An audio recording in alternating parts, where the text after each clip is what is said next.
Ario stands in the ceremony hall, as his skill is revealed to be cheat code management. That same day, the household judges the skill as useless. Before this moment, he trained under high expectations as the Sword Saint's son. Memories of strict lessons and public hope weigh on him as the crowd observes his awakening. A strange interface appears before him. Arios activates a command, beginning to grasp the true potential of his skill. Whispers spread as people label it useless, and doubt fills the room. Memories of harsh training surface in his mind. Years of effort and belief in becoming a Sword Saint begin to feel uncertain. Dudley manifests the rare Silver Sword Saint talent, drawing admiration and attention. Excitement surrounds Dudley while Arios stands frozen. Praise shifts away from him as expectations change. Stripped of status and family ties, Arios is expelled from the Makia household, leaving the estate behind. Arios walks alone through the gates. News of his disgrace spreads quickly. On the road, he finds several red wolves lying dead despite protective wards. There, a bear corners Princess Lamilla. As danger closes in, a notification announces a new cheat code and magic ability. Through him, remembering a spell, he releases a massive blast toward the beast. Dust settles across the field, the bear collapses, and Arios rushes forward to check on her. After defeating the bear, Arios studies the strange power within him. Princess Lamilla approaches and insists he treat her more casually.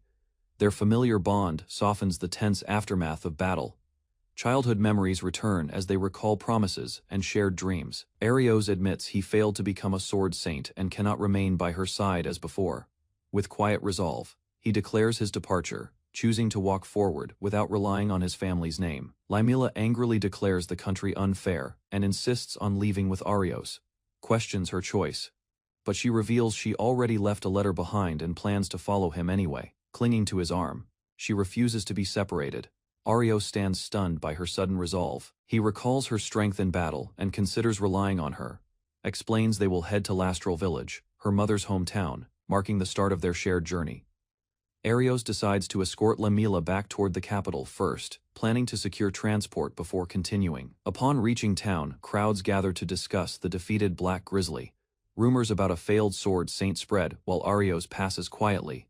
A voice suddenly calls out to him from nearby, interrupting their steps. 3 adventurers block the path and claim priority, mocking him as a worthless failure.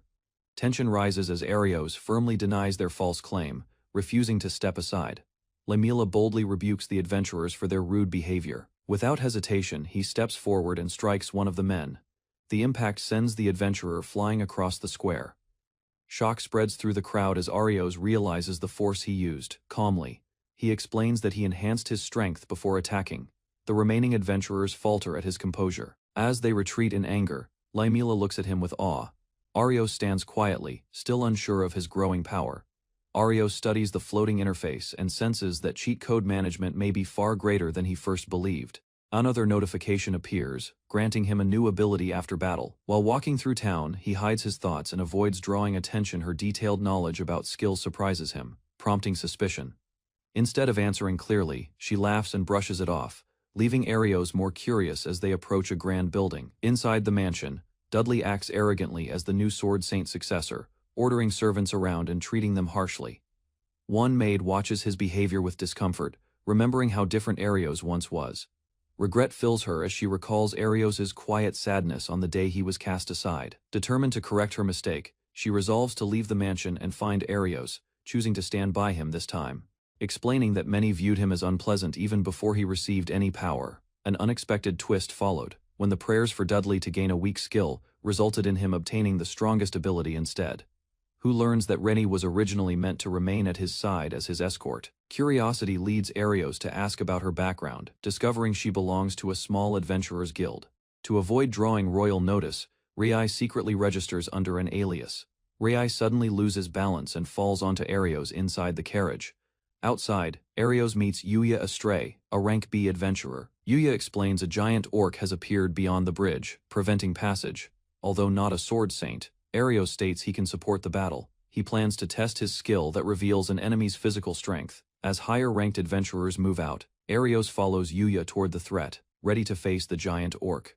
Yuya explains that only rank A adventurers are sent to defeat the giant orc. He adds that rank B fighters will eventually need to replace rank A since they cannot rely on them forever. As they approach, Yuya mentions the battle has been going on for some time and should be nearing its end.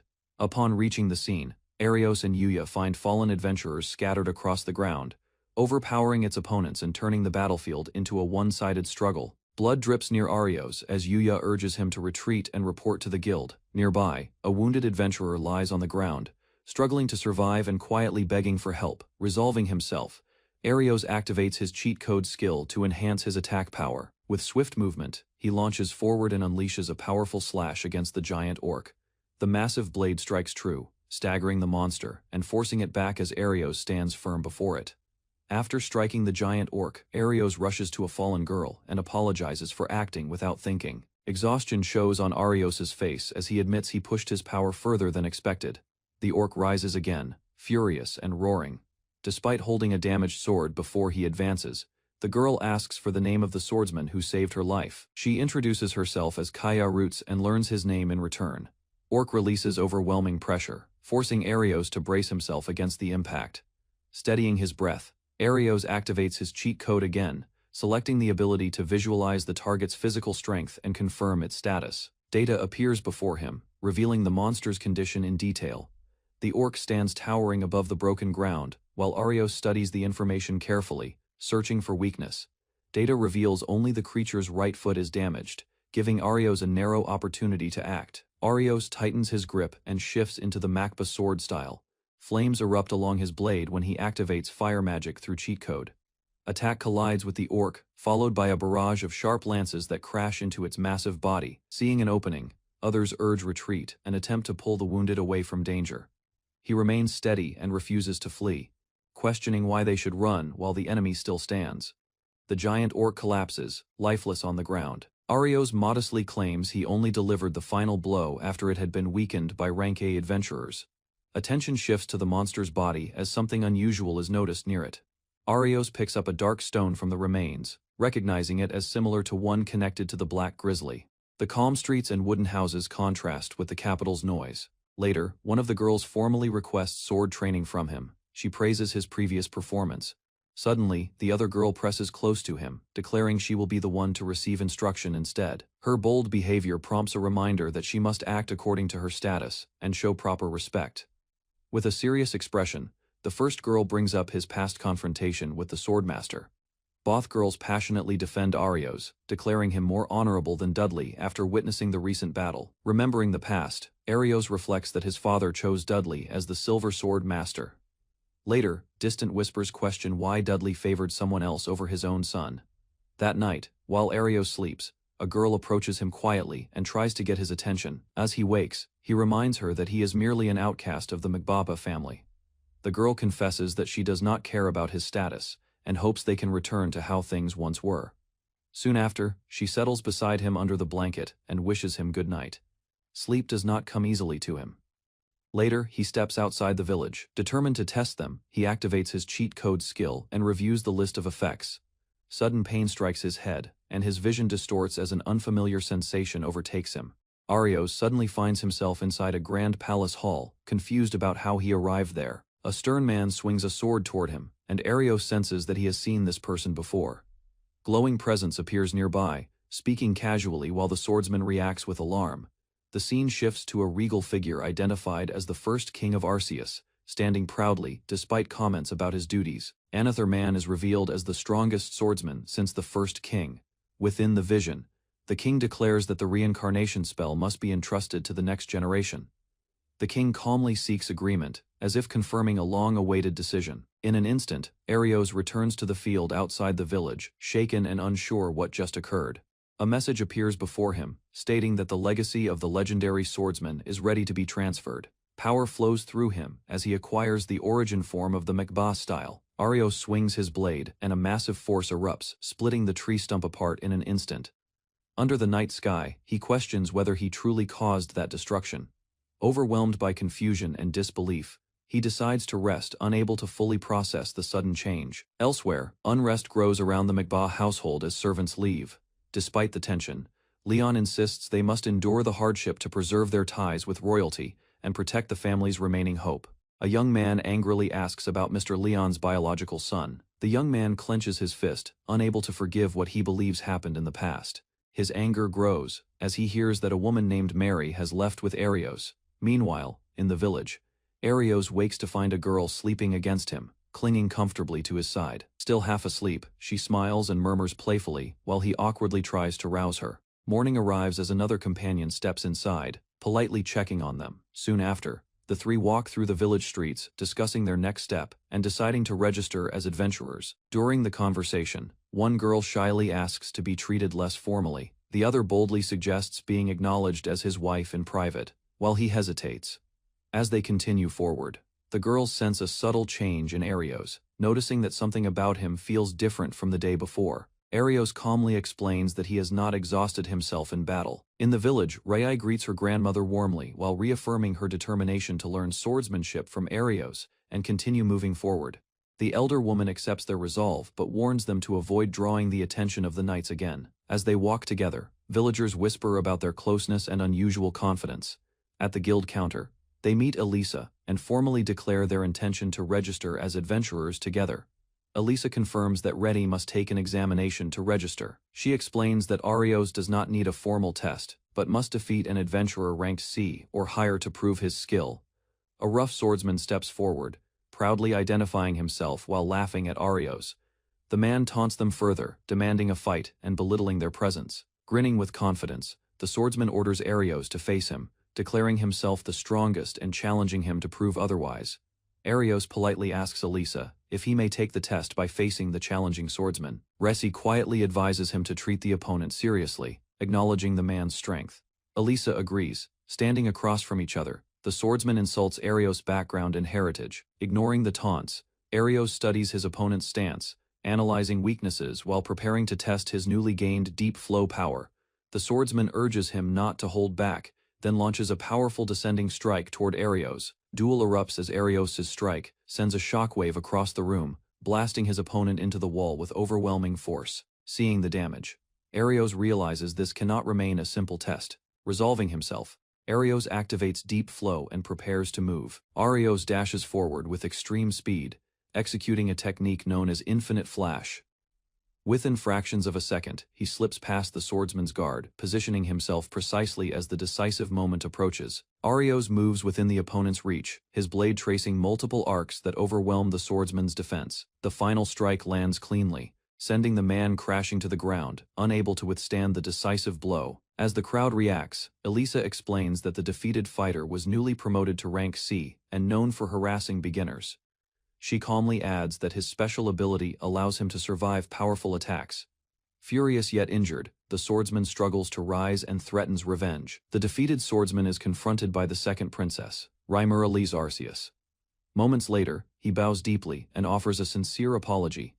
With the outcome decided, Arios is officially declared to have passed the test with ease. Rai celebrates becoming an adventurer while her companion expresses unwavering trust in Arios' strength.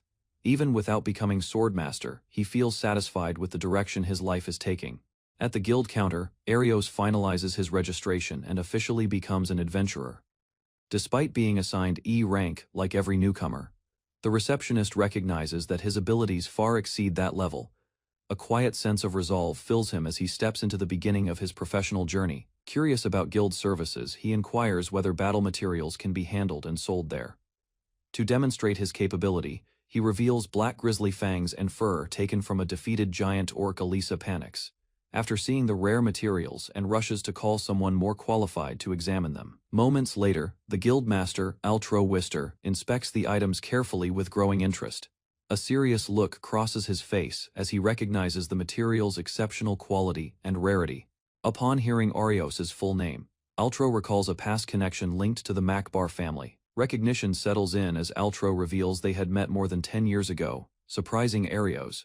Altro recalls his past as the finest blacksmith in the royal capital, and remembers Arios' father visiting him often, reflects on the rumors of Leon's disappearance and the belief that he abandoned his own son.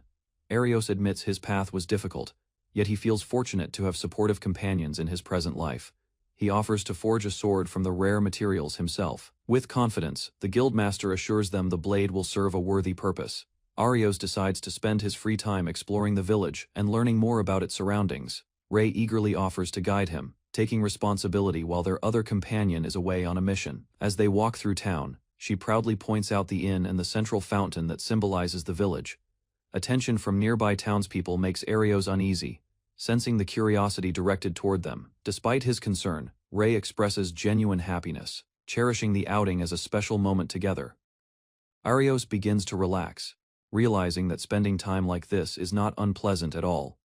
Pulls him along energetically, greeting townspeople, who warmly respond and invite him to visit again. Gradually, he becomes acquainted with many villagers and notices how different the atmosphere feels from the royal capital. Though once labeled as a useless skill holder, he senses genuine acceptance for the first time. Ray laughs freely, her joy reflecting the warmth of the village around them. Memories surface as he watches children running around the fountain, reminding him of simpler days. After their walk, he expresses sincere gratitude for the time spent together. Gentle reassurance eases his lingering doubts, acceptance replacing worry as village rooftops stretch beneath open sky. Night falls, and a newly forged blade is presented, its polished edge shining under starlight. Craftsmanship reveals unmatched quality, confirming masterful skill behind weapon. Now resting in his grasp, blade arcs smoothly through air, leaving a clean trail of light as its new owner tests balance and weight. Conversation shifts toward lineage and past mistakes, recalling how pride once led his father away from what truly mattered. Praise follows, noting steady eyes and growth beyond old legends. Gratitude is offered modestly, brushing aside grand titles while respect remains clear between them. Sudden alarm interrupts calm moment as news arrives of massive white wolf outbreak near Lul village. Urgent orders fill guild hall as evacuation of villagers is prioritized and higher rank adventurers are summoned. Explanation follows about white wolves, D-rank beasts whose danger rises sharply when they hunt in coordinated packs. Encouragement urges him to surpass his father and previous generations. Scene shifts to battlefield where numerous white wolves surround armed defenders. Clashing begins as blades meet charging beasts, tension spreading across chaotic field. Amid chaos of battle, a wounded ally feels relieved upon spotting him arriving at front lines. Quick observations reveal familiar holy magic supporting fighters, confirming presence of trusted companion nearby. Field shows harsh reality, barely 20 adventurers stand against more than 100 white wolves. Howls rise across night, strengthening beasts while fallen pack members drive them into greater frenzy, using health visualization. Weakened targets are identified. A swift technique cuts through charging wolves, blade tracing wide arc as several beasts fall in a single motion. Surrounded moments earlier, he now stands amid stunned pack, their numbers rapidly shrinking, within minutes. Nearly every wolf lies defeated. Strange chill spreads from sword, freezing nearby monsters regardless of condition. Allies stare in disbelief at overwhelming display of strength, while he scratches his head awkwardly. Praise and shock follow, realizing quiet adventurer has surpassed every expectation on battlefield. A fellow adventurer mocks him, repeating rumors from royal capital and calling him disgrace to his father. Accusations grow harsher as man claims victory was achieved through cheating rather than skill, ignoring gratitude owed for saving everyone. He insists wolves were defeated by his own strength and demands recognition for himself. Instead of arguing, calm acceptance settles in, deciding stolen credit holds little value. Before tension fades, ground trembles as another large pack of white wolves emerges. Movement in nearby forest catches his attention, raising suspicion that unseen presence is manipulating recent monster appearances. While others focus on remaining wolves, he notices something retreating into trees. Without hesitation, responsibility for battlefield is entrusted to companions, as he decides to pursue hidden source alone. Shouts of cowardice echo behind, yet steady pace continues toward forest edge, forming clear conclusion that sudden surge of monsters is no coincidence, but part of larger scheme. Thoughts race as he recalls how every recent monster, from black grizzly to giant orc, possessed unusual strength. A companion catches up, suspecting hidden manipulation behind his sudden departure into forest. Ease close briefly, breathing steadies, and a refined technique is invoked to sense distortion in surroundings. Target located, body launches forward in decisive motion, blade aligned with pinpoint accuracy. A single swift slash crashes down, tearing through concealed presence and shaking ground with overwhelming force. After impact, dust clears, revealing hidden underground stairs beneath shattered earth. Arios and his two companions discover a hidden entrance in the rocky ground. After confirming the location, Arios decides to enter without delay. The others follow, trusting his judgment despite their uncertainty. Inside, the stone structure appears old yet organized. While observing the surroundings, Arios senses something unusual. Mary offers him a handkerchief as he suddenly rushes ahead, focused on a presence deeper inside. They encounter a maid named Mary, revealing someone unexpected awaits within. Arios is startled after learning the maid from the Mikbah household is inside the hideout. Suddenly, several wolves materialize before the group without warning. Recognizing the strange situation, Arios draws his sword. Yuya urges Arios to move forward, reminding him that someone deeper inside may require rescue. With confidence, Yuya steps ahead to confront the wolves alone, determined to handle the threat and protect his companions. Arios rushes deeper into the underground passage while his companions encourage him. Within a chamber, Mary hangs restrained by chains after being abducted by a mysterious group. The captor grabs her face as she struggles helplessly, fear visible in her expression. Bursting into the room, Arios witnesses the scene and feels anger rise as he recalls the rumors questioning his worth. Without hesitation, he unleashes a swift sword strike, cutting down the hooded man and freeing Mary. Arios reaches Mary and confirms she is safe after cutting her restraints. While Arios explains he followed a strange sense that led him to the hideout, noticing his injuries, Mary steps closer and begins to heal him despite her embarrassment. Behind them, the wounded hooded man struggles to rise, still alive and glaring at Arios with anger. Calmly, Arios decides to question the captive, revealing that his earlier strike was meant to keep the man alive for answers. The injured man glares at Arios and swears revenge, anger replacing his earlier fear. From the shadows, two hooded swordsmen step forward and block the stairs. Mary trembles and urges him to escape, worried he cannot face them alone. Instead of retreating, Arios gently wipes her tears and steadies her. Turning toward the enemies, he declares his resolve to fight and promises they will survive together. The bald swordsman mocks Arios, calling him weak and unworthy. His allies laugh, convinced their strength will easily crush him. Without reacting to their insults, Arios lowers his stance and prepares his blade. Steel clashes as Arios moves swiftly, deflecting their strikes while watching for an opening. He activates his cheat ability, enhancing his power and shocking his opponents. In one decisive motion, Arios unleashes a rapid slash, overwhelming the swordsman and turning the battle in his favor. Mary stares in disbelief while Arios relaxes, certain the fight has ended. After confirming their weakness, Arios questions them about their group, recalling the name they used earlier. From their explanation, he learns they belong to a radical faction operating in the kingdom's shadows and stirring unrest through violence. Insists their hideout was protected by layered defensive magic and should have been impossible to breach. Scratching his head calmly, Arios admits he simply destroyed the barrier and walked inside. Arios stands over the captured man and states that their hidden activities have already been exposed. With steady eyes, he warns the captive to reveal their plan if he wishes to avoid further pain. Desperate, the captive crushes a small gem in his hand. The shattered gem releases a surge of energy that spreads across the chamber. In an instant, wolves materialize around the room. Arios steps forward and prepares to defend everyone. Arios moves through the summoned wolves with swift, controlled strikes. As the chamber quiets, Yuya rushes in to check on him. Arios stands unharmed, lowering his blade calmly. He instructs Yuya to restrain the surviving attackers and call for other adventurers to assist with questioning them. Elsewhere near Lul village, another swordsman slays monsters while laughing confidently. Villagers praise that fighter and mock the boy once labeled useless, unaware of the battle just won beneath the ruins. Near the village, a confident swordsman boasts about defeating the white wolves while speaking to villagers beside a wagon. Suddenly voices call out Arios and Yuya's names from a distance. Irritation spreads across the swordsman's face as he hears Arios praised instead, unable to accept the shift in attention. Arios informs the gathered adventurers that he discovered the Arceus Salvation Party's hideout and suggests organizing a search for evidence. As night falls, the group heads toward the ruins together.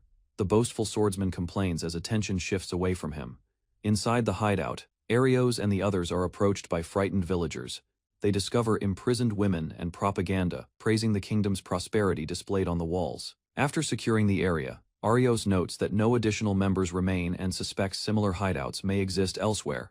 With the captured criminals sent for interrogation, the group reflects on the unclear motives of the Salvation Party. Arios listens as the others acknowledge the importance of uncovering the hideout and the recent disappearances linked to the group. One adventurer admits they struggled to locate the enemy base and invites Arios to join their party.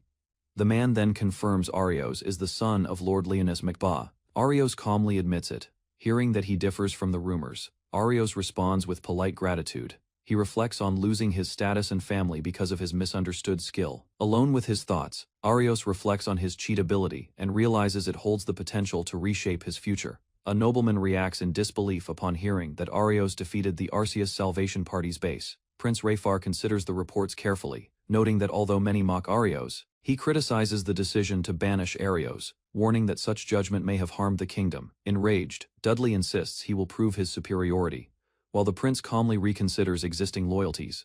Under the night sky, the prince decides to sever ties with the Macbaffa family. A carriage moves along a quiet forest path, while Arios reflects on the recent investigation. Nearby, Mary appears before him after traveling a long distance. With firm resolve, she expresses her desire to remain at his side, rather than return to the royal capital. Calmly, Arios declines her request, stating he lacks the money to employ her, and does not require her service.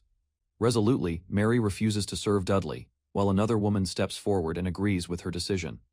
Mary boldly suggests living together, unwilling to be escorted by Dudley. After brief hesitation, Arios agrees to let her stay for as long as needed. Later, a proud villager praises Arios as the true holy swordsman.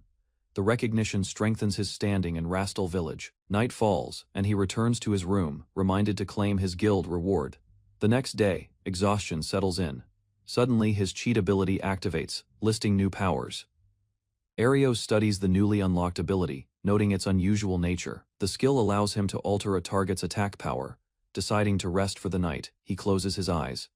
Suddenly, Mary leaps toward him, attempting to seize the moment. He swiftly dodges, causing her to tumble onto the bed in frustration. Undeterred, she lunges again, but he evades her once more. The playful struggle ends as he calmly explains he is no longer her bodyguard.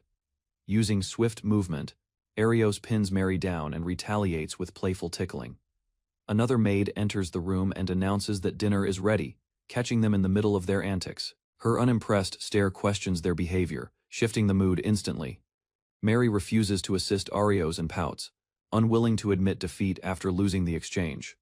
Later, calm returns as Arios offers help. Mary smiles softly, feeling content simply staying by his side. In the quiet kitchen, Mary gathers her courage and tells Arios there is something she has long kept hidden. She explains that despite his banishment and the rumors surrounding him, tears fall as she admits her regret for being unable to help him during his suffering. Moved by her sincerity, Arios steps forward and gently embraces her. With relief, he promises they will build a peaceful life together, easing the burden she carried alone. Mary smiles brightly and promises to serve Arios with all her strength from now on. Outside, Arios walks through the village with a companion when a young girl runs toward him.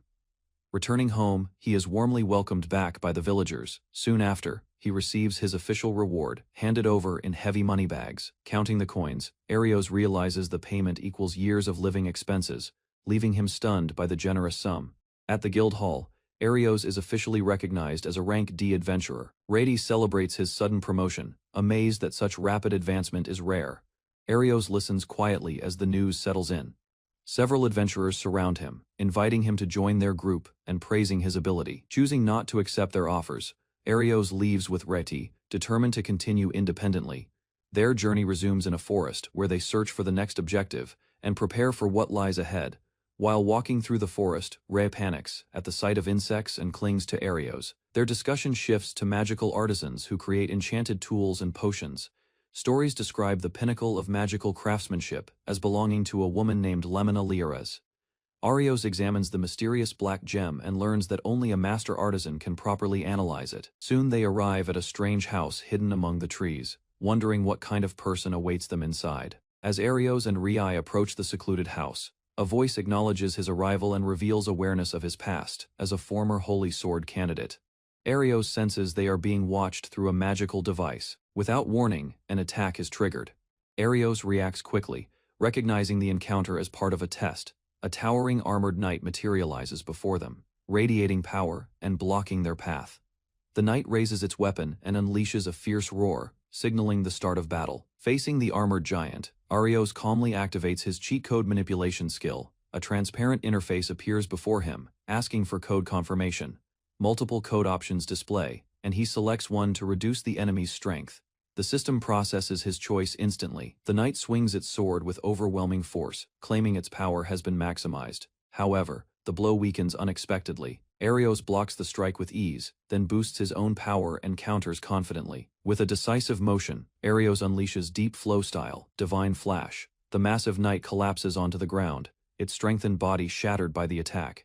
He calls out to the hidden artisan and demands she reveal herself to discuss the mysterious gem. The unseen watcher permits them to enter the house. Arios introduces himself formally as Arios Mekba. Inside, they notice various magical tools and devices. As they step further in, a voice tells them to wait. Inside the workshop, a young girl introduces herself confidently as the greatest magical artisan. She explains that although she appears older, her true age is only 2 years due to special circumstances. Arios studies the workshop filled with magical devices and praises its impressive operation.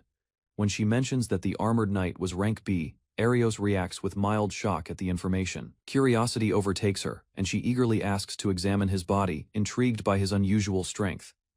The young artisan leads Arios and Rai deeper into her house, explaining that the entrance was not suitable for discussion.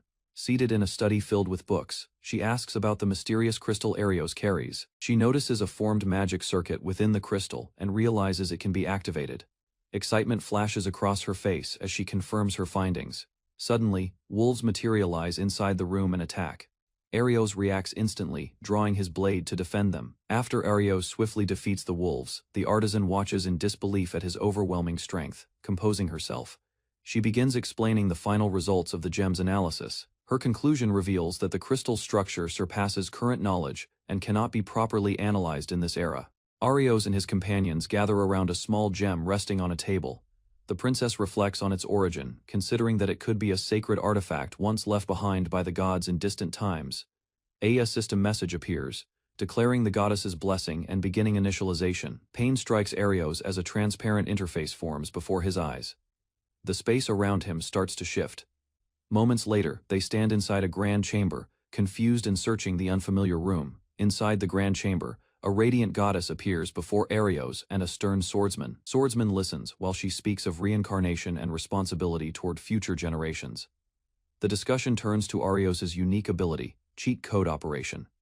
Arios accepts the weight of the title and vows to limit its misuse within the Mekbala family. With a calm smile, the goddess hints at an unexpected turn, leaving him unsettled. The goddess smiles gently, explaining that thousands of years later, Phalia's descendants would witness this very moment. Arios attempts to confirm whether she can truly see him, but no response comes. She acknowledges his rare ability and the disappointment he endured. Extending her hands, the goddess reminds him that he is stronger and more remarkable than anyone else. The swordsman adds that their bloodline stands with him. Encouraged by their support, goddess advises Arios to carry the mysterious gem with him to prevent accidental activation. A faint smile crosses Arios' face as he reflects on the guidance, recalling that Lemina once triggered the gem before. They assure him that their blood flows within him and that he will meet his descendants again. The chamber disappears, and Arios awakens on the ground beside Lemina. Overcome with relief, Lemina throws her arms around him, while he struggles to steady himself. Back in the room, Arios discusses the possibility that his consciousness was sent to another dimension, suddenly startling Lemina as she turns toward the sound. Realizing it is a call, she quickly answers, while informing Ultro that Arios has returned and will arrive shortly. After listening carefully, her expression grows serious as she prepares to relay urgent news. She informs Arios that his servant Mary is in danger, as Dudley has appeared in the village of Rastral. Arios races toward Rastral after learning of the threat as he runs. Anger sharpens his expression while villagers shout in panic. Determined, he refuses to forgive Dudley for harming those under his protection. In the village square, Dudley and his men surround Mary. Despite her fear, Mary declares that her true master is Arios, and insists he is a noble man. A sudden strike descends, but Arios blocks the blade and confronts the Sword Saint candidate directly. Facing Dudley, Arios calmly activates his ability. He reduces his opponent's attack power and slightly enhances his own strength. With a swift strike, Arios overwhelms him and sends him crashing backward. After securing the area, Arios checks on Mary and ensures she is unharmed. Overcome with relief, Mary expresses her deep affection, leaving Arios flustered by her sudden confession. Dudley, refusing to accept defeat, shouts that Arios only possesses a flawed ability, claiming his own strength is superior, insisting his swordsmanship surpasses him, and claiming that abandoning Arios was the correct choice. Dismissing Dudley's arrogance and telling him to stop his foolish boasting. With arms crossed, Ramira criticizes his actions in the village and questions his twisted judgment, pointing out the harm he has caused, warning that insulting Arios will not go unchallenged, and demanding he consider the consequences. Yet Arios calmly notes that fear drives his behavior and reminds him of the McBaugh family's standing.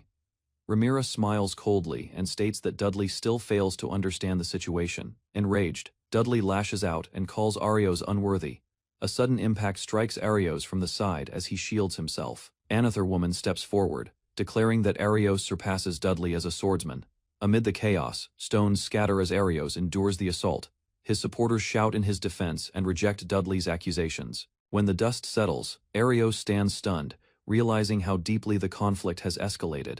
Amid the chaos, Arios is struck by flying debris while trying to shield himself. Villagers gather behind him, cheering his name and expressing their trust. Lowering his gaze, Arios quietly reflects on everyone who stood by him during the conflict. Before Dudley can continue, a commanding figure steps forward and orders him to stop. The man reveals himself as Dudley's father and formally apologizes to Princess Rhaenyra and the villagers. Leon bows repeatedly and claims he has no words to apologize. Another man rebukes Leon harshly, warning that if this conduct continues, the McBaugh family will decline. Arios steps forward and states bluntly that he no longer wishes to see Leon's face, shifts the topic mentioning Arios's recent achievements in the Salvation Party, and acknowledging his growth as a former colleague.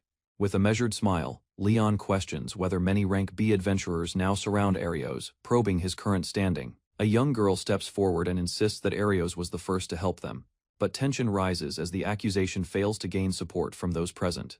With a steady voice, Arios cuts the exchange short and asks them to leave. Smirking, Leon presents a message from Lord Rayfur announcing that a duel between Dudley and Arios will take place on the battle. Reading the notice, Arios learns the match will be held in the capital's vast arena. Arios smiles calmly and tells Leon that he understands the situation. His tone makes it clear that lingering resentment no longer matters to him, even if the famed Silver Sword Saint stands against him. She then points out that the duel offers no benefit to them and states that compensation will be required. Rhaenyra demands funds equal to a year of Arios's expenses and insists on remaining away from the castle for an extended time. Arios reminds Rhaenyra that he is meant to protect her, but she questions his concern. Leon admits the financial demand is manageable, yet her wish to stay away from the castle creates complications for them. Keeping his composure, Arios states they will reconsider whether to accept the duel. With the matter unsettled, Leon departs after giving a formal response. Soon after, the date and location are confirmed 1 week later in the capital's grand arena. Inside the guild hall, Kaya reminds Arios that the duel will happen in a week. She encourages him not to feel intimidated and promises to support him. With a shy expression, Kaya suggests spending time together after the duel. Another girl suddenly steps in, pulling Kaya back and reacting strongly to her bold proposal. The tension rises as she argues that Kaya is acting improperly, while others watch the awkward scene unfold. A seasoned warrior compares Arios to the first Sword Saint, praising his steady growth and determination. With a firm hand on his shoulder, the warrior acknowledges Arios's humility. Gratitude fills the moment as both Arios and Kaya thank the warrior. Maria steps forward and expresses deep appreciation toward Arios for saving her. Jealousy surfaces and the peaceful atmosphere quickly turns awkward. With 3 days remaining before the duel, Arios trains in the forest. During training, he senses a strange warmth surrounding him, as if someone is quietly protecting him. Reviewing his cheat code abilities, he examines a new skill called Absorption. Later, he rests in his room, reflecting on his peaceful life in Rastale, despite the coming challenge. Suddenly, a girl bursts through the window, startling him as she lunges forward energetically. The girl confronts Arios about avoiding her, but loses her balance and falls onto the bed in frustration. She complains about being treated unfairly and demands a light punishment for his distant behavior. After calming down, she studies his expression and admits he seems different from when he fought the duel. She reveals a large message board filled with words of encouragement gathered from the villagers, explaining that everyone supports him. She shows the collected notes. The girl suddenly leans close and kisses Arios on the cheek, leaving him frozen in surprise. Regaining composure, Arios clenches his fist and declares his resolve. On the day of the duel, the royal capital's arena fills with spectators. Cheers and shouts echo across the field as supporters call out encouragement and criticism. Facing Arios, his opponent greets him confidently and mocks his chances, while Arios remains silent and focused. Arios faces his opponent in the arena as the man taunts him repeatedly. Both draw their swords and prepare their stances. The tension between them sharpens as they measure each other's movements. The opponent mocks Arios's posture and boasts about the superiority of his Makuba style. An official steps forward and signals the start of the duel. The crowd quiets as both fighters lock eyes. At the signal, they launch forward simultaneously, executing swift opening techniques with blinding speed. The opponent swings first with a sharp horizontal strike, expecting to overwhelm Arios. Arios follows with a powerful upward slash that sends his opponent flying into the air. Rising unsteadily, he stares at Arios in disbelief, unable to accept the gap in their strength. Whispers ripple through the crowd as Arios reveals the deep flow style. He calmly deflects each blow and recognizes that the battle is finally becoming worthy of his effort. Their blades collide repeatedly, sparks scattering as Arios calmly blocks each strike without losing balance. Growing frustrated, the opponent launches a reckless attack, but Arios counters with a swift blow that sends him crashing across the arena floor. Standing over him, Arios urges him to rise and fight seriously. In the arena, Arios stands firm after defeating his opponent. He reflects quietly, realizing his connection with the Makuba family has ended. Nearby, two girls react with visible excitement while he remains composed. Suddenly, his body feels heavy, his grip weakens, and something drops from his hand. A black jewel on the ground begins to shine intensely. Arios looks around, sensing unexpected magic gathering nearby. Leon suddenly shouts a command toward Dudley, revealing his hostility. While Dudley prepares his hidden magic, Arios feels pressure building inside his body. Among the crowd, spectators notice something strange. Concern spreads as they sense Arios is in danger. On the arena floor, the black jewel emits a violent glow. A nearby mage concludes that the jewel is being fueled with magic, activating a circuit meant to summon monsters. Arios urgently tries to stop him, warning that everyone in the arena could be harmed. Dudley ignores the risk and prepares another attack, driven by anger and pride. Above the arena, the black jewel releases its power. A massive dark creature forms and crashes into the battlefield. The monster swings a heavy arm, sending shockwaves across the arena and scattering fighters. Amid the destruction, Arios is slammed into a wall, injured but still conscious as chaos spreads. Panic spreads through the arena as the crowd realizes Leon has summoned something unnatural. Slowly, Arios forces himself to stand. He steadies his breathing and regains control of his body. Before him towers a massive dark monster, radiating overwhelming power. Suddenly, the violent energy halts. A strange warmth surrounds him, and he senses a new presence. In a radiant space, a goddess appears before Arios, revealing herself as a lingering memory now standing before him. The goddess explains that as Arios grows stronger, he will gain the ability to control such moments himself. She reveals the monster's identity, an ancient being that once devastated the kingdom. With a serious expression, she asks for his help to break the long-standing curse binding the land. Before parting, she calls him the true Sword Saint, acknowledging his potential. As time begins to move again, Arios resolves to use cheat code absorption against the monster. Within the frozen moment, the goddess encourages Arios and reminds him of another ability that can weaken an enemy's power before disappearing. He steadies his heart as her final words echo in his mind and time begins to flow again. The monster charges and releases a destructive attack toward the arena, threatening the crowd. Arios activates cheat code manipulation, rewriting the creature's attack power and reducing its force before using absorption. Energy swirls around him instead of exploding outward.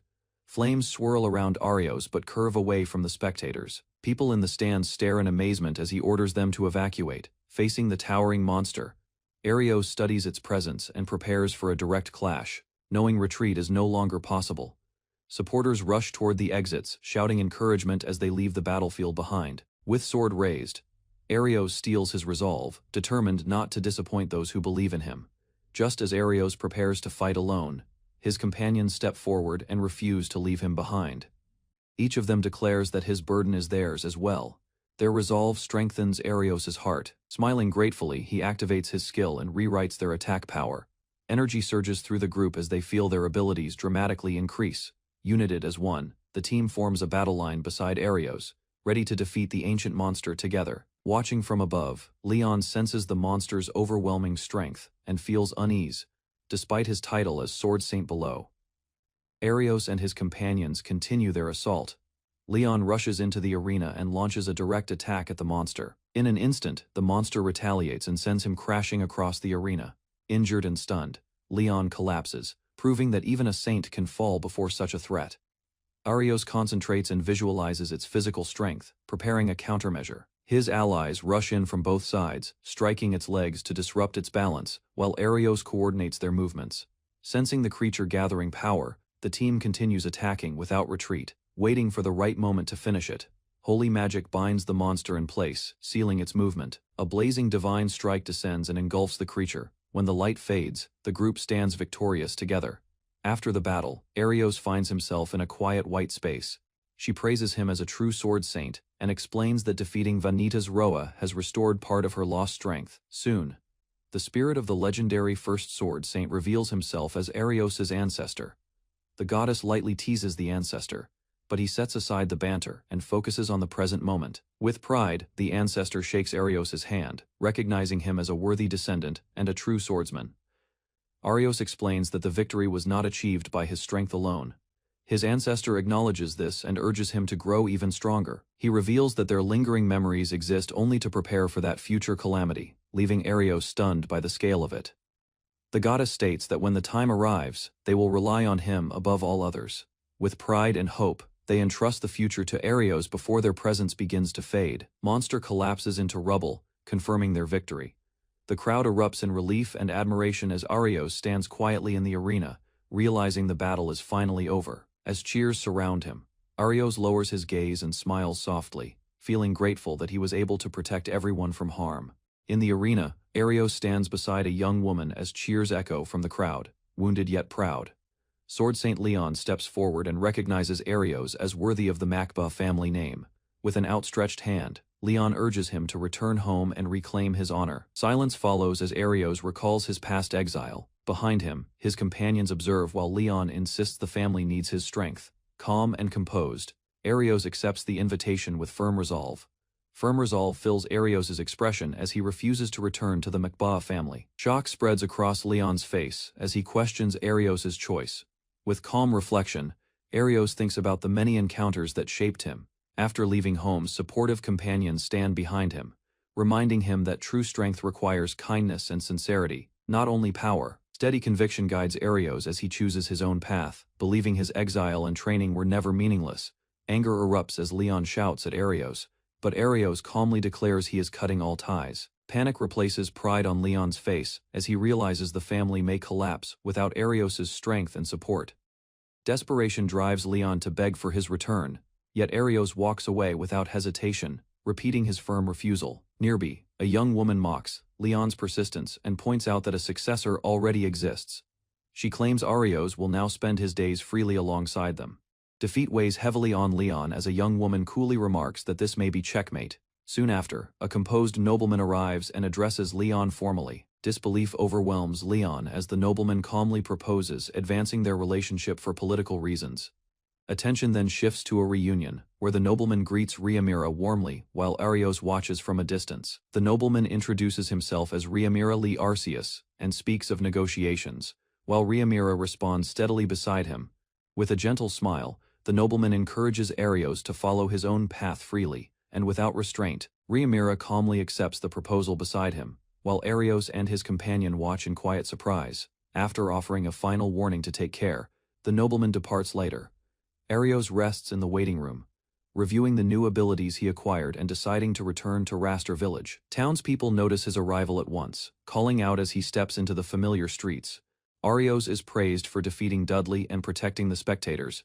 Suddenly his blonde companion steps in sharply, stopping the maid from teasing him further and pulling her back. Smiling awkwardly, Arios credits his victory to his cheat code manipulation skill. Playful tension rises as both girls press him at once, forcing him to stay alert around them.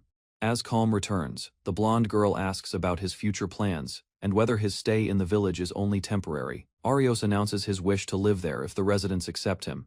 An older man laughs and pulls him close, while Arios humbly admits there is little he can do, but hopes to be useful, declaring he already belongs and encouraging him to stay as long as he wishes. Gratitude fills his expression as he thanks everyone sincerely. Beside him, Riamira clings happily to his arm, teasing him gently while he admits he is truly glad to remain. A week after the duel, Arios rests peacefully in his room, believing his quiet days in the village would continue without trouble. Suddenly, Leon appears in the street and loudly calls him out.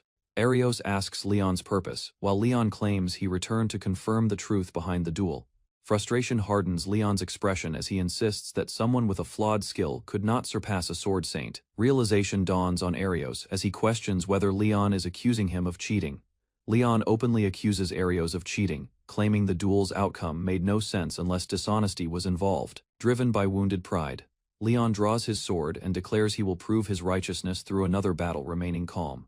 Realizing he may be trying to hide his dismissal and protect his reputation, while Leon grows uneasy under scrutiny, Arios dismisses the family's wealth and status as irrelevant to the truth. With steady resolve, Arios prepares himself and accepts the challenge. As tension rises, a new man appears behind Arios, standing calmly with folded arms while Leon looks startled. The stranger introduces himself as Faluas, founder of the Mangba style, greeting Arios like an old acquaintance. Shock overwhelms Leon when Faluas formally addresses him as the current sword saint. Faluas declares it his duty to correct Leon's arrogance and challenges him to fight seriously. Recognizing his true master, Arios stands firm while Leon angrily denies the man's identity. Fueled by anger, Leon raises his sword and declares he will cut down anyone who challenges him. In response, Faluas dismisses the need for weapons and calmly invites Leon to attack. Rushing forward, Leon swings with full force, convinced his strike will end the confrontation. Without drawing a blade, Faluas counters effortlessly, unleashing the Mangba-style technique that overwhelms Leon's assault. Blows land in rapid succession, exposing countless openings, and Leon collapses in shock as his defeat becomes undeniable. Proving the gap between them is undeniable while Arios watches in stunned silence. Landing lightly, Faluas tells Leon to start training again from the beginning, stating that he is nowhere near Arios' level. Desperate and humiliated, Leon attempts one final strike. Leon collapses onto the ground, unable to comprehend his defeat as blood spills from his mouth. With the fight settled, Faluas stands calmly over him while Arios reflects on the harsh conclusion. Defeated and humiliated, Leon flees the village streets while Arios and Riamira watch his retreat in silence. Soon after, Riamira mentions hearing that both Leon and Dudley had already left the royal capital some time ago. Considering the situation, Arios suggests they may have been unable to endure the cold judgment surrounding them. Turning to Faluas, Arios asks whether his purpose there is finished. With arms folded, Faluas quietly concludes that his earlier suspicions have now been confirmed. Faluas apologizes for not having enough time and hints that many matters still remain unspoken, reminding him that guidance from the past alone will not be enough, revealing that a dreadful calamity is drawing near and that these events are far from over. He urges Arios to cultivate not only swordsmanship but also a strong heart to face what is coming. As his presence fades, Faluas expresses firm belief that Arios will become the light of a new age. Arios stands resolute with companions, vowing to become a true sword saint. In a forest clearing, Arios faces a rank C-sharp fang beast. The monster lowers its body and prepares to attack. Arios studies its movement and calculates the risk of its fangs. Arios activates cheat code manipulation and grants himself minimal invincibility. The beast charges forward with force. He remains steady as the attack approaches. The beast's strike fails to injure him. Arios confirms the skill's effectiveness against weaker monsters and prepares a counterattack. He unleashes Deep Flow style, second form, sending the beast flying through the trees. After defeating Dudley, 2 new abilities are added, increasing his power again. She reflects on Arios' strength and admits he remains unharmed even after facing the Fang beast. His companion realizes she can no longer match his pace. Arios calmly explains that his invincibility lasts only 5 seconds, earned through cheat code manipulation. Discussion shifts to ranks and potential. Promotion to C rank seems certain, yet his talent hints at something beyond S rank. His progress draws quiet admiration. They decide to complete the formalities quickly and return home. Praise surrounds him, though he remains modest. A sudden sensation catches his attention, and his focus sharpens immediately. Faint cry for help reaches Arios and his companion. Both freeze for a moment before rushing toward the sound through the trees. They discover an injured child lying on the ground, covered in dirt and wounds. The child struggles to stay conscious, clearly abandoned and mistreated. Kneeling beside the child, they notice a strange mark. Suspicion grows as they consider the possibility that the child is a slave. Arios studies the crest carefully and confirms it is a slave mark, proof of ownership enforced by magic. Realization strikes when they connect the mark to the Aldo family, rulers near Raster village, known for corruption. The injured child trembles on the ground, begging for forgiveness and promising obedience. Fear is etched across the child's face, showing deep trauma from past punishment. Arios understands the risk of interfering. Returning the child to the master would avoid conflict, especially if the owner holds influence. Doubt briefly crosses his mind. He recalls that the guild exists to protect civilians. Leaving the child behind would contradict his duty as an adventurer. With resolve, Arios lifts the child onto his back and decides to provide temporary protection. Responsibility outweighs hesitation. Gratitude fills the child's expression as they walk away together, choosing compassion despite possible trouble ahead. The child rests in a bed inside a small house. Thanks to Risi's holy magic, most injuries have healed. Arios learns that the scars on her body are deep and old, evidence of repeated abuse. Rii notes that the wounds she carried were severe, despite the healing. When the child awakens, confusion fills her eyes. Arios gently explains that they found her collapsed and decided to care for her temporarily. Fear suddenly overwhelms her, and she kneels in panic, expecting punishment. Arios quickly introduces himself as a rookie adventurer and assures her she is under protection, not ownership. The child looks at Arios with uncertainty, slowly realizing he was the one who rescued her. Doubt still lingers in her expression as she tries to understand the meaning of protection. Overcome with guilt, she bows deeply and apologizes repeatedly, believing her existence only brings trouble to others. He gently asks for her name, shifting the mood away from fear. After hesitation, she introduces herself as Emu. The seriousness of her situation remains clear. Arios reassures Emu that she has no reason to feel guilty. He makes it clear that they are not her enemies. Gradually, Emu begins to accept that someone is finally standing on her side. Emu hesitates and asks if protection truly means she will not be hurt again. Arios calmly assures her that no harm will come from him. Understanding the slave crest carved into her arm, he realizes no one helped her because of fear toward her powerful master. Isolation had become her normal life. He tells her that her past and origin do not matter. What matters is her safety now. He encourages her to rest and recover. Overwhelmed by relief, Emu breaks down and clings to him. The warmth of being accepted begins to ease her despair. After calming down, she apologizes softly, while Arios reassures her without hesitation. Arios gently urges Emu to speak honestly about her past. Though hesitant, she begins to explain how she ended up in such a place. She reveals that she ran away from Lord Aldo's mansion. The name confirms Arios's suspicion about the powerful household connected to her slave crest. Believing she will only cause more trouble, Emu tries to leave and thanks them for their help. Guilt weighs heavily on her heart. Reddy reminds her of Arios's strength and recent victory over Dudley. Arios firmly refuses to let Emu walk away, determined to protect her. Hearing about events at the mansion, Emu realizes something serious has happened and struggles to believe the news. Excitement fills Emu's face when she hears about Arios's duel with Dudley. Learning that he won surprises her and changes the way she sees him. She recalls the spectators who witnessed his victory and realizes he defeated the Silver Sword Saint despite being cast out from the Mangba household. Moved by his determination, Emu admits she has always admired him from afar. His strength teaches her that people can endure hardship and still stand firm. When she tries to move too quickly, Arios steadies her and reminds her that her body has not fully healed. Blushing yet determined, Emu gathers courage to move forward without hesitation. Flustered by her own boldness, Emu realizes she is still holding Arios's hand. Embarrassment colors her face as she quickly reacts to the sudden closeness. With steady resolve, Arios explains that leaving her alone is not an option. He offers her a place to stay under his protection for the time being.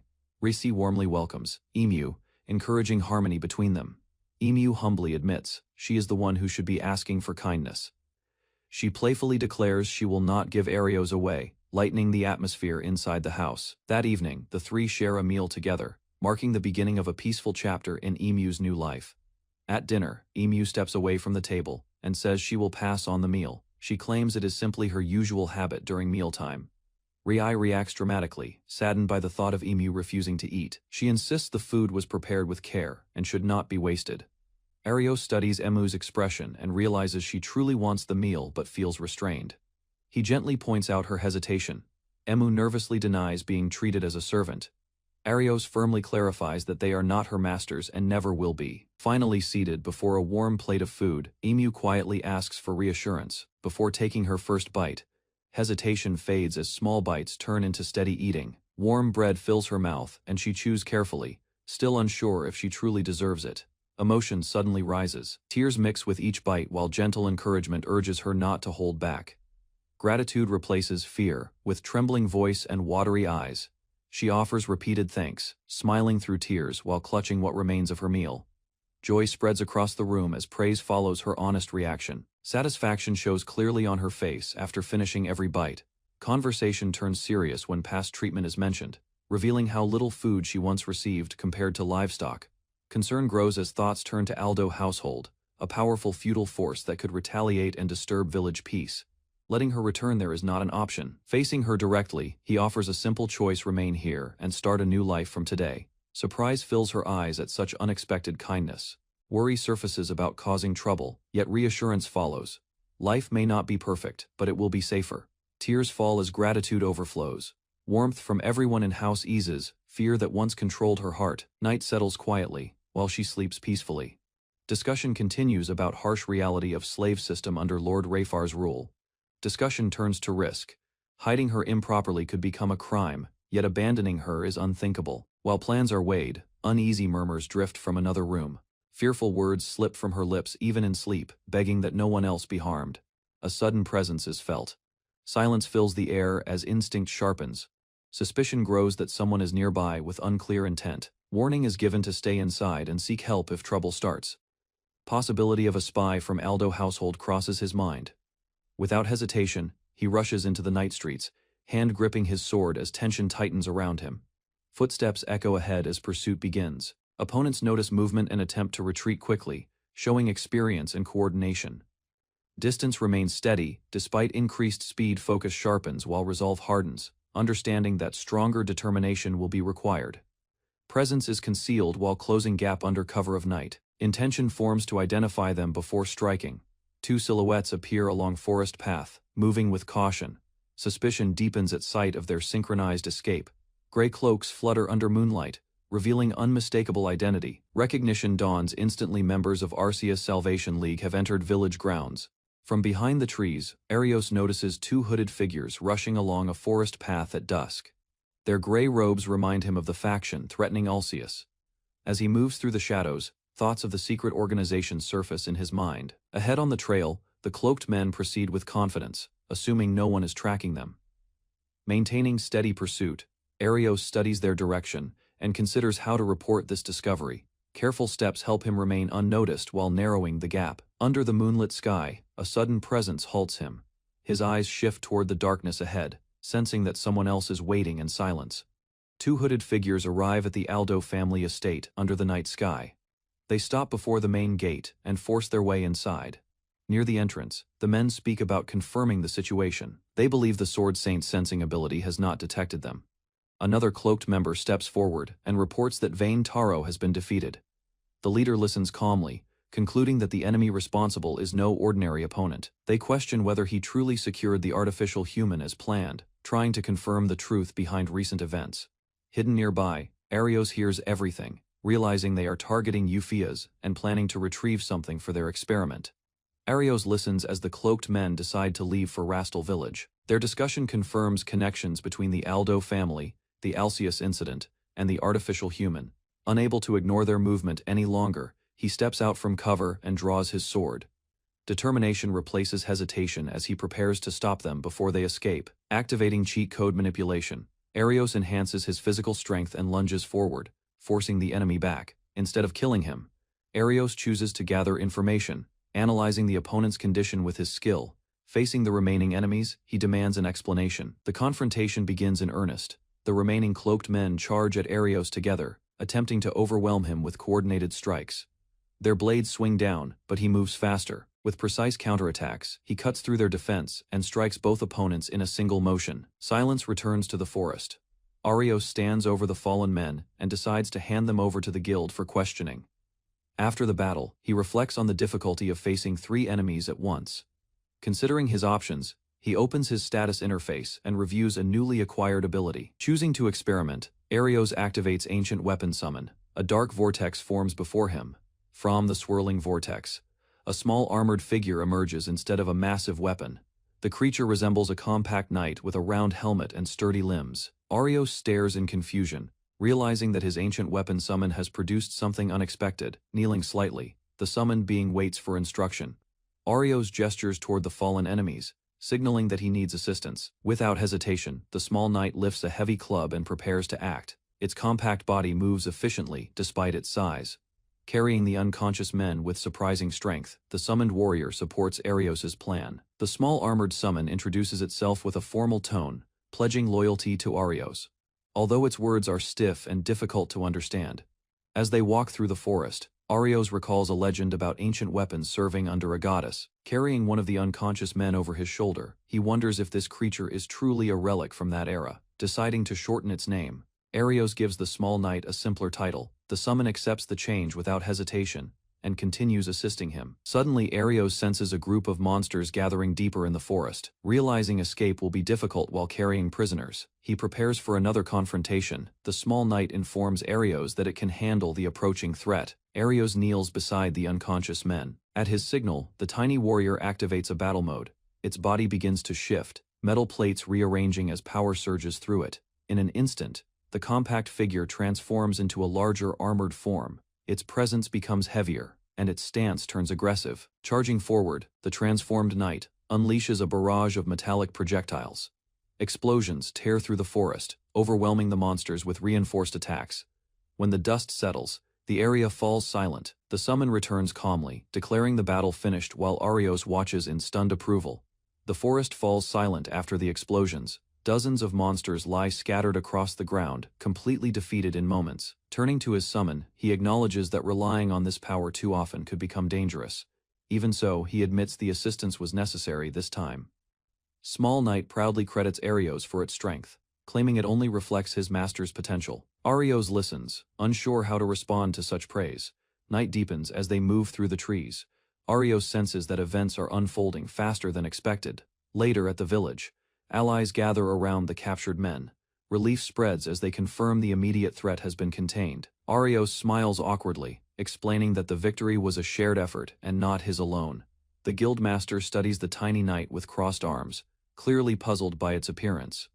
To him, the figure looks more like a toy than a warrior. After listening carefully, he concludes that the being must be an ancient weapon connected to a goddess from old legends. Light teasing follows as the group reacts to their unusual new ally. Even so, it becomes clear that their circle has grown stronger. Later, under the moonlit sky, they discuss the Aldo family's link to the Alcius incident and the artificial human named Emma. During their discussion, Arios asks about the captured suspects and the promise made earlier. According to his report, the prisoners suddenly vanished without leaving wounds or traces. The escape occurred so cleanly that it seemed unnatural. Even though they had been locked inside a secure cell, the men disappeared before the guards' eyes. No signs of forced entry or broken restraints remained. In response, a confidential search team was formed to investigate the incident. However, no useful leads have been found so far. As the explanation ends, the small knight raises a possibility about a mysterious jewel emitting strange waves, suggesting a hidden force behind the escape. Arios considers the theory that powerful magic could move people instantly, recalling how Alcius had been rescued in a similar way. The small knight analyzes the idea and admits it overlooked that explanation. Its tone becomes more serious as it reassesses the situation. Reviewing everything they know, Arios summarizes the growing complexity of the case, including the artificial human and the hidden forces supporting the enemy. Guildmaster listens with a confident expression, acknowledging Arios's reasoning and recognizing his capability. With firm resolve, he officially requests Arios to act as the guild representative and lead the effort to resolve the crisis in Rastal village. Determination fills his eyes as he decides he cannot ignore Emma's situation. Aldo family's reputation and Alcius rescue are being twisted.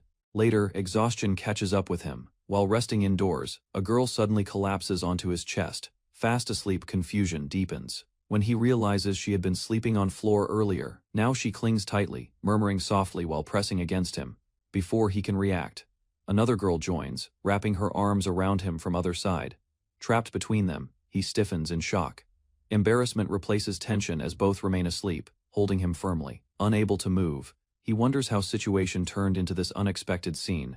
Morning brings discomfort as he wakes trapped between two sleeping girls. Their arms tighten around him, and pain spreads across his body while they remain unaware. Door suddenly opens, and a maid steps inside to announce breakfast. Shock fills her face at sight before her, while he freezes in embarrassment. Later at table, everyone eats together. Light teasing surrounds him as he looks exhausted. Concern mixes with amusement among those present. Serious thoughts return when Emma's origin comes up. She was created through experiments, born as an artificial human without parents. Elsewhere, captured criminals are shown bound with magic sealing restraints and transported to capital. Concern lingers in his mind as he considers how enemies previously escaped using a mysterious jewel. Sitting quietly, she questions whether it is truly acceptable for her to remain with everyone. With steady resolve, he reassures her that none of it matters. Strength of Aldo family and coming conflicts are his responsibility, not hers. Another girl steps forward, declaring she will stand beside him as well. Support surrounds Emma from more than one side. Tears finally fall from her eyes. For first time, she allows herself to believe she can stay and live without fear of being taken away again. Noticing her exhaustion, he encourages her to eat and regain strength while he handles remaining problems. Surrounded by supportive companions, she begins to smile. Warmth replaces fear as she realizes happiness is possible in this place. In the village square, Arios stands with his sword lowered, while a young woman faces him from across the open ground. She moves first, releasing precise bursts of magic toward him. Arios shifts his stance and adjusts his footing, tracking the path of each attack. Her skill allows her to use attack, recovery, and support magic efficiently. Despite her rank matching his, her practical combat experience remains limited. Determined to grow stronger, she formally asks him to train her and help refine her control in battle. As they continue sparring, she feels her movements becoming sharper. Arios watches her progress calmly, recognizing her steady improvement. Arios reviews the abilities he recently obtained, realizing his power grows faster through real combat. Nearby, villagers cheer as Rhea steps forward with her weapon ready. Though ranked A, she accepts the challenge seriously, determined to measure herself against him. Steel clashes as she launches a direct strike. Arios blocks calmly, reading her movements and adjusting with minimal effort. Her spells fire repeatedly across the field, yet he advises her to focus and aim carefully.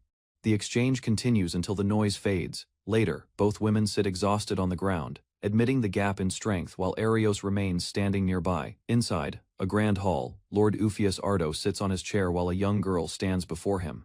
After she leaves the room, the Lord strikes her from behind, reminding her of her role as a slave. He shows no concern for her pain and treats the situation as entertainment. A masked member of the Arceus Liberation Group watches quietly. He warns that sudden violence will ruin their plans and damage trust. Lord dismisses the concern, claiming wealth and resources are easily controlled. He believes no one would dare oppose him. The masked man questions whether their creations truly satisfy human greed, hinting that consequences may soon follow. During a quiet moment, the Lord recalls that Emma once fought bravely in the arena, despite her young age. Now he questions the masked associate about her current condition. Reports suggest her opponent's skill surpasses hers. He states that everything is proceeding as decided. He claims their actions are meant to save the nation, even if harsh measures are necessary. Emma stands trembling while presenting a simple meal she prepared under strict time limits. Sweat runs down her face as she waits for judgment. Instead of praise, the Lord violently rejects her effort and strikes her again. The masked figure watches silently as her apology echoes through the hall. Outside the large mansion, Rhea stands in the open field and prepares her magic. With a shout, she releases a massive blast forward. The spell surges across the ground in a straight line, tearing through the air with overwhelming force. The impact shakes the area and leaves the onlookers stunned. Arios remains calm, observing the scale of her improved power without losing composure. He congratulates her growth, noting that she can now use advanced magic instantly. Rhea listens closely, realizing how far she has progressed. Another woman steps forward, asking to receive the same training. Arios senses the challenge continuing as the next session begins. After the training session, Emma approaches Arios with hesitation. She gathers her courage and calls out to him while he turns to listen. With a firm expression, she states that she wants to fight alongside the others. Determination fills her eyes despite the faint tension in her posture. However, she admits that when real combat begins, she feels unable to control herself. Arios notices her unease and asks what she means. Emma explains that something inside her feels different from everyone else. A dark presence rises from within. Arios reacts with concern as he senses the strange energy around her. The word black lingers in his thoughts. He listens carefully as Emma speaks about the dark voice inside her. He tells her to face him with full strength if she truly seeks help. Suddenly, black energy erupts from her body. Power surges outward, cracking the ground beneath her feet as her expression changes. Arios senses that the energy matches the ominous black gemstone they encountered before. The familiar presence confirms his suspicion. Overwhelmed, Emma draws her weapon and releases violent waves of force. The watching adventurers feel pressure comparable to that of an rank fighter. Through tears, she struggles to resist the influence and begs for it to stop, barely maintaining control of herself. Arios lowers his head, recalling that the enemy once mentioned an experiment. He questions why such cruelty was inflicted on an innocent girl, activating his cheat ability. A system window appears before him. He gives a firm command and prepares to intervene. At that moment, the goddess Dias manifests beside him. She greets Arios calmly while he realizes she has descended at a critical time. The surrounding adventurers stare in shock at her divine presence. Whispers spread as they struggle to comprehend what they are witnessing. Dias explains that Emma's condition results from a sealed disaster placed within her body. Arios focuses, understanding that decisive action is now required. The goddess steps forward and tells Arios she will fight beside him for a short time. A radiant barrier forms in front of the goddess. Intricate patterns expand outward as the dark energy around Emma reacts violently to the divine presence. Emma lunges under the black influence, swinging her blade wildly. Arios intercepts her strike head-on, blocking with precise timing while holding his ground. Light pours from the goddess's magic circle and binds the raging power. Emma screams as the disaster is forced out from within her body. A mass of black energy erupts and begins to take shape. Arios stares at the emerging entity, realizing the true enemy has finally appeared. From the expelled darkness, a grotesque mass forms, covered in countless staring eyes. The goddess explains that this creature is the true source of the black voice. As Emma collapses nearby, Arios steps forward to confront the entity. Activating his ability, he boosts his attack power and charges. His blade moves with divine speed, cutting through the swirling darkness while the monster rages. With a final decisive strike, he commands it to disappear. The slash cleaves through the core of the creature. The mass breaks apart into fading smoke, its cries dissolving into silence as the battlefield grows still once more. After darkness vanishes, Emma collapses onto the ground, while others gather around her. Confusion fills her expression as she tries to understand what just happened. Relief spreads when she is told the black entity has already been defeated. A gentle hand rests on her head, reassuring her that danger has passed. She checks her body and realizes pain and strange. Whispers are gone. For the first time, her mind feels quiet and steady. Shock returns when she notices divine presence standing nearby. Realization dawns that a goddess descended to save her. With calm authority, Divine Figure explains that Emma can now control her power freely. Gratitude fills Emma as she steps closer, and declares she will fight for him from now on. Soft smile crosses the goddess's face while she announces that an important day is approaching. Resolve hardens within the young swordsman as he acknowledges the plan. Abuse inflicted on Emma by the Lord cannot be ignored, and justice must follow. Without warning, Divine Figure leans in and places a gentle kiss on his cheek. Brief apology accompanies gesture, leaving him frozen in surprise. Onlookers whisper about radiant beauty they just witnessed. Meanwhile, Emma tightens her grip on her weapon, watching Goddess with mixed admiration and tension. Surprise crosses Ria's face when she realizes Divine Figure standing before them is truly Goddess Dias. Young swordsman confirms it calmly, leaving her stunned. Thoughtful expression appears as he considers limits of his cheat code manipulation. If growth continues, even logic-defying abilities might become possible. Murmurs spread among gathered villagers who begin connecting him to divine presence. Uneasy whispers rise as they accept he truly knows a goddess. Attention shifts back to Emma when he gently asks about her condition. She smiles with relief, admitting fear and pain have faded. Confidence returns as she explains. Dark voice now feels different, almost restrained. Request for a little more guidance follows. Emma stands facing him as dark energy begins to rise again. Power gathers around her body while he watches carefully from a short distance. He activates his skill and adjusts the output of her strength. A system panel appears, showing controlled changes to her attack power. Energy stabilizes as he explains that she must first understand her own limits. 1 week later, Arios gathers his companions around a table covered with documents and small bags of evidence. Arios explains that during the past week, they infiltrated the territory and confirmed suspicious movements. Further findings reveal that the Areld Lord has been trading resources and people to the Arceus Salvation faction. The truth shocks everyone present. They uncover proof that women were secretly confined in the mansion. The images confirm organized abuse. He concludes that the Lord's cruel nature explains the cries heard at night. The young woman lowers her head, troubled by the suffering of the captured victims. Arios firmly states that no one should blame themselves. Another member points out that new women were brought in repeatedly without explanation. This pattern strengthens the suspicion that the Arld Lord is tied to the Arceus Salvation faction. The team gathers around the table again. They decide to request official suppression of the Arld house and confirm Lord Euphas's involvement. Arios considers the coming battle. Though the enemy is strong and well-trained, he believes his cheat code manipulation can enhance everyone's attacks. Still, Arios' insight has revealed weaknesses, giving the group confidence to move forward. Under the night sky, Arios and his companion quietly approach the outskirts of the Arld estate. The massive outer wall of the Arld house stands before them. Two guards wait at the entrance, unaware that they are being watched from the shadows. Near the gate, the guards mock the idea that anyone would dare infiltrate the estate. Their overconfidence blinds them to the danger closing in. As they continue talking carelessly, they fail to notice movement behind them. The mission has already begun. Suddenly, a swift strike cuts through the air. One guard is knocked aside instantly, ending their false sense of security. A female adventurer steps forward and reveals herself as an A-rank fighter named Carlotus. Without hesitation, she unleashes a high-level ice spell. Crystals surge outward, tearing through the ground and shattering the entrance area in an instant. The freezing blast surrounds the guards, leaving them overwhelmed and unable to respond. She stands calmly amid the swirling shards, showing complete control of the battlefield. Watching from a distance, the men realize that even if they find a weakness in the group, Arios himself remains unpredictable and dangerous. At her call, a small bear-like magical assistant appears to support the attack, pushing the shaken guards further into despair. A small bear-like magical assistant appears, and formally declares absolute loyalty to Arios. Its sudden arrival deepens the guards' confusion. The two men stare in disbelief, unable to understand how Arios continues to reveal unexpected allies and abilities. Nearby, Arios stands calmly with a composed smile, holding his weapon with ease. A companion warns him not to toy with the enemies, but his relaxed posture shows control. The shaken guards recall reports about powerful adventurers supporting Arios. Realization dawns that they are facing opponents far beyond their level.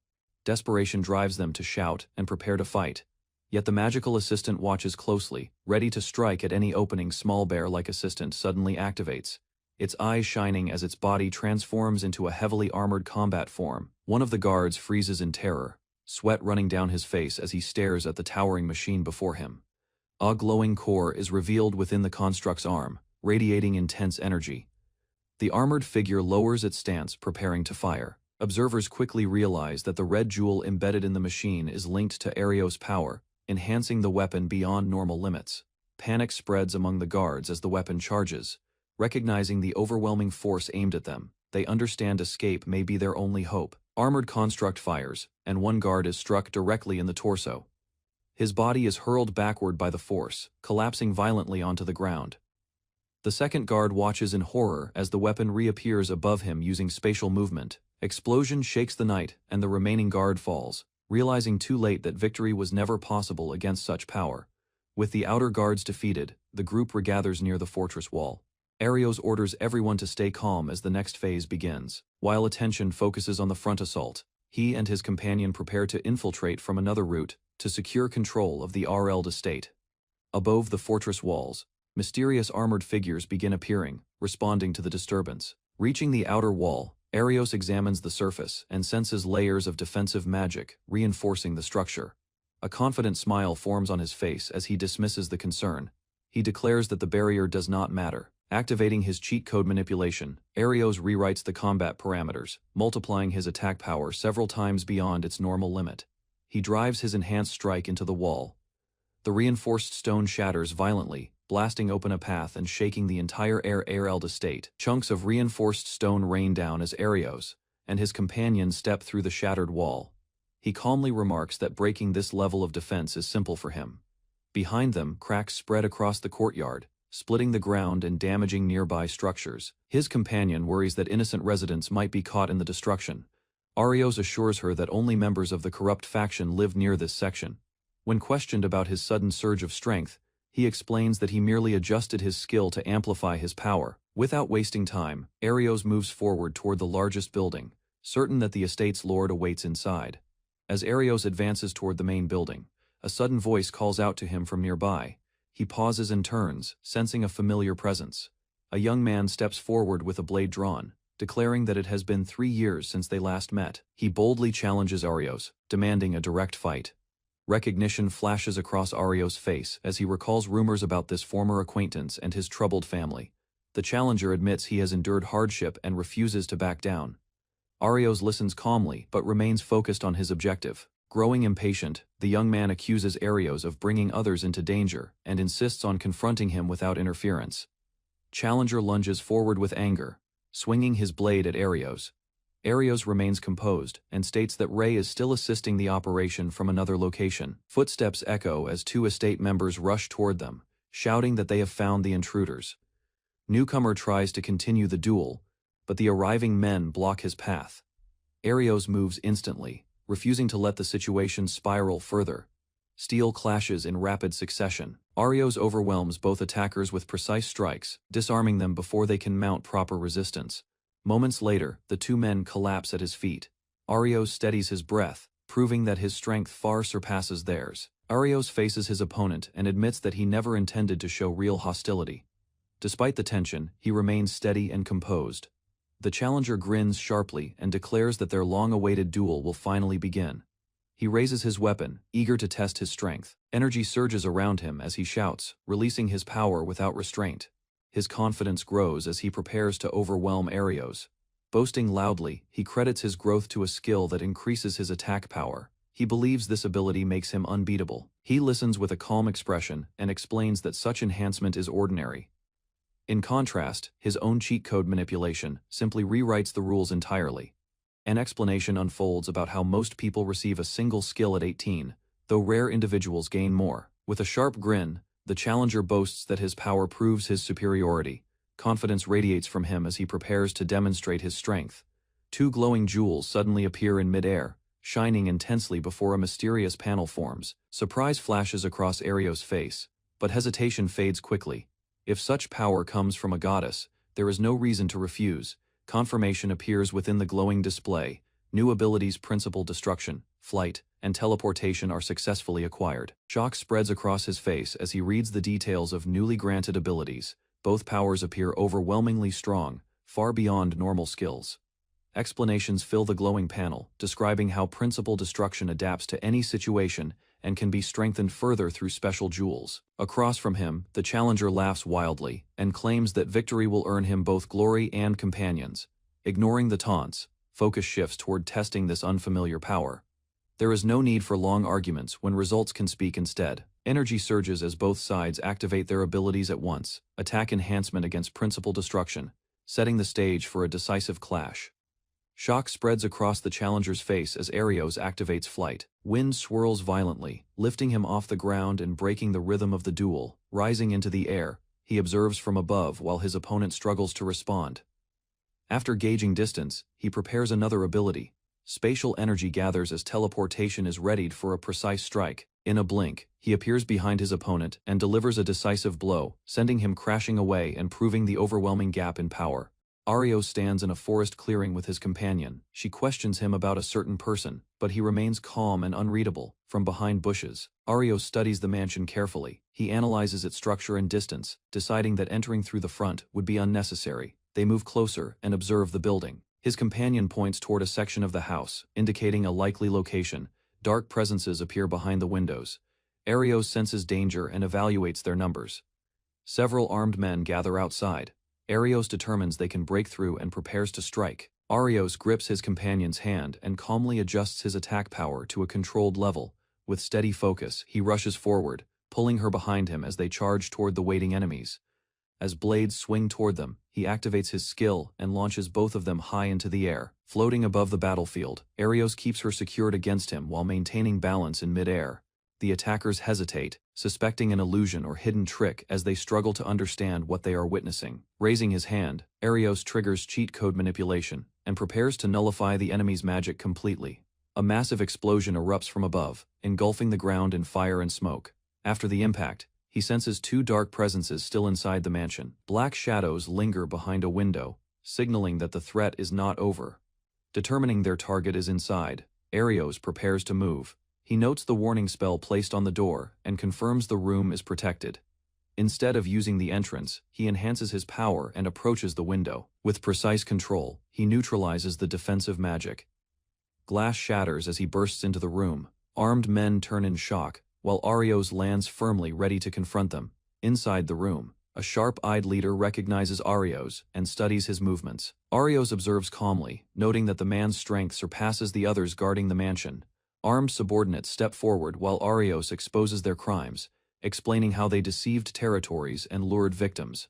A heavy-set noble panics under the accusation. Sweat forms on his face as he realizes his plans are collapsing. The noble desperately orders his men to kill Arios. Behind him, the captured girl lowers her gaze, remaining silent amid the chaos. Even the composed leader shows surprise at Arios' resolve. Sensing that the balance of power in the room has shifted, captured girl steps forward, her expression firm as dark energy lingers behind the enemy leader. Standing tall in the center of the room, she rejects the noble's authority. Her posture shows resolve as she refuses to obey any further commands. The noble reacts with anger and disbelief, trembling as he realizes his control over her mind has failed. Arios watches closely, sensing the shift in power. With calm conviction, she admits she is different from ordinary people, yet accepts that truth without fear. A gentle smile appears on her face as she acknowledges that Arios accepted her completely, strengthening her resolve to stand by his side. She gathers her strength and declares her intent to repay Arios. Energy surges around her as she accepts her nature and prepares to fight on her own will. Arios nods and moves beside her. She asks him to conserve his power while she handles the enemies in front of them. One of the remaining men reaches for a device, planning to summon reinforcements. A familiar warrior suddenly appears, stepping forward with confidence. Arios recognizes him at once, sensing a far greater threat than before.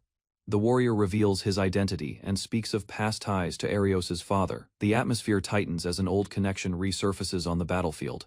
Arios questions the warrior's sudden involvement and reflects on the organization behind the conflict. Admits he once rejected entry into a powerful faction and now seeks recognition through strength. He claims that relying solely on personal power is the only path to becoming stronger. Arios listens carefully, realizing how much this belief has shaped the man's choices. Drawing a dark blade infused with magic, the warrior boosts his abilities and prepares to strike decisively. As the enemy charges forward, the girl steps in to face him, asking Arios to trust her while he steadies himself for the coming clash. The warrior swings his dark blade with full force, unleashing a powerful technique. Shaken by the exchange, the warrior realizes Arios has mastered a superior style. Arios calmly recalls how his family once suffered because of this man's actions. Standing firm, Arios states that the difference in their abilities cannot be bridged. The warrior refuses to accept this and tightens his grip. Arios declares he will not lose, even without relying on his cheat ability. Determination sharpens his focus.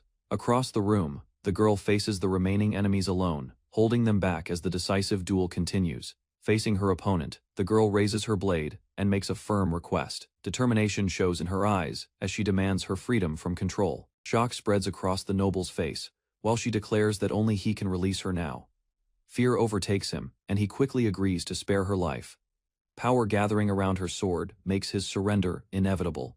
Energy surges through her stance as she prepares to fight properly. Across the hall, a cloaked swordsman underestimates her, dismissing her lack of experience. Steel clashes in rapid bursts as strikes are exchanged. Frustration grows when attacks fail to land. A decisive strike flashes across the hall. Blade moves with overwhelming speed, cutting through defense and sending opponent crashing backward. Body hits ground hard, yet he forces himself upright. Pride keeps him standing, as he insists his strength has reached its peak. Sweat runs down his face while disbelief replaces confidence. Even so, he refuses to admit defeat. Calm voice declares judgment, stating that every conspirator involved in the scheme will be captured. Fate awaiting them is imprisonment and lifelong regret. Kneeling in shock, wounded swordsman finally understands gap in power. Fury drives the wounded warrior into another reckless charge. Swift movement meets him head-on, blade cutting across his defense and forcing him back again. A final technique surges forward, light splitting the air and crashing through the hall. Impact roars as power overwhelms resistance. Elsewhere in the chamber, she struggles against two attackers. Steel collides repeatedly, yet strain begins to show as pressure mounts, noticing her limits. He refuses to give up. Determination hardens his voice as he promises to face every hardship together and shifts his power to support her. Rapid strikes rain down on remaining enemies, forcing them into panic as momentum turns completely. blades whirl in a final exchange, and both attackers are struck down in rapid succession. Their bodies crash across the floor, unable to rise again. Silence follows as she lowers her sword and faces the trembling noble. He scrambles backward, panic replacing arrogance. With steady composure, she informs him that his organization has already been dismantled. Nearly all members have been captured. Heavy doors open, and royal figures step inside. Authority fills the chamber as the noble recognizes the princess before him. Guards surround the defeated man, while others gather in the hall.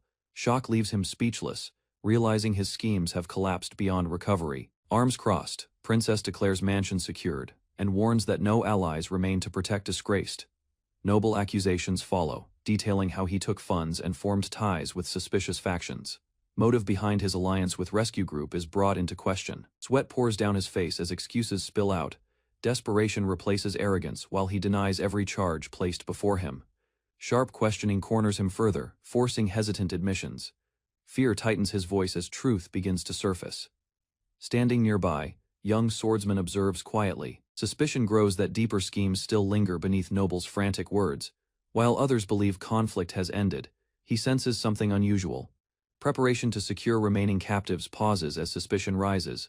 Sudden movement triggers immediate action. Hand lifts, activating hidden ability, and a burst of fire shoots across hall toward unseen presence. Flames reveal a cloaked man emerging from concealment. Surprise flashes across intruder's face as detection ruins his stealth. Man retreats a step, frustration clear, as he realizes awareness has exposed his position. Calm stance opposite him shows no hesitation. Observation follows, analyzing strange ability that allowed concealment. Conclusion forms that enemy possesses rare skill tied to thought-based control and shadow manipulation. After mansion falls, he reflects that Noble's arrest will not end conflict. Several core members of organization remain unaccounted for, leaving situation unresolved. Calm ally explains that third-ranked member has appeared at scene. Presence suggests rescue faction's leadership is directly involved. Cloaked man stands with arms crossed, exposed at last. Recognition spreads as identity of high-ranking operative becomes clear, signaling deeper confrontation ahead. Inside a grand hall, Arios observes a bound man forced to kneel before armed soldiers. Nobles and attendants surround them, watching the tense scene unfold. Suddenly, a young woman steps forward and demands clarification. Her posture shows urgency as she questions the harsh treatment of the prisoner. With visible resolve, she reveals that she is an artificial human and challenges the reason for her creation. Shock spreads across the chamber. Calm yet distant, a priest refuses to explain, insisting that silence is necessary. Determination hardens in Arios as he faces the priest, ready to expose the hidden truth. Arios firmly declares that he will not allow the priest to proceed. Surprise crosses the priest's face as Arios activates his skill. A wide arc of energy sweeps through the hall as Arios uses a skill called Principal Destruction.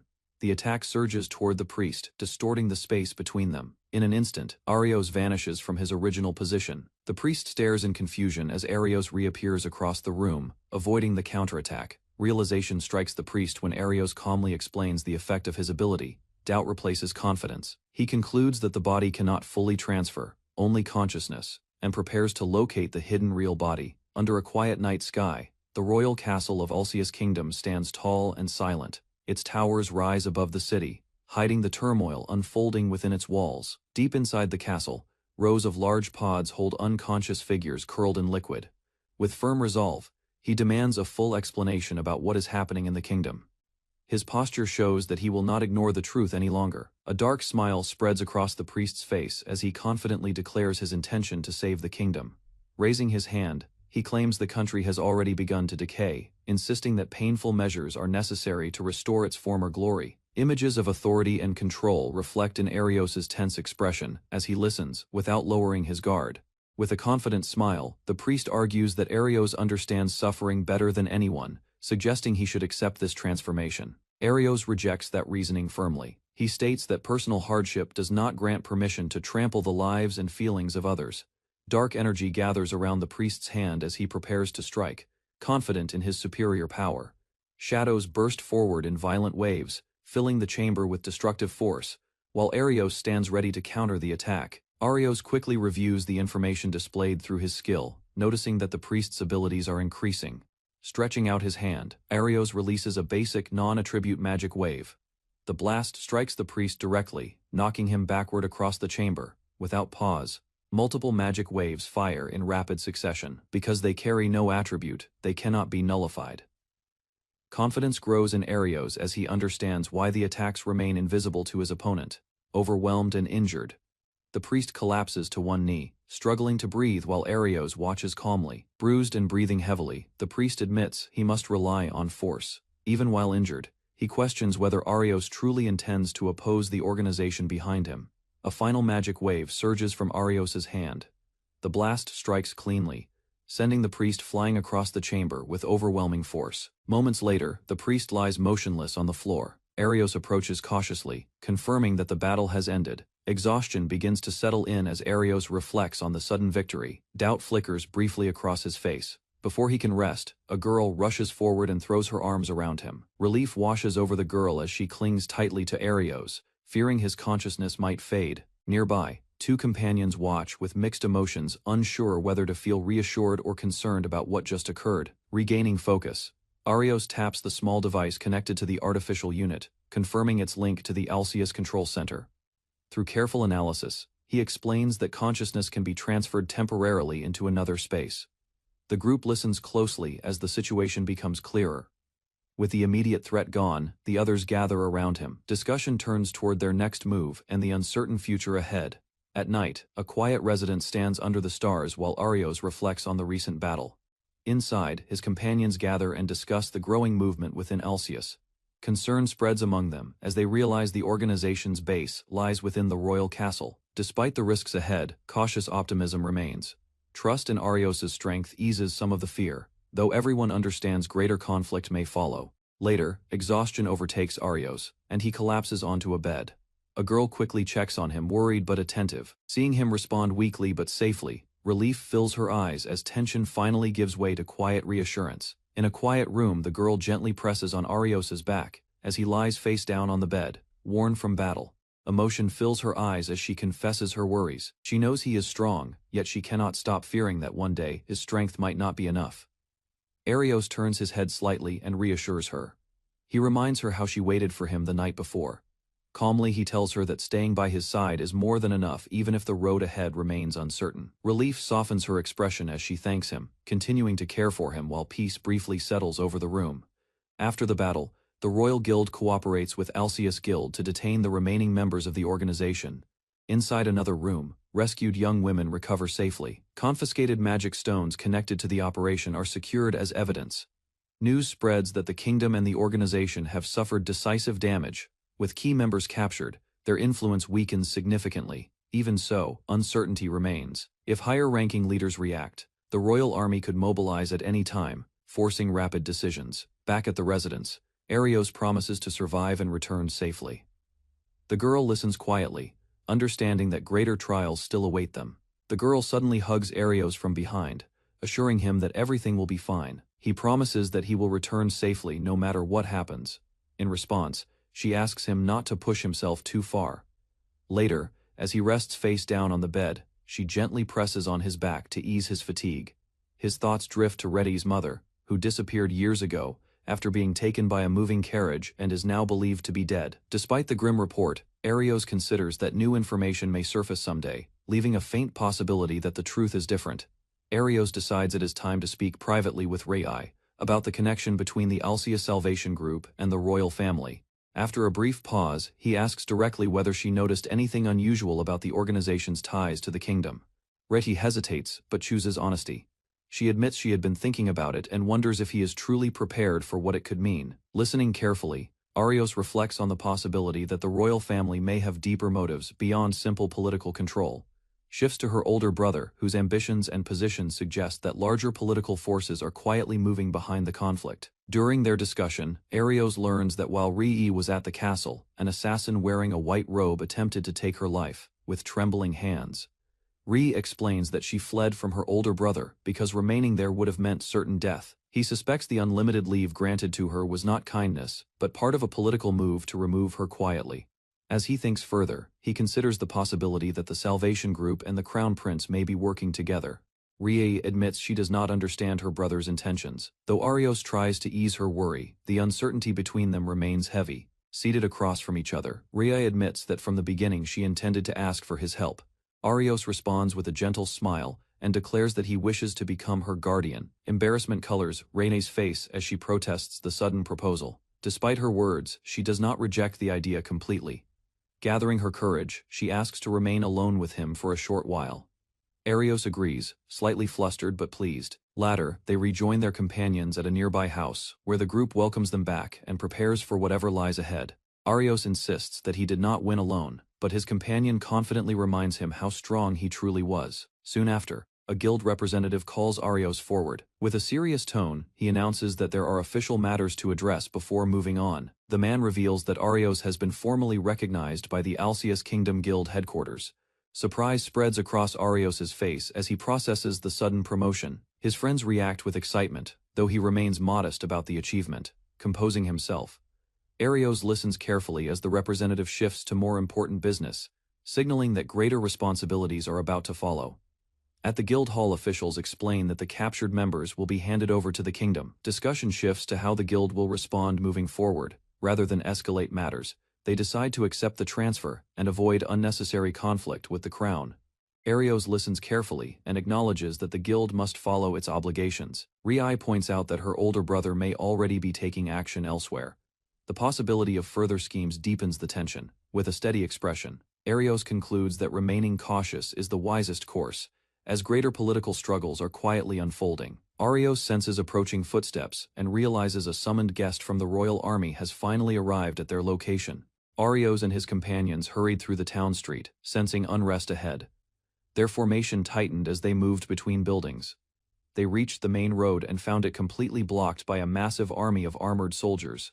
The sheer number of troops filled the horizon, leaving no path forward. The princess stared at the endless ranks in disbelief, realizing the kingdom had sent an overwhelming force against them. At the front stood the captain of the Royal Knights, calm and confident, signaling that this was an official military operation. As tension rose, Arios prepared himself while his allies stood firm behind him. Knight Captain questioned the gathering while armed soldiers surrounded the area. Suspicion spread as he demanded the purpose behind the crowd of warriors. With a cold expression, he declared that civilians were not entitled to explanations and ordered that the guild master be summoned immediately. An elderly man stepped forward, recognizing the princess. Arios watched quietly as she positioned herself between the villagers and the soldiers. Respect replaced tension when the captain realized her identity. He bowed formally, acknowledging her status and recalling their previous encounter. Despite the courtesy, concern remained. The princess questioned the military action, while the captain insisted the royal decree required strict enforcement. Attention shifted when the captain mentioned a dangerous black stone reportedly stored in the area. Raising his hands calmly, he stated that the object posed a severe threat and suggested the army should take custody of it for safety reasons. Arios immediately understood the target was the shadow stone he had recovered earlier. The princess questioned how the military learned about it. Firmly, she argued that proper procedure required direct contact with the guild headquarters. The captain dismissed her protest, calling it a military matter. With a faint smile, he insisted the stone might erupt dangerously, declaring the army would secure it to protect the citizens. The princess quietly questioned whether the captain had truly judged the situation fairly. Beside her, Arios reflected that the army might have sealed off the town in advance to corner him. Captain openly stated that reports claimed Arios possessed the black stone. He argued that securing it was necessary, and implied Arios must be prioritized for supervision. Realization struck Arios. The large deployment was not random, but intended to monitor his movements and prevent escape. While considering possible options, he sensed the pressure tightening around them. Even the princess understood the threat exceeded expectations. Suddenly, a message window appeared before Arios, instructing him to activate a specific cheat code immediately. Understanding the message's urgency, Arios activated the cheat code without hesitation. A faint interface glowed before him as the system responded. Light gathered around his arm, forming a transparent barrier that shimmered in front of him. The sudden display stunned those nearby. At that moment, a powerful presence emerged.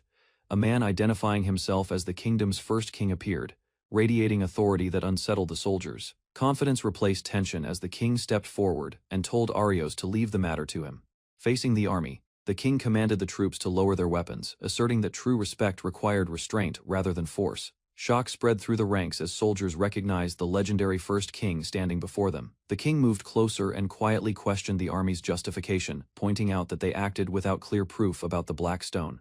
Calmly, he revealed knowledge of the captain's lineage and past loyalty, reminding him of the ideals expected from a knight. With steady authority, he criticized the current conduct, suggesting that such behavior would disgrace the honor once upheld by true warriors. Finally, he declared that a ruler must embody courage and integrity, commanding the troops to remember their duty and restore order. The captain hesitated as the king warned that the matter should be reported to the current ruler. Despite his unease, the captain insisted the black stone posed undeniable danger. He declared the army would continue guarding the area to ensure the villagers' safety. Stepping forward confidently, the king introduced himself by name, declaring his identity openly. Arios stood beside the legendary figure, equally surprised by the unfolding truth.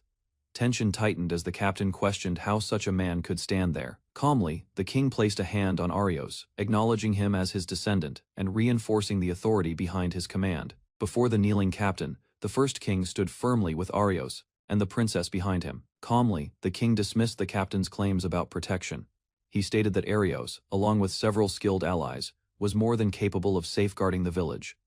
Then his expression hardened. A strict order was issued, demanding that the armed group withdraw and allow 1 week without interference. Shock crossed the captain's face as he realized resistance was pointless. The overwhelming presence before him left no room for argument. In the end, he accepted the command, retreating with his men while tension slowly faded from the scene. The soldiers finally withdrew in formation, leaving the street quiet. The captain watched their departure, believing the conflict had settled for now. Meanwhile, the two powerful men remained facing each other. The captain admitted the legend of the first king had once inspired him, though doubt still lingered. Tension sparked again as pride clashed between them. Each measured the other's resolve, testing authority without drawing weapons. She stepped forward, confused by the sudden rivalry and questioning why such figures stood in this small village. With a firm hand on Arios's shoulder, the king declared that his return was tied to his descendant. King explained that Arios's cheat ability was a fragment of divine power temporarily entrusted to him.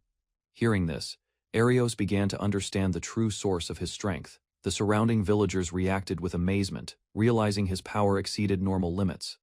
Soon after, the discussion turned serious again. The king reminded Arios that the threat of the hostile faction still remained for 1 week. Deep in thought, Arios considered the risks ahead. He understood that facing royal forces and elite knights would not be simple. Finally, plans were set in motion, with secret information to be shared as they prepared for the coming conflict. The king declared that the princess was not yet fit to ascend the throne, and urged her to reflect on her role. With calm authority, he advised her not to rush such a decision, and to choose her path carefully. Arios listened quietly while the captain watched in silence. Turning to Arios, the king stated that he wished to see him grow as a true successor. The weight of expectation settled on Arios's shoulders. Arios accepted the responsibility without hesitation. His resolve became clear as he stood upright before the king. In the end, the king affirmed that the future of this era would be entrusted to Arios. Open clearing outside the village. Arios faced the captain in a formal duel. Villagers and companions stood at a distance, watching in tense silence. Whispers spread through the crowd as Arios raised his sword. He steadied his breathing, focusing on the weight and balance in his hands. The captain observed him closely and noted his potential to reach the level of a true holy knight. Drawing his blade, the captain revealed a sacred sword blessed by divine power. Its presence carried a heavy pressure across the field. Recalling past battles, Arios realized ordinary attacks would not work. He understood that magic flowing through the blade could nullify physical strikes. The captain revealed that divine threads were woven into his uniform, allowing even Arios's strikes to pass without effect. Without further warning, he charged across the clearing, sword raised. Arios held his ground, watching the distance close rapidly. Confidence filled the captain as he claimed their side had already staked everything on this outcome. His blade cut through the air with decisive force. Realizing he needed full power, Arios activated his cheat ability and amplified his attack strength several times over. Their weapons collided violently, shockwaves bursting outward as the spectators stared in disbelief at the overwhelming clash. Energy surged across the clearing as both fighters advanced again. The captain praised Arios's talent, sensing the battle had become truly worthy. In a sudden burst, Arios dashed forward and swung with full force. Their blades collided head-on, sending debris scattering across the ground. Steel rang repeatedly as they exchanged rapid strikes. The captain pressed him, testing whether Arios's strength was genuine. Without retreating, Arios answered every blow. Sparks flashed between them, while curved shockwaves spiraled outward from each impact. Faces set with determination, both warriors continued their fierce clash, neither willing to yield as the duel intensified. Shockwaves tore through the trees as Arios and the captain locked blades, their duel escalating while allies watched in alarm. On a shattered training field, two fighters knelt while gripping their swords for support. Heavy breaths escaped them. After an intense exchange, standing tall, the older swordsman observed the boy's condition and measured his growth. Noticeable improvement compared to earlier days was clear. Respectfully, the boy faced his mentor and awaited further judgment. A stern expression met him, signaling strict standards and continued discipline. With calm authority, the instructor concluded the training session. He recognized that the boy had gained meaningful experience from the trial. Later, quiet reflection followed. Newly acquired abilities from past battles surfaced in his mind, marking steady progress. The instructor acknowledged the boy's unusual absorption ability and recognized the steady rise of his strength. With firm authority, he revealed a hidden truth about the boy's lineage. The revelation carried weight, linking him not only as a student but as family with a deeper legacy. Surprise filled the boy's face as the instructor activated a glowing stone in his hand. In an instant, the surroundings shifted. The training ground disappeared, replaced by an empty white space where both stood facing each other. Calmly, the instructor explained that the red and shadow stones concealed unknown secrets, and the boy listened carefully to this new reality. A young mage analyzed the shadow stone and warned that it might contain power created by a god. Instructor explained that the shadow stone was born from a great enemy. His serious expression showed the weight of that history. Confusion crossed Arios's face as he tried to understand. The instructor clarified that the enemy's true name could not be spoken. Long ago, even powerful warriors failed to defeat that being. Knowledge about it was restricted to prevent panic and chaos. The red stone was revealed as a divine countermeasure left behind. Arios stood silently, understanding that this responsibility now rested on him. A radiant goddess appeared before Arios and gently greeted him. She explained that only limited time allowed her to share important truths. Stepping closer, she revealed that Arios carried the blood of her lineage. The connection tied him not only to Farless, but also to her divine heritage. Calmly, she reassured him that as long as he possessed the Shadow Stone, it would not spiral out of control. Divine blood within him acted as restraint. She confirmed that the power known as cheat code manipulation had been chosen specifically for him. Before departing, the goddess expressed gratitude and pressed a gentle kiss to Arios's cheek, leaving him stunned in silence. The goddess admitted she had little freedom to act and apologized for placing responsibility on Arios. Closing his eyes, Arios reflected on the people he wished to protect. Faces of friends and allies filled his instructor praised that determination, declaring him worthy of the Sword Saint's legacy. Pride appeared in his stance as he acknowledged Arios's growth. Light teasing followed, easing the tension. Even so, the message remained clear that Arios had matured beyond his earlier self. Finally, the instructor reminded him that strength alone was not enough. Support from trusted allies would be essential for the battles ahead. The instructor and the goddess prepared to depart, entrusting the coming era to Arios. Their forms began to fade, leaving the responsibility in his hands. Light dissolved, and Arios found himself back on the training ground. Realization settled in as he understood their presence had truly vanished. Soon after, the king approached with composed authority and expressed gratitude for the recent aid. When asked about the Sword Saint and the goddess, Arios explained that their role had concluded after guiding him through his final trial. With approval, the king acknowledged Arios's growth. Reaching a new stage of strength, he was recognized as a hero worthy of greater responsibility. King spoke privately to Rhaenyra, asking her to keep certain matters close to her heart. His tone carried quiet seriousness as he turned his back. Rhaenyra questioned her ability to fulfill such expectations. In response, the king assured her that fear was unnecessary and that she could continue supporting the world in her own way. A playful gesture followed as Rhaenyra lightly tapped Arios, drawing his confused attention. The king watched them with a knowing smile. He then addressed both Arios and Rhaenyra together, reminding them that shared blood and destiny bound them. With firm conviction, the king urged them to walk the path they believed in, without doubt or hesitation. Arios and Rhaenyra watched as the king's presence vanished into the sky. Silence settled over the field, marking the end of that chapter. Later, they sat together on a bench near the castle grounds. Rhaenyra reflected on how overwhelming the older generation had been. Arios considered the history of the first king and the alliances formed long ago. The weight of legacy lingered between them. Gathering courage, Rhaenyra declared her desire to become the next queen, despite her doubts. She explained that the kingdom faced growing threats and could not remain passive. Determination replaced hesitation in her eyes. Rhaenyra suddenly leaned toward Arios and asked for his help. Though aware of the dangers ahead, she admitted she could not face them alone. Rising to his feet, Arios reminded her of his promise to grow stronger and protect her. That resolve had not changed since the beginning. With firm conviction, he declared that she would remain as she was, worthy of being queen. Confidence replaced hesitation in his expression. Grateful for his answer, Rhaenyra thanked him and gathered her courage before asking one more question. She embraced him tightly, wondering whether his wish to protect her was only a dream or something far deeper. Still holding him close, Rhaenyra confessed that if she became queen, she wanted Arios to remain by her side. Her feelings were no longer hidden behind duty. For a moment, Arios hesitated, recalling the teasing words of his mentor about understanding a woman's heart. Their faces moved closer as silence replaced uncertainty. Acceptance showed in their eyes, and the distance between them disappeared. Under the soft glow of evening light, they shared a quiet kiss and held each other gently. Embarrassment colored their faces, yet neither pulled away. Night settled over the town as Rhaenyra admitted she wished to stay with Arios, hoping he would not refuse her feelings. Inside a quiet village inn, Arios lay awake beside Rhaenyra. Moonlight filtered through the window as she softly called his name, turning toward him. She mentioned that her grandfather had once said something important. According to him, if she and Arios stood together, even powerful bonds could be overcome. Arios reflected on the deep understanding between the older generation. Their connection had been built on trust and shared struggle. Rhaenyra admitted she felt the same way, drawing closer with shy honesty. As emotions rose, Arios moved instinctively, unsure of what to do next. Confusion mixed with tenderness in the stillness of the room. She insisted that they should fight side by side as the best possible pair. Arios listened, slightly overwhelmed by her confidence and closeness. Suddenly, a system message echoed in Arios's mind, activating his cheat code and transferring the First King's power. After the light faded, Arios checked on Rhaenyra.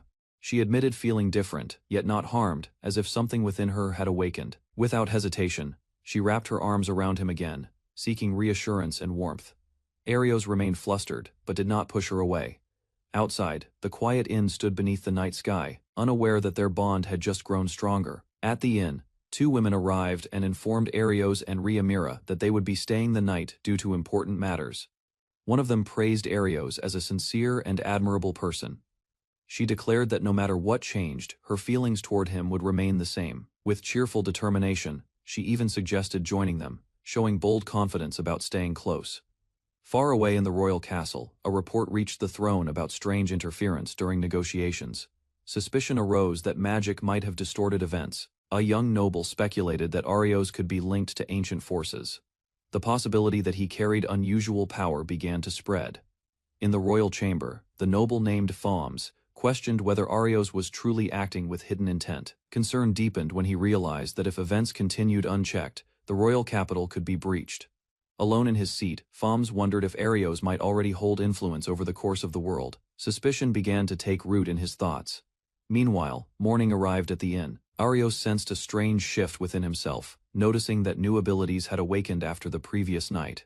Recognizing that the time for action had come, Arios prepared to depart. Rhaenyra stood beside him, ready to face the coming battle together. Inside a modest house, Arios gathered with his allies around a table. A detailed explanation was given about the operation connected to the royal capital. Attention shifted to a hidden underground route leading toward the castle. A mysterious red door along that path was said to connect directly inside. Rhaenyra revealed that the mechanism had been prepared long ago by the First King and the goddess. She added that her brother was advancing his own plans within the castle, and the 19th Division had already been drawn into the conflict. In conclusion, three main enemies were identified: the kingdom's 19th Division, the Arceus faction, and their hidden supporters. Rhaenyra identified the second prince, Leif Arceus, as a key threat. She explained that powerful royal factions still supported him. Soon after, Arios met with guild leaders who placed their expectations on him. They acknowledged his growing influence and prepared to decide their next course of action. With firm resolve, Arios accepted the responsibility to confront Arceus and protect the kingdom from corruption. Inside the royal castle of Arceus Kingdom, a knight reports to the commander about the underground investigation 3 days earlier. Reports stated that several adventurers, including Leifa, had been captured in the underground ruins. Believing Arios lacks the strength to overcome the iron walls, the commander remains confident. He assumes the sealed underground passage will prevent any escape. Suddenly, urgent news arrives that Arios and his group have appeared. Another report follows, stating the soldiers are being defeated one after another. Reports reach the commander that Arios has attacked using instantaneous movement. Within the royal underground passage, soldiers surround Arios. Expecting an easy capture, they advance together while he runs forward without hesitation. Arios activates his skill and nullifies the principles that bind the space. His expression remains steady as the power takes effect. In the next moment, he vanishes. Confusion breaks out among the soldiers as they search for his position, reappearing above them. Arios increases his attack power and strikes down multiple soldiers in rapid succession. Raising his hand, Arios activates cheat code manipulation and prepares water magic for immediate use. A barrier forms as enemy mages deploy their teamwork strategy. Transparent walls rise between the pillars while knights charge forward to pressure him from the front. Observing the defense, Arios analyzes the structure and recognizes the strength of the protective spell. Suddenly, he transfers position again. The soldiers lose sight of him as his movement breaks their coordinated attack. Water surges around his outstretched arm, gathering into a powerful upper-tier spell ready to strike. Arios releases the completed water spell, sending a violent surge through the corridor. The current crashes into the soldiers, sweeping them off their feet and breaking their formation. After the passage falls silent, a heavy door opens nearby. Arios steps forward and his companions gather behind him, confirming their successful advance. The group acknowledges that the enemy resistance was stronger than expected, yet Arios remained decisive throughout the battle. Calmly, Arios states their objective: rescue Leifa and stop the second prince's interference within the kingdom. Dividing into teams, they move deeper into the underground, advancing without hesitation. The team engages another group of soldiers in the corridor. Arios enhances their attack power through his rewritten skill, allowing everyone to strike with greater force and coordination. Lightning surges from a raised blade as a powerful technique tears through enemy ranks. The reinforced attacks overwhelm the defenders, who fall one after another under the combined assault. With the immediate threat cleared, Arios reflects briefly on how his companions have grown stronger during their journey. Their teamwork now matches seasoned adventurers. Soon, they arrive before a massive ornate door deep within the underground structure. Concluding that Leifa and the prince must be beyond it, the group prepares to split and proceed carefully. Arios and his companion acknowledge the danger ahead, aware that invading the royal castle carries serious risk. Despite the tension, they remain committed to their mission. Before separating, the B team expresses trust in Arios and promises to return safely. With determination, they run down the underground passage to draw attention away. Standing before the massive ornate door, Arios reassures the others while they notice it has no visible handle or lock to open it. Calmly, Arios produces a glowing gemstone and raises it toward the entrance, activating his skill once more.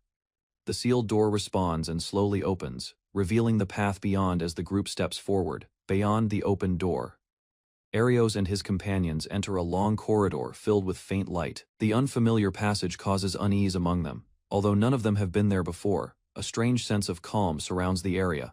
Arios realizes their strength is gradually recovering, as if the place was designed to restore those who pass through it. He considers that it may be a hidden route prepared in advance. Continuing forward, they notice the corridor brightening toward an exit ahead. Stepping outside, the group arrives in the castle's rooftop garden, surprised by the sudden change in scenery.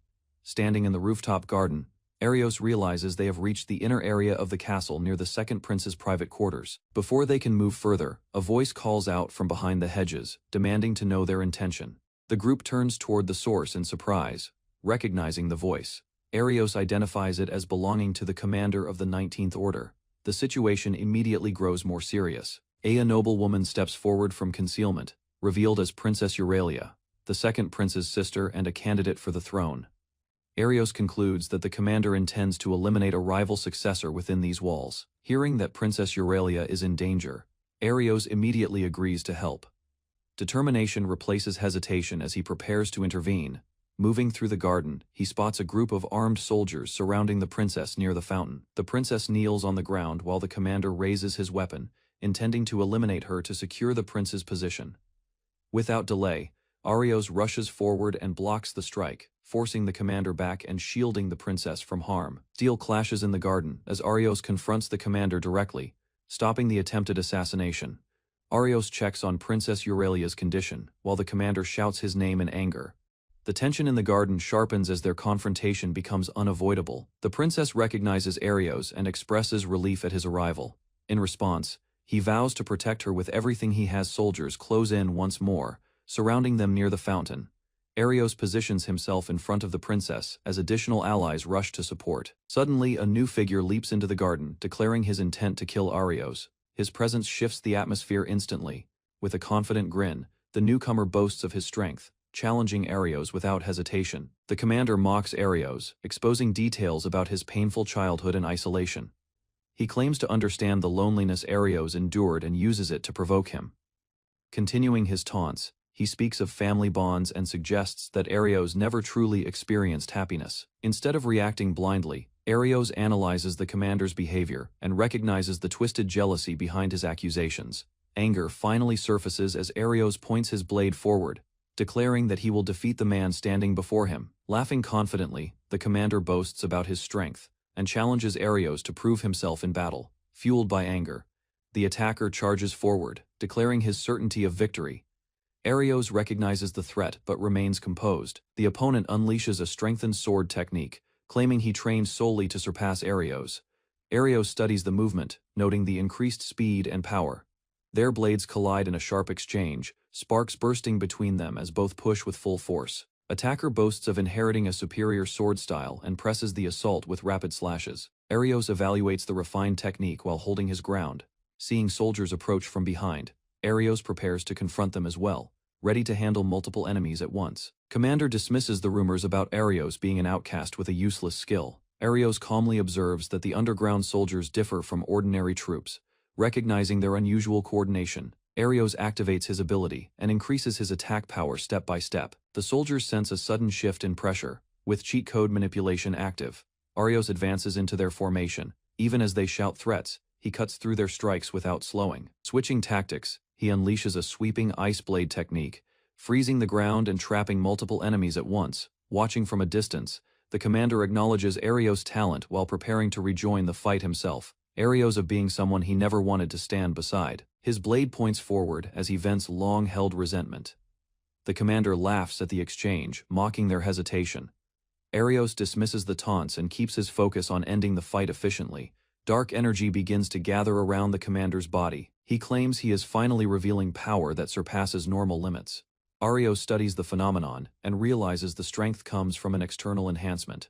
He questions why the commander possesses such forbidden power. Shadowy force swells in the commander's hands as he prepares to unleash it, refusing to explain its origin. The commander's body shifts as dark energy spreads across his arm and chest. Arios observes carefully, sensing that the change is not a simple increase in strength, but something unnatural. Black power intensifies around the commander, distorting the air between them. In the courtyard, Arios confronts a single opponent while his ally watches from behind. The blade cuts through the air at high speed, yet the enemy calmly intercepts it. A sharp impact follows, and Arios is forced backward as his attack is cleanly deflected. A faint glow surrounds the opponent as he reveals an ancient ability known as reflection. Realizing the threat too late, Arios launches another blow. The force rebounds and wounds him instead, giving the enemy control of the battle. Despite the setback, determination drives him forward once more as he charges, seeking a way to overcome the overwhelming skill. Kneeling on the stone floor, Arios steadies his breathing while facing his opponent. The man studies him calmly and explains that Arios' attacks are predictable and easily read. Arios rushes in again, swinging repeatedly. Each strike is intercepted, and the enemy counters with a heavy slash that sends Arios crashing down. Struggling to stand, Arios realizes the opponent's reflection skill is far stronger than expected. Memories of his goal to become a sword saint push him forward. He grips his weapon tightly and forces himself back into the fight. As the enemy moves to finish him, Arios suddenly shifts his stance and prepares a new approach, ready to change the flow of battle. Wounded and exhausted, Arios lowers his head while his opponent advances. The enemy mocks his past and reminds him of being abandoned. Lifting his face, Arios steadies himself and entrusts the rest to his ally. Confidence replaces hesitation as he prepares to act without fear. The opponent activates reflection again, convinced no attack can reach him. Arios calmly declares that he possesses a similar ability and steps forward. In a sudden burst of speed, Arios moves within a brief opening and strikes at close range. Shocked and enraged, the defeated man struggles to rise, unable to accept that his absolute defense has been broken. Enemy raises his hand and unleashes a destructive skill that shatters the courtyard floor. Debris erupts upward as Arios watches closely, remaining calm amid the blast. Using cheat code manipulation, Arios alters the flow of the attack and avoids direct damage. He observes that even advanced magic cannot strike him as expected. The opponent refuses to retreat and launches himself into the air. Confident in his speed and power, both clash mid-air. Exchanging rapid strikes, steel collides repeatedly while each searches for a decisive opening. Seeing a moment of overconfidence, Arios shifts his stance and delivers a precise counterattack, driving his blade forward with full commitment. But his reflection collides with its force. Energy turns back on him, and he realizes too late that his own power has been redirected. Arios activates a transfer ability and shifts position in mid-air. The crystal changes course under his control, slipping past the enemy's guard, landing smoothly. Arios catches the object and steadies his breathing. He notes that the goddess's protection has calmed the unstable energy inside it. The opponent stares in disbelief as the crystal's movement stops responding to him. Control over the shadow stone has completely vanished. Holding the gem close, Arios studies its structure and senses a deeper quality within, preparing for what comes next. Arios raises his hand and signals for a pause. Across the courtyard, the battered opponent steps forward again, refusing to withdraw, despite his injuries. An ally approaches Arios and questions his condition, ready to take over the fight. Though wounded, Arios grips his sword and insists on continuing. Activating his cheat code manipulation, Arios rewrites the enemy's attack parameters.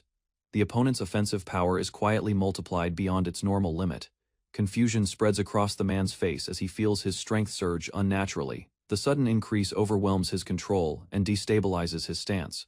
Calmly watching, Arios reminds him that reckless power, without balance, leads to self-destruction, leaving the outcome sealed.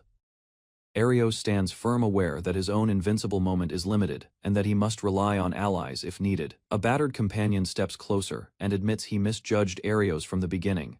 Regret shows clearly as he forces himself to remain standing, reveals the pain of being cast aside by his family and raised away from them. The weight of resentment has shaped his actions until now. He listens in silence, understanding that they are brothers divided by circumstance rather than fate. Setting emotions aside, Arios refocuses on the battlefield and advances, determined to end the fight before speaking further.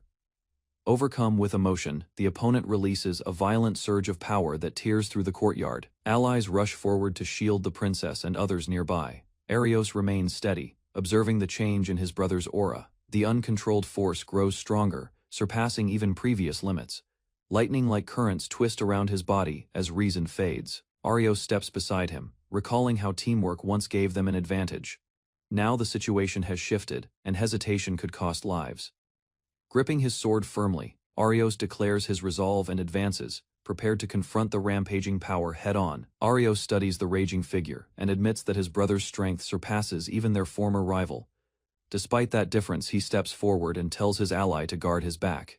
Facing such power alone would be impossible, but together they still have a chance. He reflects on the battlefield and concludes that only one swordsman can finish this clash. That responsibility must fall to him. Recalling the previous exchange, Arios realizes the reflection ability activates only when his brother consciously selects the attack to return. With a plan forming, Arios decides to trigger his brief invincible moment first, creating an opening for the decisive strike. Arios moves forward with steady resolve, refusing to let despair decide the outcome. Dark energy surges from his brother as rage consumes him. Seizing the moment, Arios dashes in at full speed, closing the distance before another attack can form. Flames spiral around Arios' blade as he unleashes his strongest technique. The strike cuts through the air with precise control and unwavering focus. Reflection activates, but Arios triggers his brief invincibility at the same instant. The counter fails to stop him, and his attack lands cleanly, blasting his brother backward. Without hesitation, Arios pursues and prepares a final decisive blow to end the battle. Steel collides as Arios and his brother exchange rapid slashes. Sparks scatter across the courtyard while both struggle to overpower the other.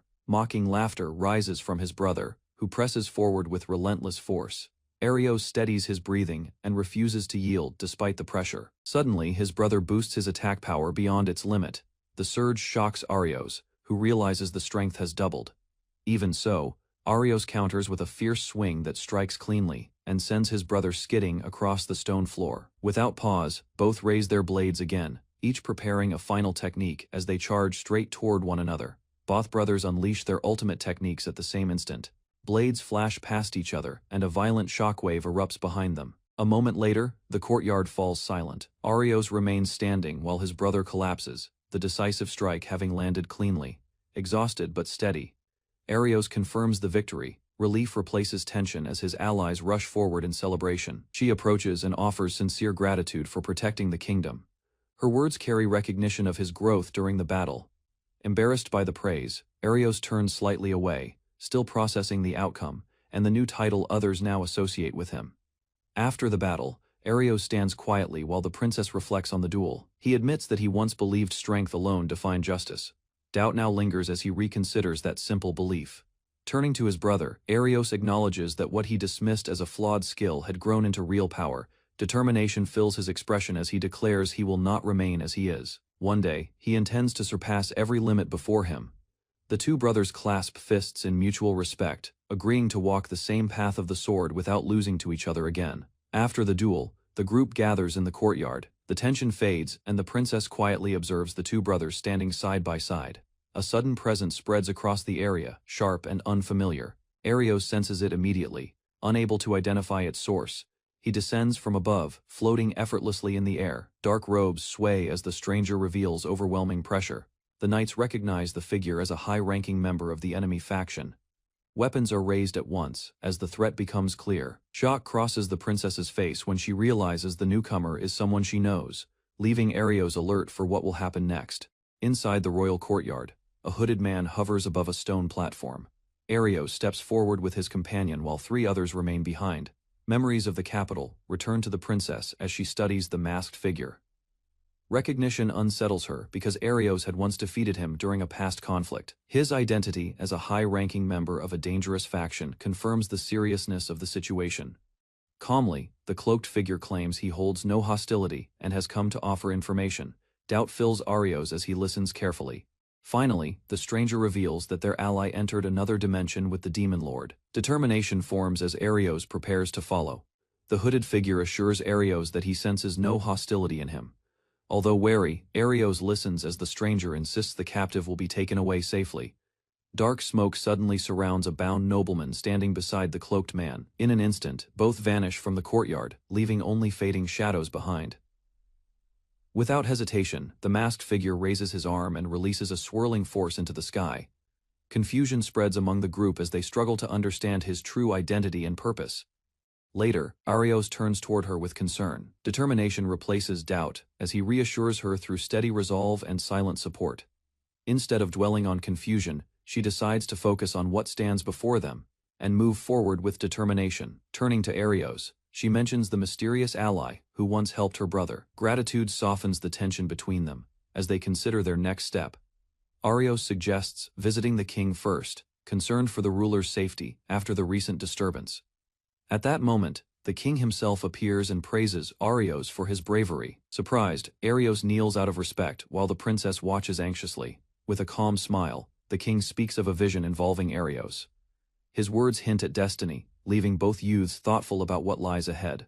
The king explains that in a dream he was told to dismiss the guards and wait. He believed that doing so would allow Arios and the princess to meet him safely. Calmly he adds that the vision felt vivid, as if someone close to death had shown him a guiding spirit. After a brief silence, Arios questions the meaning of the message. He suggests that the being in the dream may not have been a ghost, but something far more real. Confusion spreads among the others as they struggle to follow his reasoning. With steady resolve, Arios concludes that the presence was likely the creator of the skill system. King praises Arios for his growth and acknowledges the weight he carries. Arios responds modestly, while the princess and her companion listen with quiet approval. Shifting his tone, the king admits his own failure regarding Lifida. He recognizes that he overlooked the darkness surrounding her and accepts responsibility as her father. With steady resolve, he declares that once the current crisis is resolved, he intends to pass the throne to Arios. Shock overtakes the princess as she questions the sudden announcement. She cannot understand why Arios would be chosen over other royal heirs. Regaining composure, she confesses her own fault in pushing Lifida forward. The princess admits her flaws and states that Arios surpasses her in judgment. Despite her pride, She recognizes that her constant hesitation has limited her growth. Hearing this, the king gently reveals that she was originally his first choice as heir. Confidence in her ability still remains in his heart. He explains that if she can prove herself worthy, the path to the throne is not closed. Looking directly at her, the king emphasizes that trust matters more than rigid tradition. Leadership, in his view, depends on conviction rather than bloodline alone. With humility, he asks both youths for continued support in guiding the kingdom forward together. Arios kneels before the king and declares his resolve to protect the princess and the kingdom. Moved by his words, the princess accepts her role, despite lingering fear. She chooses to shoulder the future of the kingdom and stand firm as its leader. Pride softens the king's expression as he thanks them both. Relief settles briefly over the chamber. Suddenly reports arrive that enemy forces have begun advancing. The king orders the others to stay back and prepares to confront the threat himself. Alarmed, Arios protests as the king steps forward alone. Tension rises while danger closes in around them. The princess steps forward, insisting she will fight as well. The king refuses, reminding her that their enemy was once a loyal minister who loved the kingdom. He explains that strong defensive magic surrounds the castle, and that Leifa remains his responsibility. Turning to Arios, the king entrusts the nation's future to him and urges him to go. Gratitude shows in Arios' expression as he accepts the command. Without delay, Arios runs through the corridor with his companions, determined to stop Lefasa before greater harm spreads. As they rush ahead, Arios presses forward with unwavering resolve, focused only on ending the crisis. Racing through the corridor, Arios swears he will not forgive the one responsible. Footsteps echo behind him as a young girl keeps pace. Surprised, Arios questions why she continues following, despite the danger closing in. The girl explains that she simply wants to know his name. Confusion crosses Arios' face as he struggles to understand her calm curiosity in such a tense moment. She introduces herself politely and smiles, calling him unusual. The unexpected comment leaves him stunned, mid-stride. Embarrassment mixes with urgency as he tells her to stop joking. Even so, he cannot ignore her presence running faithfully beside him. Group stops before an ornate door inside the palace. After confirming the location, Arios reaches out and opens it without hesitation. They step into a quiet room that appears completely ordinary. Furniture stands undisturbed, giving no sign of struggle or intrusion. Sensing something wrong, Arios activates his cheat code manipulation skill. Power gathers around his blade as he targets the space ahead. With a powerful strike, he shatters the wall. Debris explodes outward, revealing a swirling distortion hidden behind the surface. A dark portal spins within the broken wall. Arios studies it carefully, realizing it must be the doorway to the other dimension where Leifa disappeared. Arios turns from the shattered wall as his companion questions what he just did. While he tries to clarify, the two girls misunderstand and begin praising him in simple admiration. Despite the danger, both insist they will follow him. Fear shows in their eyes, but their determination to stand beside Arios remains firm. He protests at being called strange, and insists he cannot leave Leifata alone. Resolve hardens as he accepts that they will fight together. Facing the swirling portal, Arios declares they will jump in. One by one, they prepare to enter the dark passage. The group emerges into a cavern filled with strange machines and floating lights. Emma suddenly clutches her head, fragments of memory flashing before her eyes. Glass capsules nearby resemble something she once saw, stirring fear and recognition. Pain forces her to her knees while Arios steadies her. She struggles to explain that this place feels like something she created long ago. As the others guard their surroundings, EM recalls a forbidden objective once spoken by the Demon Lord. Silence falls after her confession. Arios senses the gravity of the truth and prepares himself for the battle waiting deeper within the cavern. Inside the cavern, hooded figures block the path, confirming they expected intruders. Arios senses distorted space shifting around them as the enemies prepare to engage. M steps forward cautiously, while Arios studies the silent girls standing behind the cloaked men. One hooded leader explains that beings with emotions are unnecessary for their objective. He claims the artificial humans were created only to serve a greater design. With pride, he declares these creations superior in intelligence and combat ability. Obedience to their command, he insists, represents true perfection. When M questions her own existence, the leader coldly labels her a failure. The cruel judgment deepens the tension before battle erupts. The hooded leader questions M's identity and mocks her origins. His words drip with contempt as he treats her existence as a mistake. Fury erupts from Arios as he rejects the accusation. He declares that no one else has the right to define her worth or decide her future. M looks shaken, but Arios continues firmly, telling her not to let those insults take root. Pointing his blade forward, he insists that outside opinions do not control their path. Standing together, they affirm that M is not a failure, but part of their family. Unity strengthens their stance as battle draws near. Arios answers M's gratitude with a confident grin, reinforcing that he meant every word across the cavern. The hooded leaders command their artificial soldiers to engage. The emotionless fighters raise their weapons without hesitation. M steps forward and vows she will not lose. Energy surges around her as she prepares to stand beside Arios no matter the cost. Observing the enemy's strength, Arios activates his cheat code manipulation again. A glowing panel appears as he rewrites parameters to enhance their power. With a firm command, he multiplies M's attack strength. Power gathers around her blade, signaling the beginning of a fierce counterattack. Arios tells M that she will not fight alone and promises full support. Strengthened by his resolve, she charges toward the enemy line while he prepares to assist from behind. M clashes with the artificial soldiers head-on. Her blade moves swiftly as she cuts through their formation, forcing them onto the defensive. Enhanced power overwhelms the enemy forces. Several opponents fall at once. Bodies of defeated men were scattered across the ground, their swords thrown aside. An injured hooded fighter forced himself up, shocked by how easily his group had fallen. Uncertainty appeared on the boy's face as he questioned his own ability. Refusing to accept the outcome, the hooded fighter stepped forward once more and prepared to continue the battle. Calm determination filled the girl as she resolved to avoid further mistakes. Gathering her strength, she charged at full speed and brought the conflict to a swift end. With overwhelming speed, the girl cut through multiple enemies at once. Her blade moved in wide arcs, striking from every direction, landing lightly. She slid across the ground and steadied herself. Behind her, several bodies crashed into a rocky wall and collapsed. She stood over the fallen opponents while the boy and his companions watched in silence. Although she had won easily, she admitted inwardly that she still lacked experience. The boy reflected that their enemies were trained adventurers, yet her single strike had decided the outcome. Stepping closer, he gently patted her head, praising her effort and strength. As she processed his words quietly, a gentle smile appeared on the boy's face as he encouraged her to believe in her own strength. Standing close, he assured her that she was not a failure. Confidence, he felt, would allow her to move forward without doubt. Hearing his support, she thanked him sincerely. Their companions also expressed gratitude, recognizing her effort in the battle. With one hand over her chest, she admitted how happy she felt to receive such praise. Meeting them had changed her outlook. She expressed relief at finding allies she respected, while the boy laughed modestly, brushing off the credit and easing the mood. The girl spoke earnestly about how meeting him had changed her.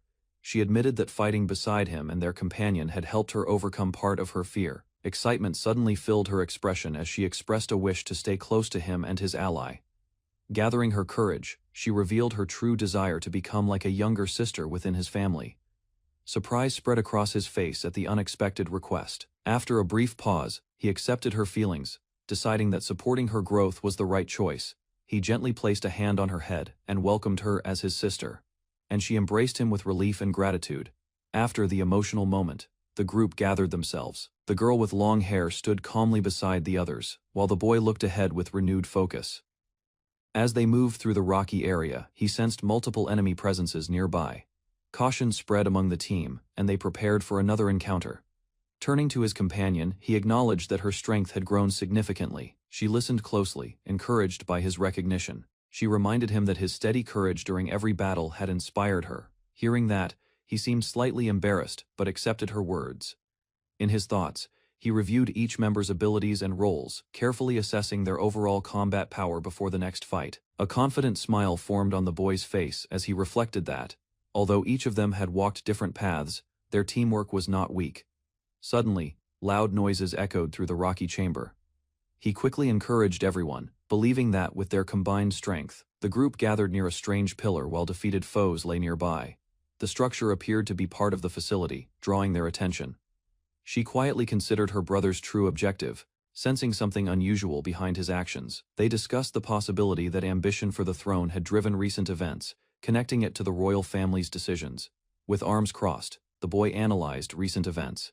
Suspicion grew in his mind, as certain actions seemed too obvious to ignore. Thoughtful silence followed, while he considered alliances and military power. Relying on national forces might provide greater security than trusting uncertain agreements.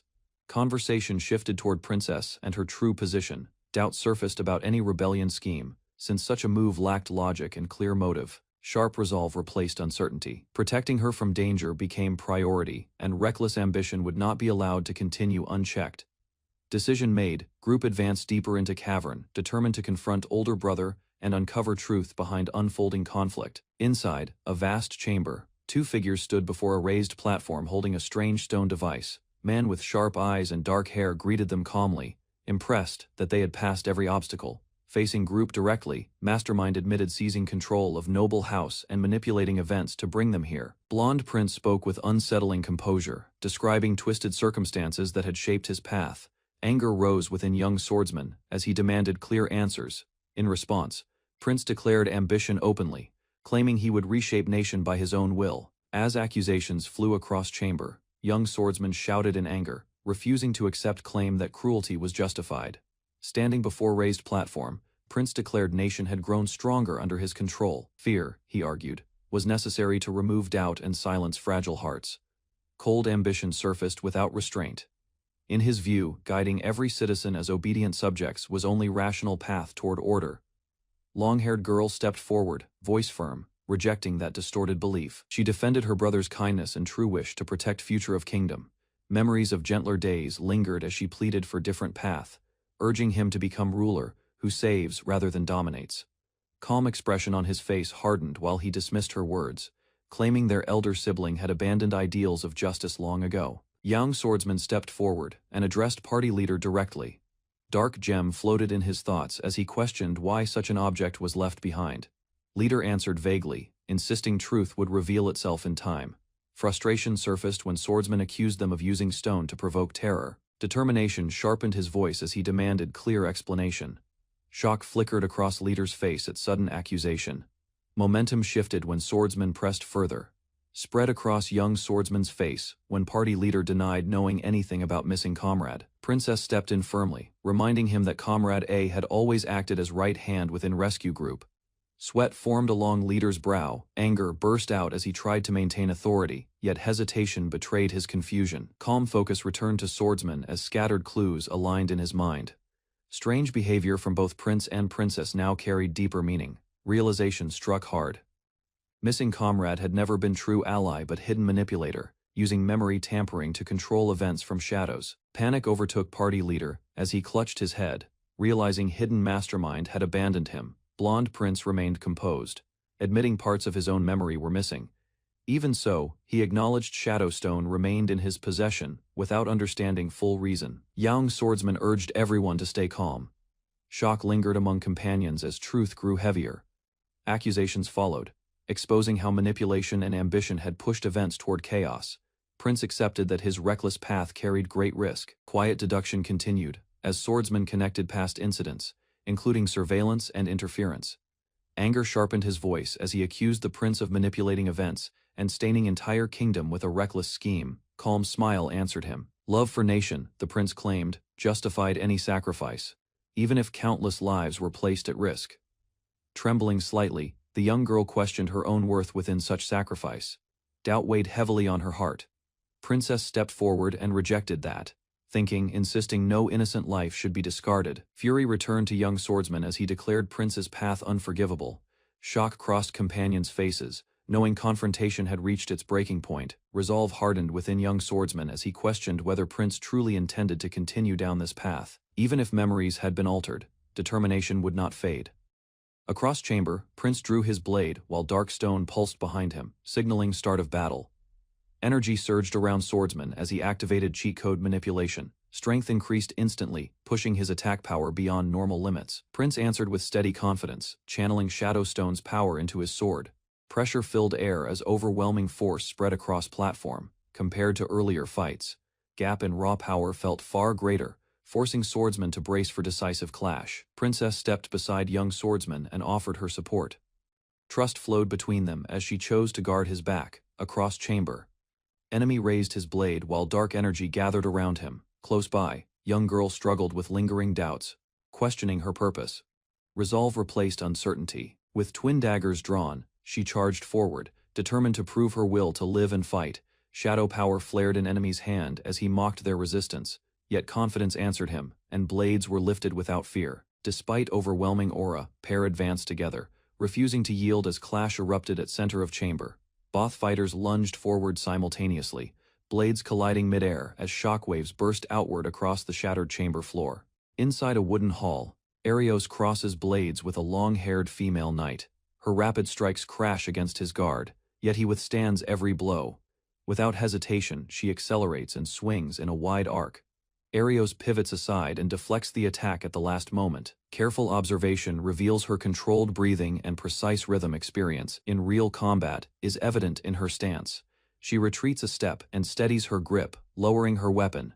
The knight recognizes the results of his disciplined training. Calm analysis runs through Arios's mind as he considers his strength, equipment, and inherited sword skill. The female knight steps forward and reveals her true ability, declaring it as wisdom that allows her to instantly comprehend any phenomenon. Arios studies her calmly and evaluates the nature of her skill. He concludes that in terms of knowledge, she may surpass even the kingdom's scholars. Distance separates them inside the hall. She observes his stance and notes the slight tension in his posture, recognizing the pressure building within him. A sharp smile forms as she explains that including past battles, she has already grasped the limits of his strength. Suddenly, she launches forward at high speed, closing the gap in an instant as the next exchange begins. The knight bursts forward with overwhelming speed, her blade crashing against Arios's guard. A fierce grin spreads across her face as her power rises further. Dark energy thickens around Arios, and their blades continue to clash in rapid succession across the hall. Spinning strikes rain down from every angle, yet she pushes through without hesitation. Magic aimed at her proves ineffective, and she advances steadily despite the resistance. Arios realizes her wisdom skill allows her to analyze and absorb his attacks. Understanding the danger, he considers a different approach. Raising his hand, he activates cheat code manipulation and unleashes multiple fire spheres, surrounding the battlefield with controlled explosions. Dark energy coils around the knight as she cuts through the incoming fire spheres. Her blade surges forward with amplified force, but the strike loses balance before reaching him. Arios calmly increases his own output, altering the flow of power between them. Suddenly, the redirected energy gathers above and crashes down in a massive explosion. The hall trembles as flames erupt outward from the impact point. Smoke clears to reveal the knight injured and forced back, her uniform scorched by the blast, turning slightly. Arios explains that he simply rewrote her attack power, proving she cannot replicate his ability. Arios reveals that his ability is cheat code manipulation, a skill granted by royalty. Shock spreads across her face as she realizes her attack was rewritten. She grips her sword tightly, unable to accept that her strength was modified so easily. Despite her injuries, determination remains in her eyes. She acknowledges that his power surpasses normal limits and reaches a higher domain standing across from her. Arios calmly questions whether she will continue. The damaged hall surrounds them, scattered with fading embers. Even in her condition, the knight steadies her blade and refuses to yield, prepared to fight regardless of the outcome. Dark energy surges as the knight begins absorbing power from the cursed gem within her. Arios senses that the same force once connected to the instructor is now consuming her body. A young girl rushes forward, pleading desperately and recalling their shared memories. The knight trembles while shadow thickens around her armor. Rage and pain twist her expression as the corruption deepens. Seeing her struggle, the girl steps in front of Arios and asks him to trust her. He hesitates, recognizing the dangerous rise of power. Arios activates cheat code manipulation once more, initiating a transfer of authority as glowing panels appear before him. She activates the panel Arios summoned, declaring the full use of sacred magic. A brief vision appears of two legendary First Kings, warriors who once fought and were acknowledged as unmatched in battle. Arios realizes that together they may recreate that historic partnership. He steps forward with resolve while she stands beside him, ready to combine their strength. Power gathers around the girl as unfamiliar energy rises from within her. Even she seems surprised by the force awakening in her body. With steady confidence, Arios entrusts the next move to her, believing she alone can wield this new power properly. The girl steps forward with firm resolve, promising victory as Arios stands behind her. A massive wave of shadow surges from the knight's outstretched hand, tearing through the air toward them. Before the blast can reach him, the girl raises her hand and forms a radiant barrier. The black torrent crashes against her defense and disperses outward in fragments. Shock spreads across the knight's face as the reinforced magic fails to break through. Arios watches calmly, recognizing the overwhelming stability of her protection. Trusting his sister completely, he allows her to advance while the knight struggles against the reflected darkness. Standing firm, the girl declares that no matter how strong the cursed gem becomes, its influence will not fully consume him. In a sudden burst, the corrupted knight lunges forward and strikes her directly. The blow lands with force, sending shock through her body. Despite the hit, she steadies herself and assures Arios she can endure the pain because his earlier support reduced the attack's power. With determination, she raises her voice and calls for him to awaken and focus. Gripping her weapon tightly, she urges him to remember his true self and resist being swallowed by evil. Sweat runs down the knight's face as she struggles against the corruption, admitting that the pressure of the gem is overwhelming her. Energy explodes outward from the knight's body, shaking the hall. Arios realizes the knight's consciousness is being consumed. The girl remembers a past moment when she was saved in a similar crisis and gathers her courage. She recalls the sacred magic once witnessed in the divine village and understands its significance. With steady resolve, she explains that sacred magic is a power granted only to chosen individuals, and she prepares to use it to save the knight. With steady determination, the girl explains that if she can draw out the curse, she may be able to save the knight. Arios listens carefully, as she insists that even if the gem has consumed her, its power can still be extracted. In the distance, the corrupted knight releases another surge of dark energy. The hall trembles as the pressure builds once again, deciding quickly. Arios tells her to focus on pulling the curse out while he handles the force that erupts. Both step forward in sync.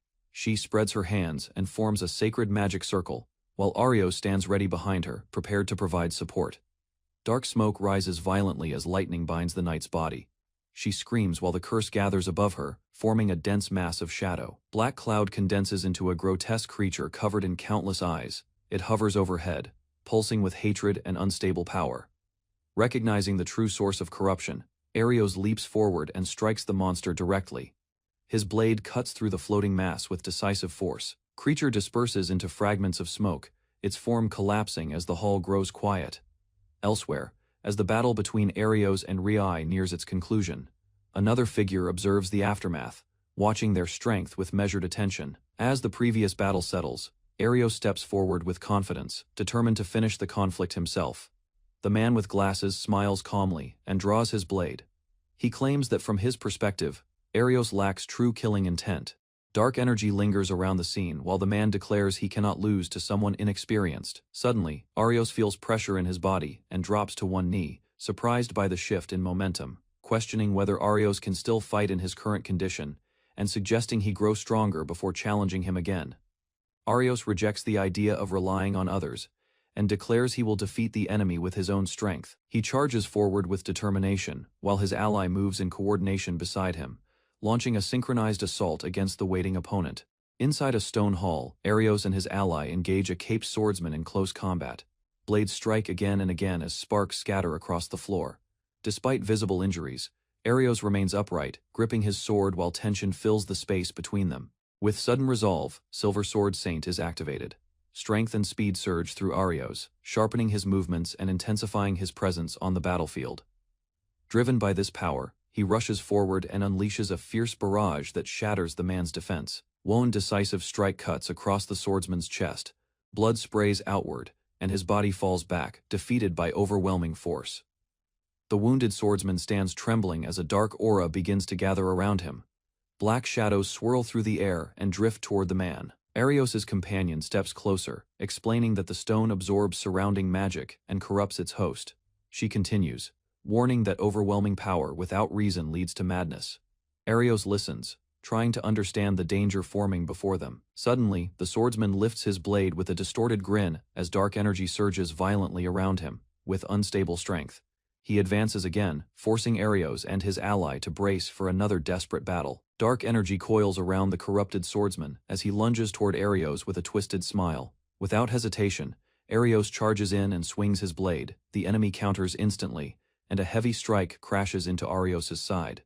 The caped man presses forward and unleashes another blow. Arios's ally moves to defend, but the force of the attack overwhelms her guard and drives her down.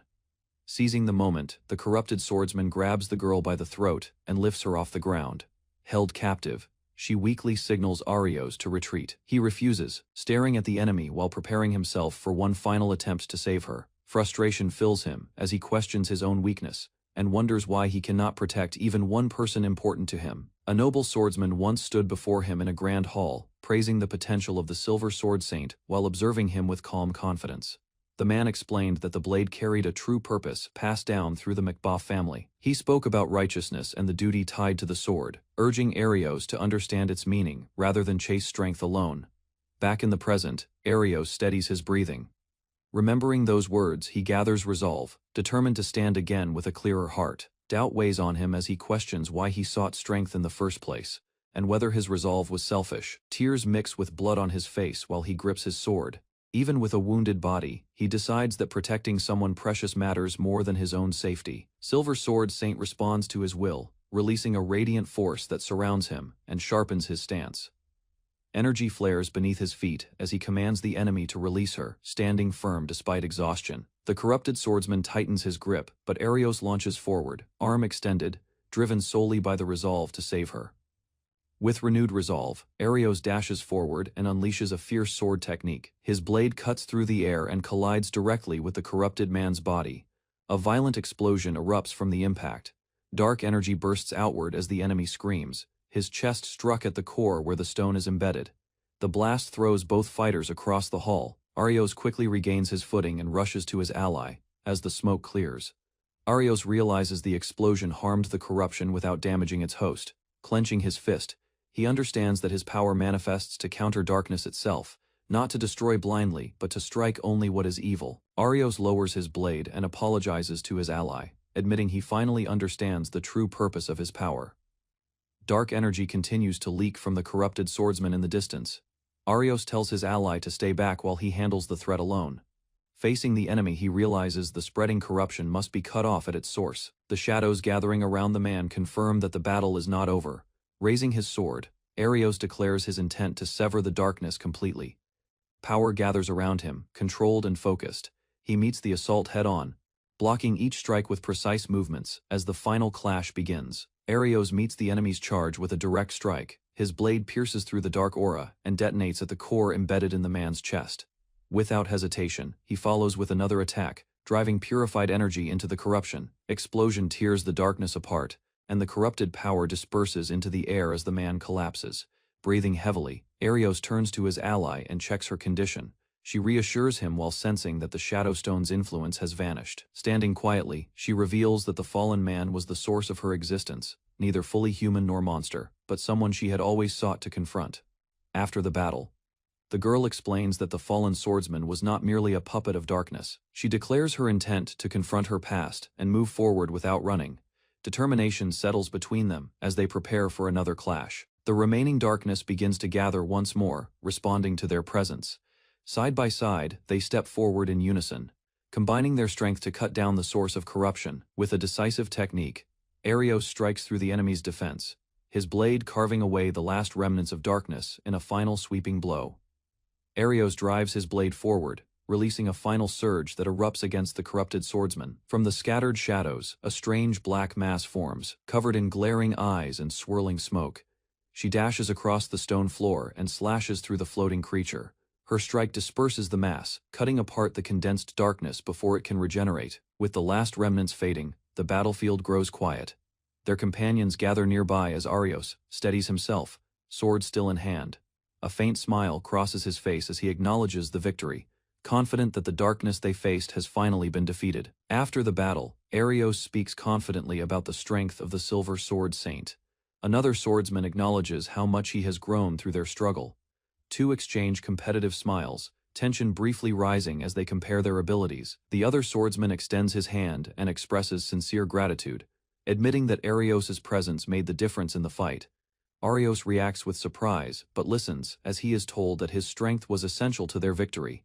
The praise catches him off guard. With a firm handshake, Arios insists he fought to protect his ally. The group stands together, their bond strengthened after overcoming the darkness. Nearby, a silver-haired warrior slowly regains consciousness beside a strange stone structure within the ruined hall. Recognizing Arios, the warrior smiles faintly and admits he was saved. Arios looks around in confusion, trying to understand where they are. Still seated on the floor, the warrior explains that even skilled adventurers of the highest rank struggled against the threat they faced. Curious, Arios asks about their objective and the nature of this place, seeking clarity after the chaos of battle. The warrior responds that the space remains largely unknown, hinting at a deeper path ahead that has yet to be fully explored. Group listens as the silver-haired warrior explains the scale of the structure around them. Another man reveals that only he can hear the inner voice guiding them. Though its origin remains unclear, the voice led him to the Shadow Stone. Arios considers the possibility that deeper layers of this place still remain. His companion suggests their mission may not be finished yet. The warrior describes an ancient plan involving a massive Shadow Stone and a ritual meant to seal a powerful enemy long ago. Hearing this, Arios realizes the darkness they fought might be connected to a calamity from centuries past, and the true threat may not yet be over. Arios rushes toward the massive Shadow Stone as it begins to pulse violently. Dark energy spreads across the chamber. He freezes, as a presence declares the return of a world-ending calamity. Shock fills his expression, realizing the sealed disaster has awakened once more. Inside the vast hall, a gigantic sealed door shakes violently as dark energy seeps from its center. Without warning, the door swings open, and a thick shadow floods the chamber. Shock spreads across their faces as the pressure in the air suddenly intensifies. From the darkness, a towering demon emerges with claws raised and wings stretched wide. Its roar echoes through the hall, forcing the group to brace themselves. Observing the creature closely, Arios understands that its strength surpasses their expectations. Despite her wounds, the princess advances with resolve, choosing to confront the demon alone so the others may escape. The demon lunges forward and grabs the princess in its massive hand. Arios turns in shock as her sword slips from her grasp, and her body is lifted into the air. Desperation fills Arios as he realizes his usual strength will not be enough. With steady focus, he triggers the skill. Symbols and unknown characters flash across his vision as the cheat code manipulation begins to operate. Light gathers nearby, revealing the figure of a former king. The presence radiates authority, surprising Arios. As the summoned power takes form, empowered by the activation, the princess breaks free and counters with force. The princess cries out as the former king stands beside Arios. With calm authority, he tells Arios to leave the battle to him. Demon tightens its grip, crushing its captive. At that moment, the king charges forward, cape flowing behind him, as he closes the distance. Confidence fills his expression as he prepares a decisive strike. Determination drives him to stake everything on one attack. A powerful slash cuts across the demon's body, forcing it backward. The impact shakes the hall, yet the king is thrown down from the recoil. Arios runs toward him, shocked to see the legendary figure wounded, despite his overwhelming strength. After the clash, Arios faces the former king and explains that a greater enemy stands behind the incident. Stepping forward, Arios urges him to survive and continue guiding the kingdom. His expression shows firm resolve as he entrusts the nation's future to him.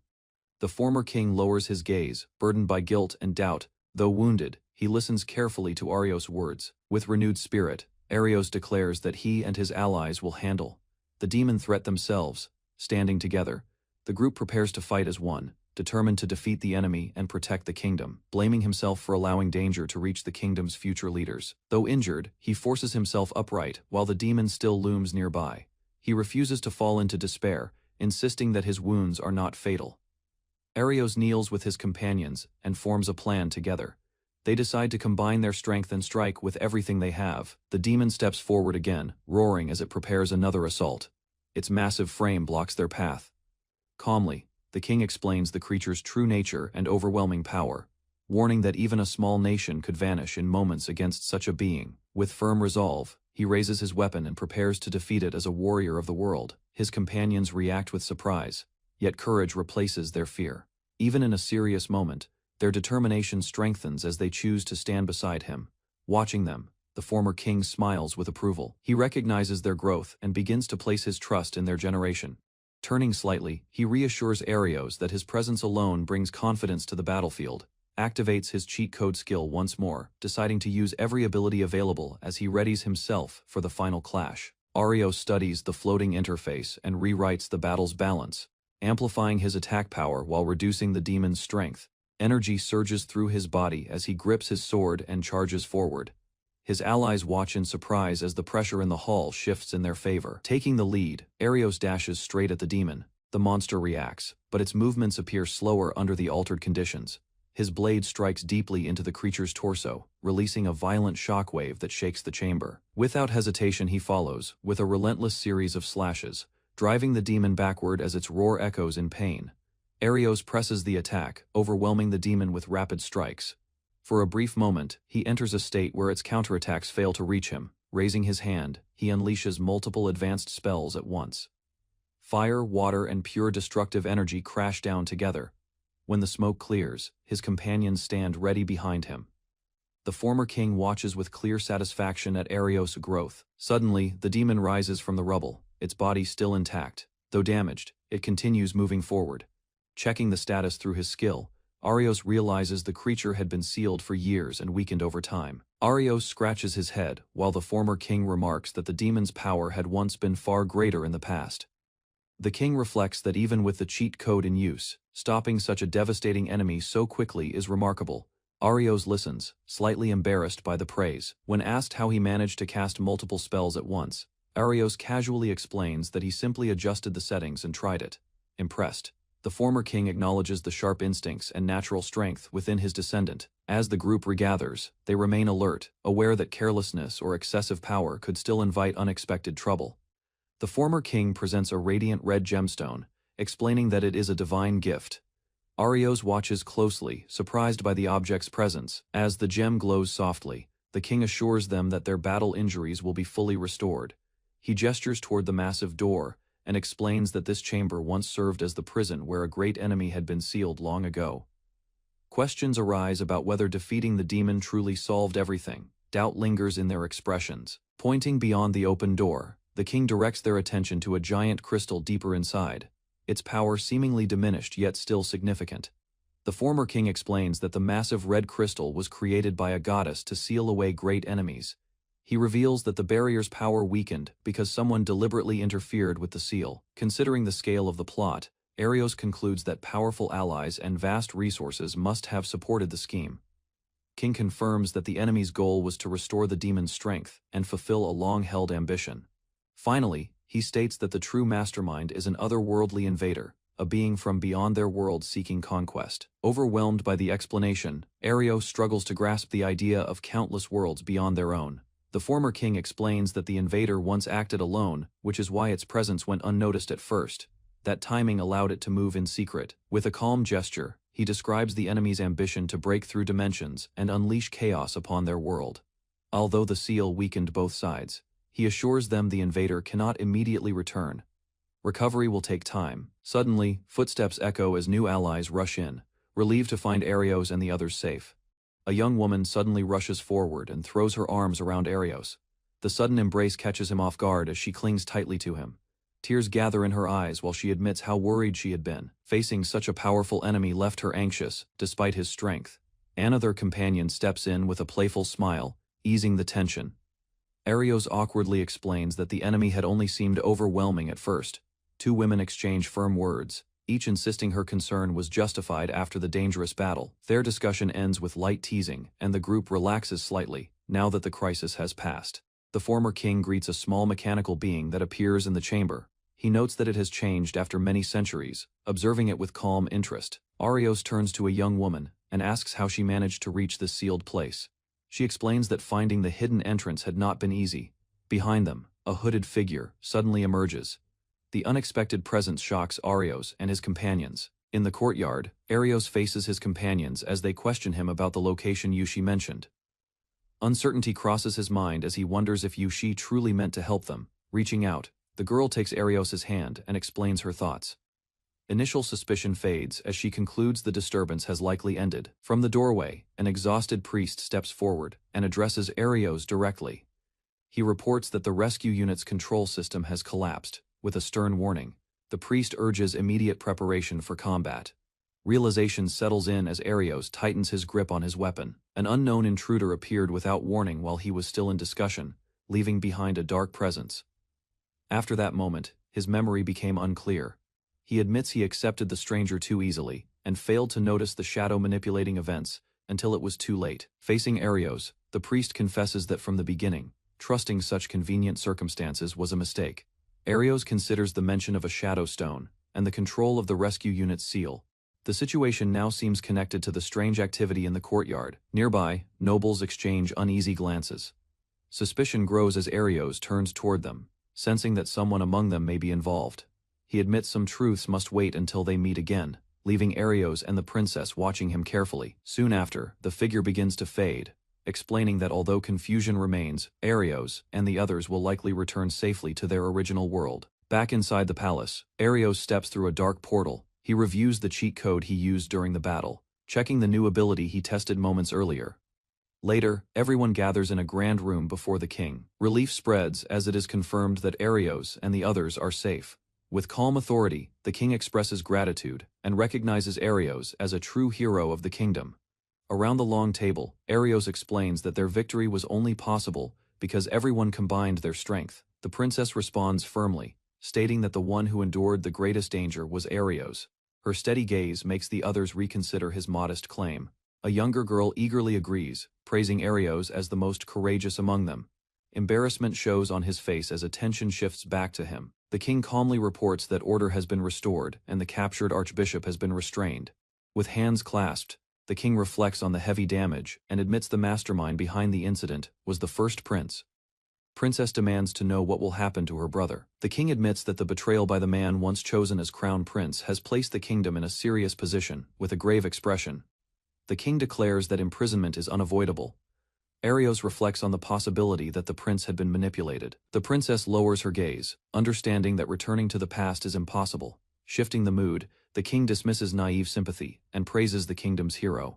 Finally, the king announces that the one who stopped Leifa's conspiracy will be named the next crown prince. The king calmly explains that although the matter of Leifa is regrettable, the kingdom must move forward. Shock spreads across Arios and the princess as they realize Leifa will be removed from succession. The weight of the decision settles heavily in the room. Without hesitation, the king reveals his choice. He formally proposes Arios as the princess's fiancé and future royal consort, believing him worthy of the position. Turning away, the king states that despite the unusual path that led here, Arios and the princess are the most suitable pair to guide the kingdom. He urges them to rest and consider the future carefully, leaving both standing in stunned silence. Alone in an ornate guest room, Arios looks around at the luxurious furniture and tall windows. Lying back on the bed, he reflects on the king's proposal and wonders whether he is truly capable of standing beside the princess as her protector. After a moment of hesitation, he decides that the final choice should belong to her.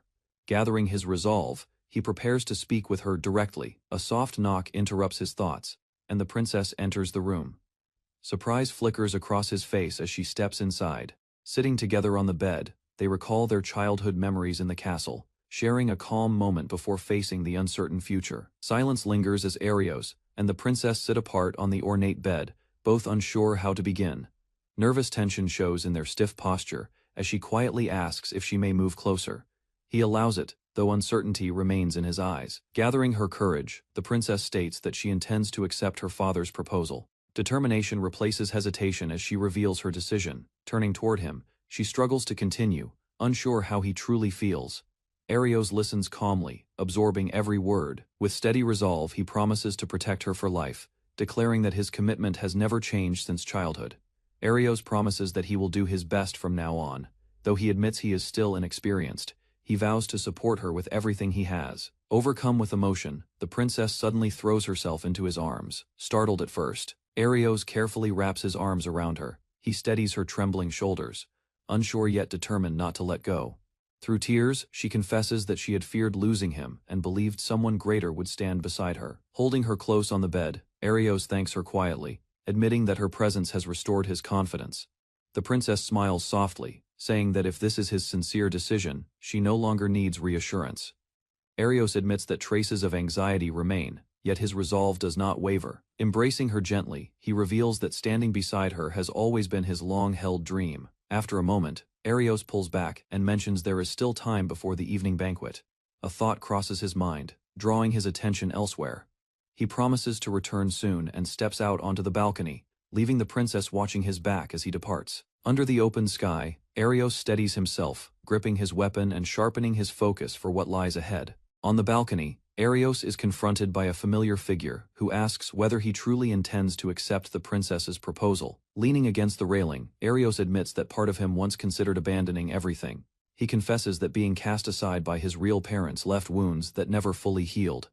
Even so, he understands that someone like Leon treated him as true family, Memories of his companions and their faith in him strengthen his resolve. Their encouragement reminds him he is no longer alone. With renewed determination, Arios declares that he will search for Leon and prove how far he has grown. Arios laughs lightly when his companion calls him strange. He admits their paths may differ, yet their goals remain the same. With steady confidence, Arios declares that he will become the princess's guard and travel across the lands to defeat powerful enemies. The companion responds with a grin, accepting that they are alike in spirit. Mutual respect forms between them as tension fades. Suddenly, the friend draws his sword and challenges Arios to a match. The playful mood shifts into focused rivalry. Under the night sky, both raise their blades and rush forward, ready to test each other's strength. Facing each other beneath the night sky, Arios and his rival declare their resolve. Both swear to protect the princess in their own way, entrusting her safety to their strength. Determination sharpens their expressions, while the challenge between them becomes real. Without further delay, they lunge forward at the same instant. Their blades swing with full force, neither willing to yield. Techniques of their respective sword styles collide in a burst of impact. The clash sends shockwaves through the air as sparks scatter around them. Sliding back across the stone floor, both regain their footing. Despite the strain, their eyes remain locked, ready for the next exchange. The duel ends abruptly when Arios' strike sends his rival crashing to the ground. Shock flickers across Arios' face as he steps closer to check on him. Lying on his back, the defeated swordsman laughs weakly and insists he is only exhausted from swinging his blade for too long. Through heavy breaths, the rival admits that Arios has surpassed even the level Leon once reached. Footsteps approach, and the princess arrives on the balcony. Arios turns toward her while asking if healing magic should be used. Kneeling beside the fallen swordsman, she casts her spell. Moments later, he regains consciousness, embarrassed but relieved as the tension fades into laughter. After the duel, the mood lightens as Arios laughs in relief. The princess teases him gently, and he quickly thanks her again for healing their friend. As they settle down, she suddenly remembers the time and asks about the evening banquet. Realization dawns that it is already late.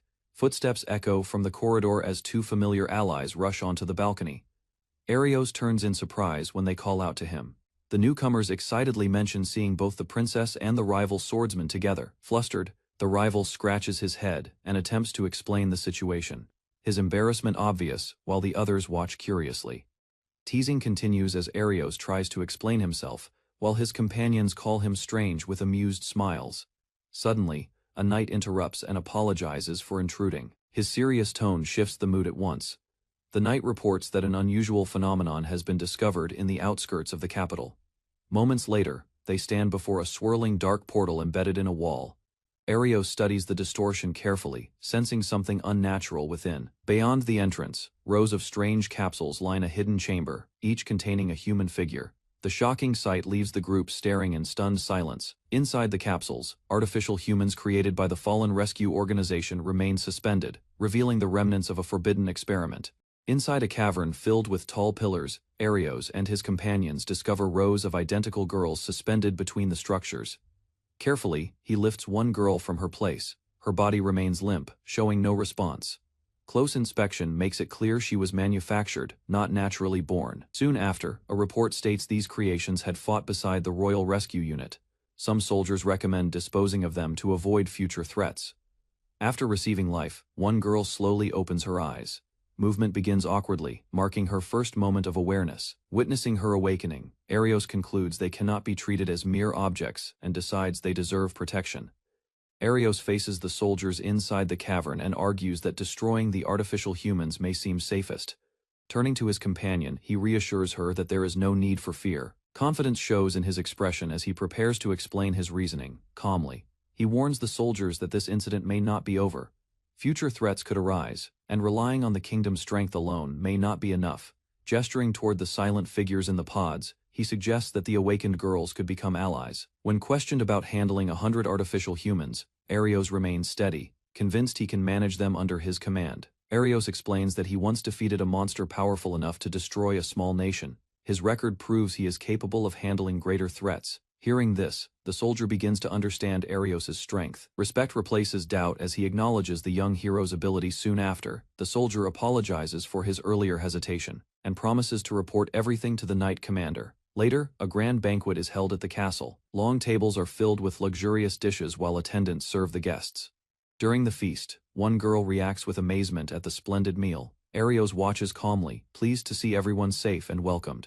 At the banquet table, Arios and his companions enjoy the lavish meal alongside the king. Laughter and satisfaction spread as the dishes are served one after another. After some time, the king turns serious and raises an important topic. His attention shifts toward Arios, signaling a formal request. The princess speaks firmly, expressing her long-held thoughts. She declares her wish to dedicate herself fully to supporting Arios. In response, Arios respectfully states that he is still inexperienced, but promises to protect her with all his strength. Grateful for his sincerity, the king offers his thanks. The evening continues with a new understanding formed between them. She promises to support him from the royal capital and asks him to continue moving forward without worry. As the banquet continues, a knight recalls the unforgettable battle against a giant ogre. Laughter spreads, and the tense atmosphere from earlier fades. Closing his eyes, Arios reflects on the time he was driven from the Machba family. Memories of meeting strong allies and facing danger return to him. The king acknowledges that Arios has inspired many people, feeling humbled. Arios responds modestly, while the ruler offers an apology for past hardships. When the celebration nears its end, the king requests a private conversation, signaling that another important matter awaits discussion. Arios agrees to remain and listen as the king prepares to speak further. His expression shows calm attention, ready to hear whatever request follows. Inside a quiet chamber, the king and princess sit across from him. The atmosphere shifts from celebration to serious discussion. The princess asks why her father suddenly looks so determined. The king hints that an important matter must be addressed. Raising a magical device, the king explains that new defense measures have finally been completed. He studies the artifact carefully, while the king states it is one of the kingdom's strongest magical tools, capable of deploying a powerful barrier. King shifts the discussion to a more serious matter, and states that it concerns Arios directly. With steady eyes, the king asks whether Arios and the princess truly understand the identity of a certain person connected to them. The princess gestures calmly and asks Arios if he knows about her mother's past. The question deepens the tension in the room. Arios recalls faint memories of a village and tries to piece together what he knows. The king admits that the full truth remains unclear. Finally, the king reveals that the princess's mother was attacked and later disappeared, with no proof of her death ever found. The king declares that he believes the missing woman may still be alive. He presents new information and asks Arios to examine it carefully. A letter is handed over, containing a message that speaks of leaving this world and entrusting the princess to someone else. Arios reads it with confusion, explains that the handwriting belonged to the princess's mother, a wise and capable woman, adds that a member of the same organization may actually be her, though the truth remains uncertain. Arios struggles to accept that an ally could truly be the princess's mother, yet he cannot ignore the evidence placed before him. He admits that the explanation could make sense, yet he still feels a deep connection between the princess and the missing woman. Suddenly, dark energy gathers in the chamber and a hooded figure appears before them. The king demands to know how the figure bypassed the kingdom's barrier. The cloaked stranger dismisses the question and claims human defenses are insignificant. Arios steps forward, recognizing the threat. The intruder mocks humanity and questions whether he truly understands the power of beings from another world. Without hesitation, the hooded figure raises a hand and prepares to demonstrate overwhelming power, forcing Arios to ready himself for battle. In an instant, a crying infant appears on the table before Arios. Shock spreads across the room as no one understands how the child arrived. The hooded intruder reveals that this transformation is part of his power. He explains that he can rewrite information about a target. Realizing the danger, Arios concludes that memories and records have been manipulated. The enemy's ability far exceeds simple sealing magic. With a cold gesture, the intruder claims he can return the king to his original state at any moment.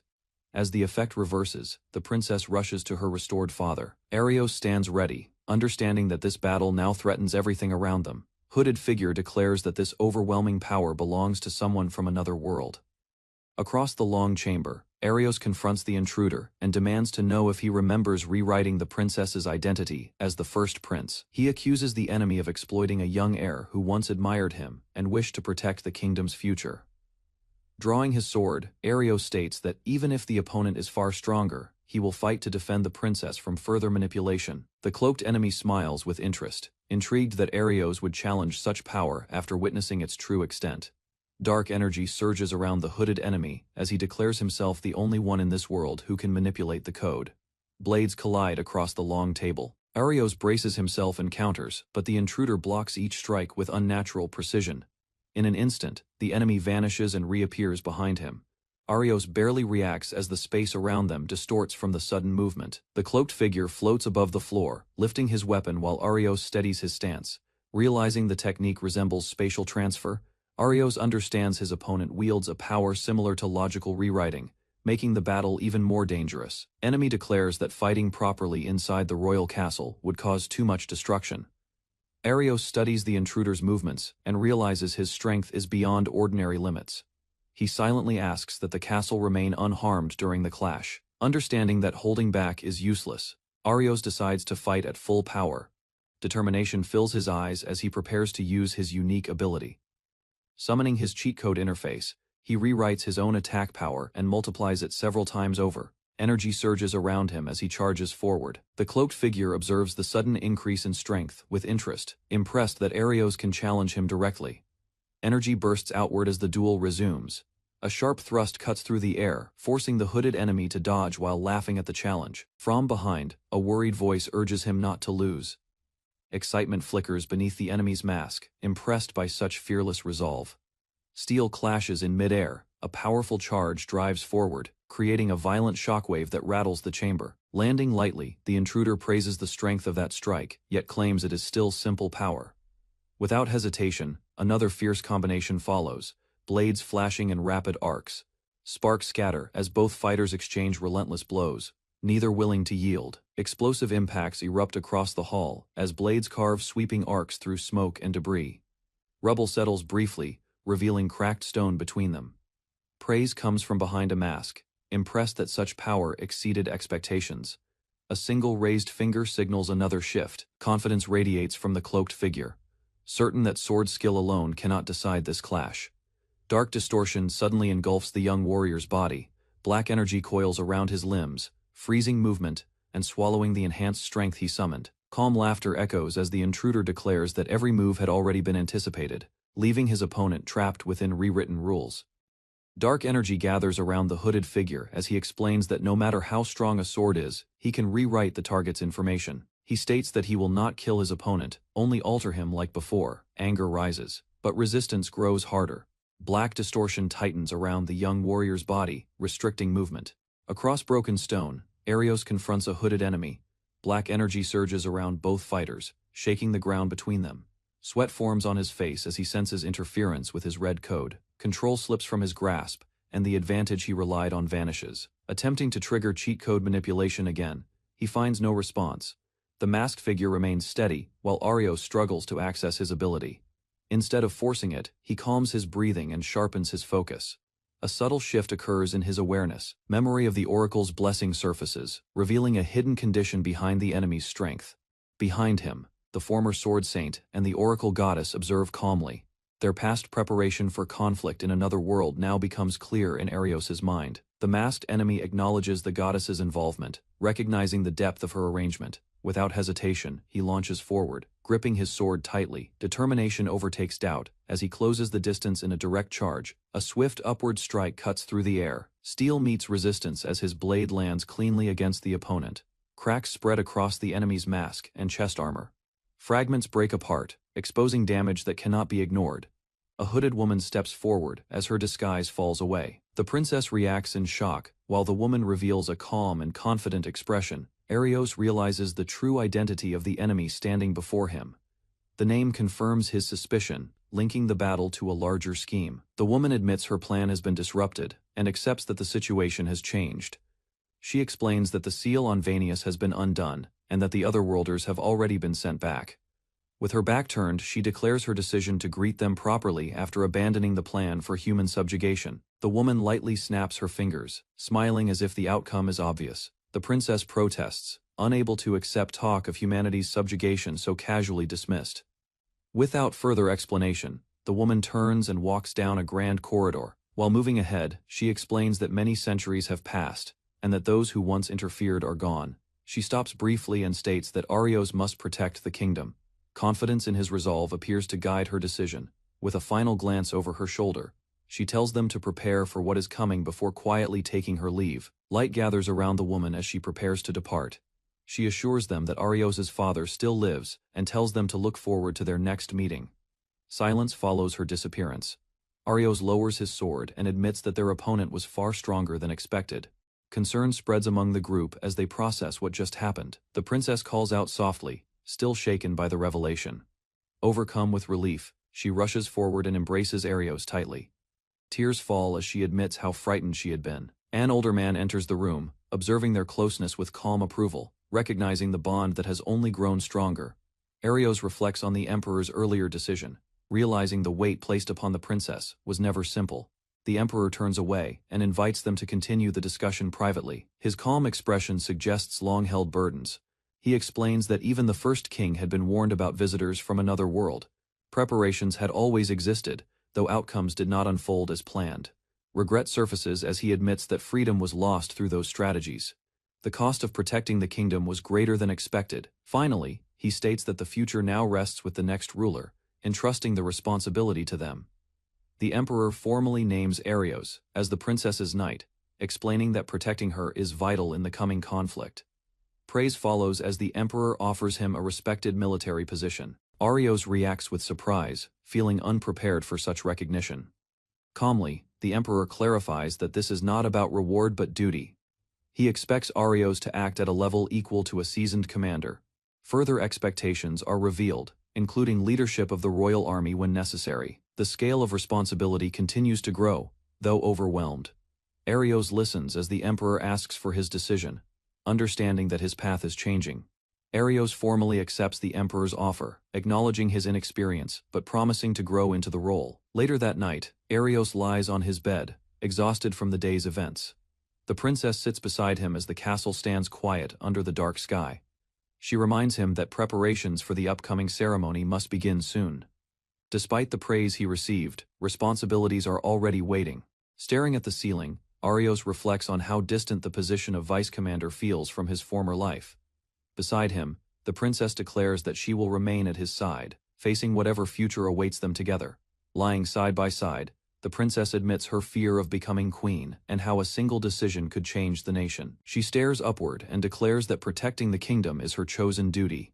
Determination replaces hesitation in her expression. Turning toward him, she insists they will safeguard everything together. Though uncertainty remains, she believes their combined strength will be enough. Gentle calm settles between them as they share a quiet smile. The tension of the day softens for a moment. Suddenly, others intrude, exposing the private atmosphere. Embarrassment spreads as the peaceful scene is abruptly broken. A pillow suddenly strikes the nobleman in the face, cutting off his explanation. He stumbles back, flustered as the quiet room turns chaotic. The princess charges after him, furious and unwilling to tolerate his teasing. He retreats while trying to defend himself, insisting it was only a misunderstanding. Elsewhere in the room, Arios stands beside another officer, watching the scene settle. The earlier tension fades into awkward silence. The mustached commander apologizes for the interruption, admitting he sensed something unusual earlier. With a light tone, the commander asks for understanding, explaining that his daughter means no harm despite her impulsive behavior. Arios listens as the two officers argue about influence and experience. One accuses the other of being swayed too easily, while Arios quietly observes their exchange. Calmly raising a finger, Arios explains his view, suggesting that charm alone is not enough to move someone's heart. The princess steps closer, questioning him, while the nobleman smirks at the developing tension. Confusion crosses Arios's face as the pair bicker, again, each claiming shared hardship. He struggles to follow their emotional argument. At last, one officer concludes that the recent threat truly involved otherworlders and orders everyone to rest, warning that stricter measures may follow. Morning arrives quietly in the castle. Arios acknowledges the princess with a steady smile before parting ways. Back in his room, he stretches and exhales deeply, letting the tension of recent battles fade. The night has passed, and routine begins to return. Dressing before the mirror, he considers his next steps. With the princess occupied by official duties, he decides to move independently for the day. He walks through the corridors alone, planning to visit the guild and gather information. Servants and guards step aside as he passes, noticing the intense stares of soldiers around him. Arios senses that his position within the kingdom has clearly changed. As Arios walks through the corridor, an armored soldier rushes toward him in a panic. Gathering courage, the soldier blurts out an offer to buy bread for him. His exaggerated politeness only deepens Arios's confusion. Watching the man hurry off, Arios begins to understand. The sudden respect from the vice commander's men is spreading quickly. He recalls how he defeated powerful enemies and protected the kingdom. Those achievements have elevated him in the eyes of the troops. When the soldier returns with food, Arios gently refuses, assuring them he can manage on his own while sensing their lingering awe. A nervous soldier approaches Arios while holding a small box. With visible tension, he explains that he prepared a lunch for him after hearing about his preferences. Sweat runs down the soldier's face as he insists he only wants Arios to be satisfied. Arios smiles gently, assuring him there is no need to worry so much. Accepting the box, Arios thanks him and advises that constant self-sacrifice is unnecessary. As Arios walks away, more soldiers cheer for him from behind. Their admiration echoes through the corridor, praising his name. Feeling the weight of their expectations, Arios reflects that he must become someone worthy of risking their lives for. Stepping into the city street, Arios notices townspeople whispering as he passes. Their glances carry a mix of curiosity and admiration. Two young women recognize him and speak excitedly from a short distance. Arios turns slightly, unsure whether they are addressing him. One of them approaches with a bright smile, claiming they met years ago in this very place.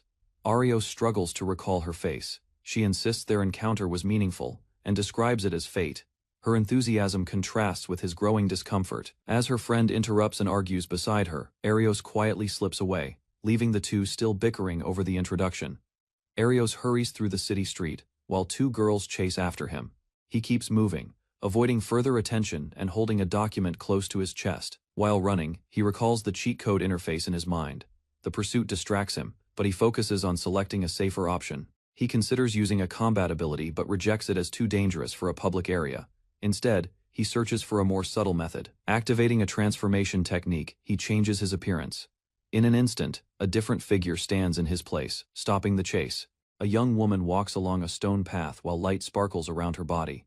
She studies her hand with concern, sensing a strange change in her ability. Another woman approaches her from behind, noticing her troubled expression. The first woman holds a folder tightly, distracted by her thoughts and unsure of her next step. They speak briefly, and the second woman glances around as if searching for someone important. The two women hurry away in that direction, leaving her standing alone. She watches them disappear, then exhales and continues forward by herself, watching people pass. Men nearby glance at her more than before, yet their eyes slide away as if they barely recognize her presence. Rising from her seat, she adjusts her outfit and confirms her skill is active.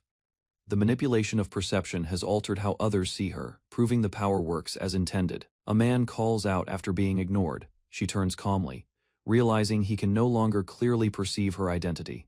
Recognition dawns on her as she remembers his past actions and reputation as a reckless adventurer. When he steps closer with bold intent, she shifts aside, avoiding his reach while remaining composed. The man suddenly grabs her arm and pulls her closer, trying to lead her away. She stiffens in surprise, but does not panic. He tightens his grip and boasts about his strength. She studies his arm calmly, noticing the lack of real training behind his confidence. With a small shift of balance, she drops her weight and forces his hold to loosen. His control slips as her body moves with precision. Anger flashes across his face as he reaches again. Ignoring her discomfort, her expression hardens, patience running thin. In one swift motion, she pivots and delivers a clean kick. The impact sends him crashing away, ending the confrontation instantly. Her kick launches him across the plaza, smashing him into a wall. Dust and debris scatter as bystanders stare in shock. Whispers spread through the crowd while he struggles to stand. She lowers her gaze, aware that the scene has drawn attention she did not want. Rage twists his face as he cracks his knuckles and steps forward again. Onlookers hesitate, unsure who should intervene. He charges straight at her and throws a heavy punch. She remains still, watching his movement closely. Impact knocks her backward across the ground. Sliding to a stop, she quickly reassesses the situation and prepares to respond. She lies on the ground after the heavy blow, eyes closed as if defeated. For a moment, the plaza grows quiet, and it seems the fight has ended slowly. She rises and brushes off the dust. A faint smile appears as she acknowledges his strength, masking her true condition. Dropping to one knee, she pretends the pain is overwhelming.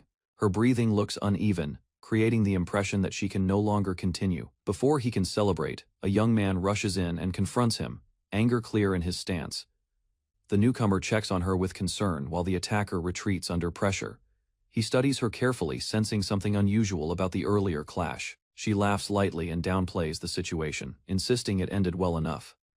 Suspicion lingers in his eyes as he reflects on the strange feeling surrounding her presence. The atmosphere from before does not sit right with him. Before he can question further, she abruptly excuses herself and runs off through the street, leaving him calling after her. Later, he stands alone in a quiet alley, thinking through what he witnessed. Meanwhile, she appears composed, her expression confident as she considers future plans. He walks back into town, concluding that her ability to alter perception could be useful. Later, the young man walks through town, deciding to head out for training and clear his thoughts after the earlier disturbance. He arrives at a wooded area outside the city and pauses, sensing movement among the trees. Without hesitation, he rushes forward as several wolf-like monsters surround someone deeper in the forest. A female adventurer bursts into motion before he can interfere, cutting through the beasts with swift, precise strikes. Within moments, the monsters fall. He watches quietly, recognizing her skill as that of a seasoned rank adventurer, far beyond ordinary fighters. After defeating the monsters, the female adventurer approaches him with a bright expression. She recognizes him immediately, and seems pleased that he witnessed her battle. He praises her swift movements, and admits her strength has grown since they first met. She listens with visible satisfaction. Memories of past fights surface between them, recalling the first time she saw him overcoming powerful enemies despite the odds. Gathering her courage, she reveals her feelings openly, her face slightly flushed as she confesses her admiration. Reacts with surprise, uncertain how to respond, while she clarifies that her affection is sincere and directed at him as a man, not just a fellow adventurer. Standing close to him, she speaks with warmth and steady eyes. Gratitude fills her expression as she recalls how he once risked himself to save her life. Turning slightly away, she admits he carries important goals that reach far beyond her. From her gloved hand, a small crystal pendant appears. Its surface catches light even under forest shade, sparkling softly. The pendant is offered as a personal gift and a promise before temporary parting. Leaning closer, she asks him to keep it as proof of their bond. Surprise lingers on his face while she smiles with quiet confidence. Unable to hold back, she steps forward and wraps her arms around him. Looking up at him from close distance, she asks him to stay safe no matter what lies ahead. Devotion shows clearly in her eyes. Gratitude softens his expression as he thanks her. With a final request to remember her, she turns and runs, leaving him standing quietly among the trees. Sometime later, he appears dressed in formal attire inside a grand hall, confused by the sudden luxury surrounding him on Celebration Day. A stern attendant scolds him for his posture and attitude, reminding him that important guests are already present. Dressed in formal uniform, he adjusts his collar despite discomfort with such refined clothing. Determination sharpens his gaze as he reminds himself that yesterday's hesitation no longer matters. Fingers brush against pendant resting on his chest. Memory of her confession strengthens his resolve. Breathing out slowly, he acknowledges duty to protect nation and its people. Weakness must be cast aside from this moment forward. After thanking attendant for assistance, he composes himself and walks down grand corridor, lined with armored guards, ready to face whatever challenge awaits beyond doors.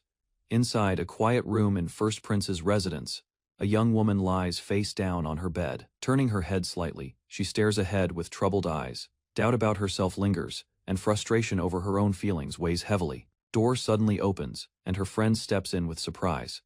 Concern replaces confusion as she notices unusual behavior. Rather than answering properly, she presses her face deeper into mattress. Celebration outside has already begun, yet she refuses to move. Her friend sits beside her and gently urges her to explain.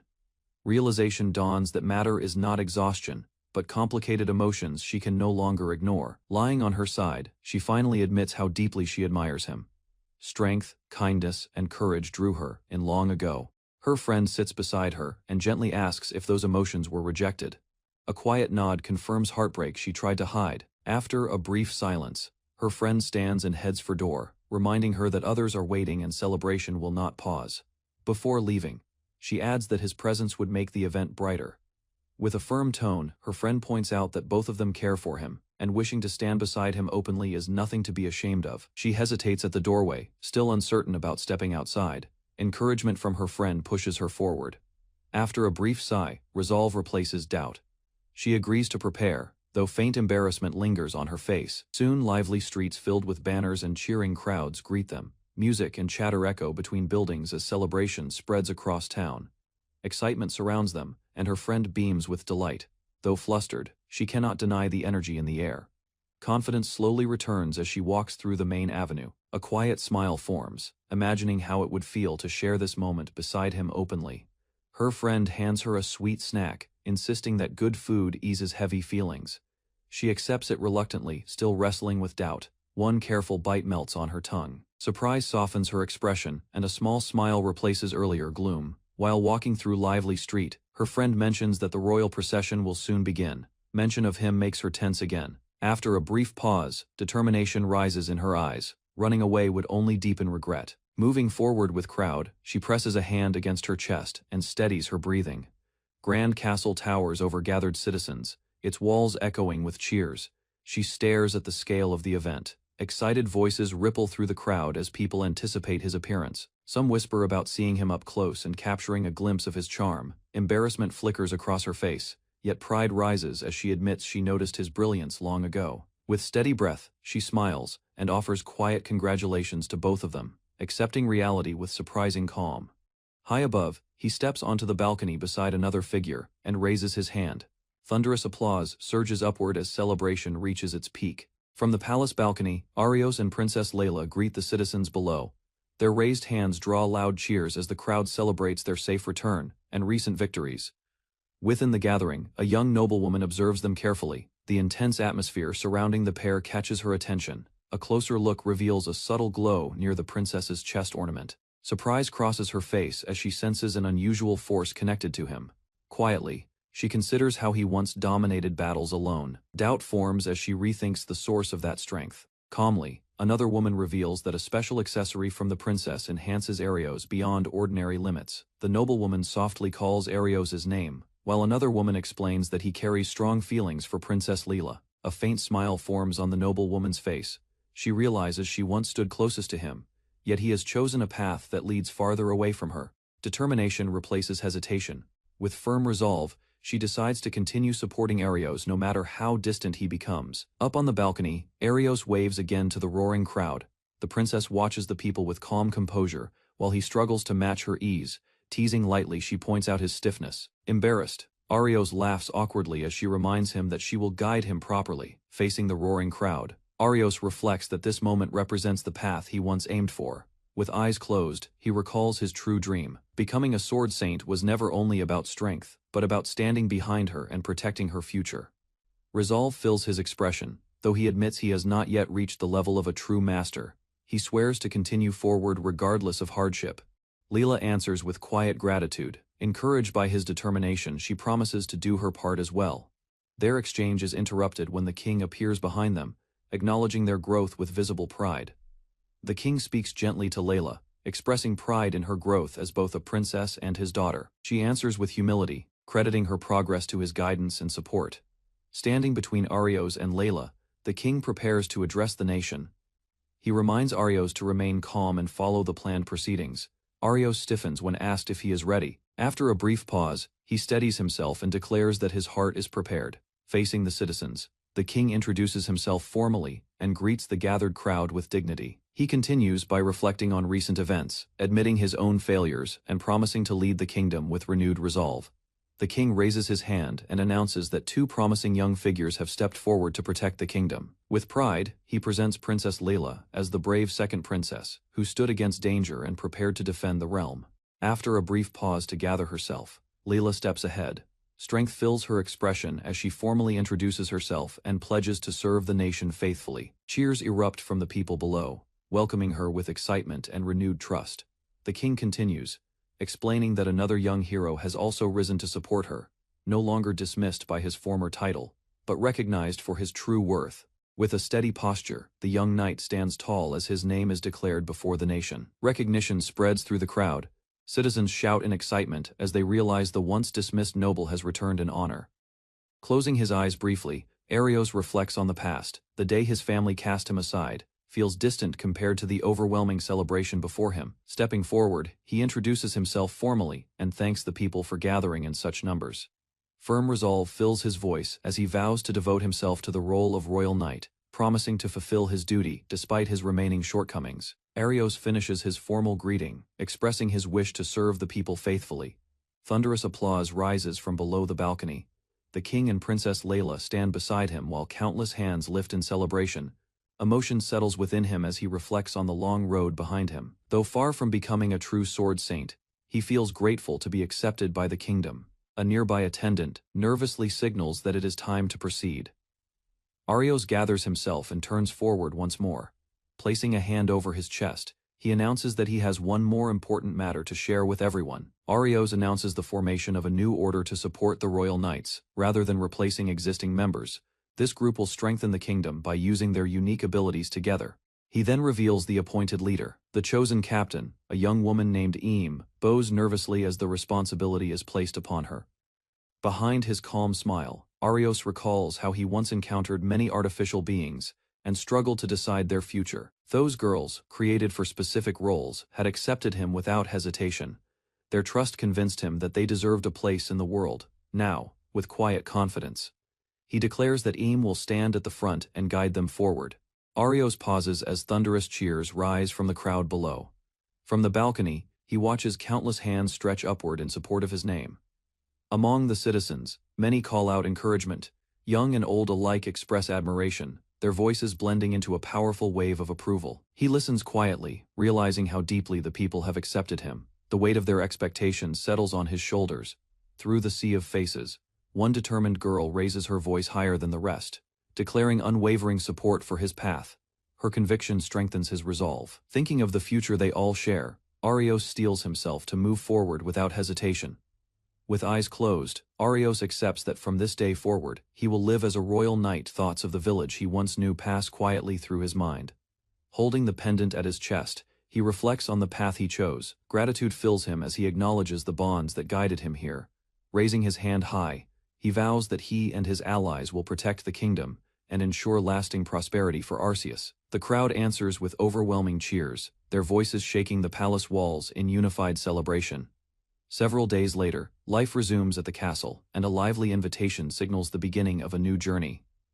Later, inside a quiet dining room, Arios sits across from the king, while Layla leans forward over the table. The king gently reminds him that serving the nation is serious work, not something to treat lightly. Arios listens carefully, understanding the weight of his new position. Advice continues as the king encourages him to balance duty with moments of rest, warning that constant tension will only wear him down. Layla proposes a brief trip to the nearby coast, suggesting a short escape to clear his mind. After a moment of thought, Arios agrees and decides to invite their companions, believing everyone deserves time to relax together. At the seaside, Arios stands with a male companion under the bright sky. The calm waves and rented beach space make the royal title feel distant and unreal. His friend jokes about the unexpected trip, while Arios admits he never imagined having such a day. The tension from recent duties begins to ease. Suddenly, two girls approach from behind, calling out for them to hurry. Both young men turn in surprise at the lively voices. Layla and another companion appear in swimsuits, drawing Arios's stunned gaze. For a moment he struggles to respond. Noticing his reaction, the girls tease him playfully before gathering together, encouraging one another with cheerful confidence.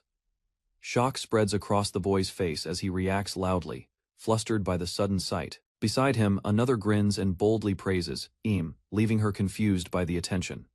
Arios studies his friend carefully, sensing that his excitement hides another intention. The change in his expression makes him wary. Leaning closer, Arios questions him directly. The teasing tone fades as he tries to understand what he truly wants. Soon, the real motive appears when the boy points toward a nearby ice cream stand along the shore. With forced casualness, he invites Eam to visit the stall together, while she stares at him in mild surprise. Eam hesitates at first, surprised by the invitation, but quickly gathers her courage and agrees to go together, without wasting time.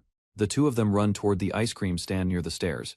Arios watches from behind, amused by their sudden burst of energy. Layla observes the scene calmly and comments that the boy is more straightforward than expected. Arios exhales, admitting the boldness caught him off guard. From a distance, the pair reach the vendor and begin ordering, their figures small against the bright shoreline. Shie adds that, despite his pushiness, he does not seem like a bad person, while Arios listens with a thoughtful expression. A teasing remark draws a wry smile from him as he recalls how stubborn his friend can be. Realization settles in as he considers how closely those two resemble each other. Shared rejection may be reason enough for understanding to grow between them. From nearby, Layla quietly agrees that both carry emotional scars. Perhaps this meeting at the shore could help ease those wounds. By the ice cream stand, awkward conversation turns lighter, while flavors are chosen and paid for. Smiles replace tension as sweetness softens earlier nerves. Watching from a short distance, two companions seem satisfied with how smoothly things unfold. In a distant port town, ships rest quietly along the harbor, while armored guards move through the streets. A sense of change begins to spread in the shadows. Inside, a nearby building, a lively young woman works behind a counter, unaware that larger events are slowly unfolding beyond her view.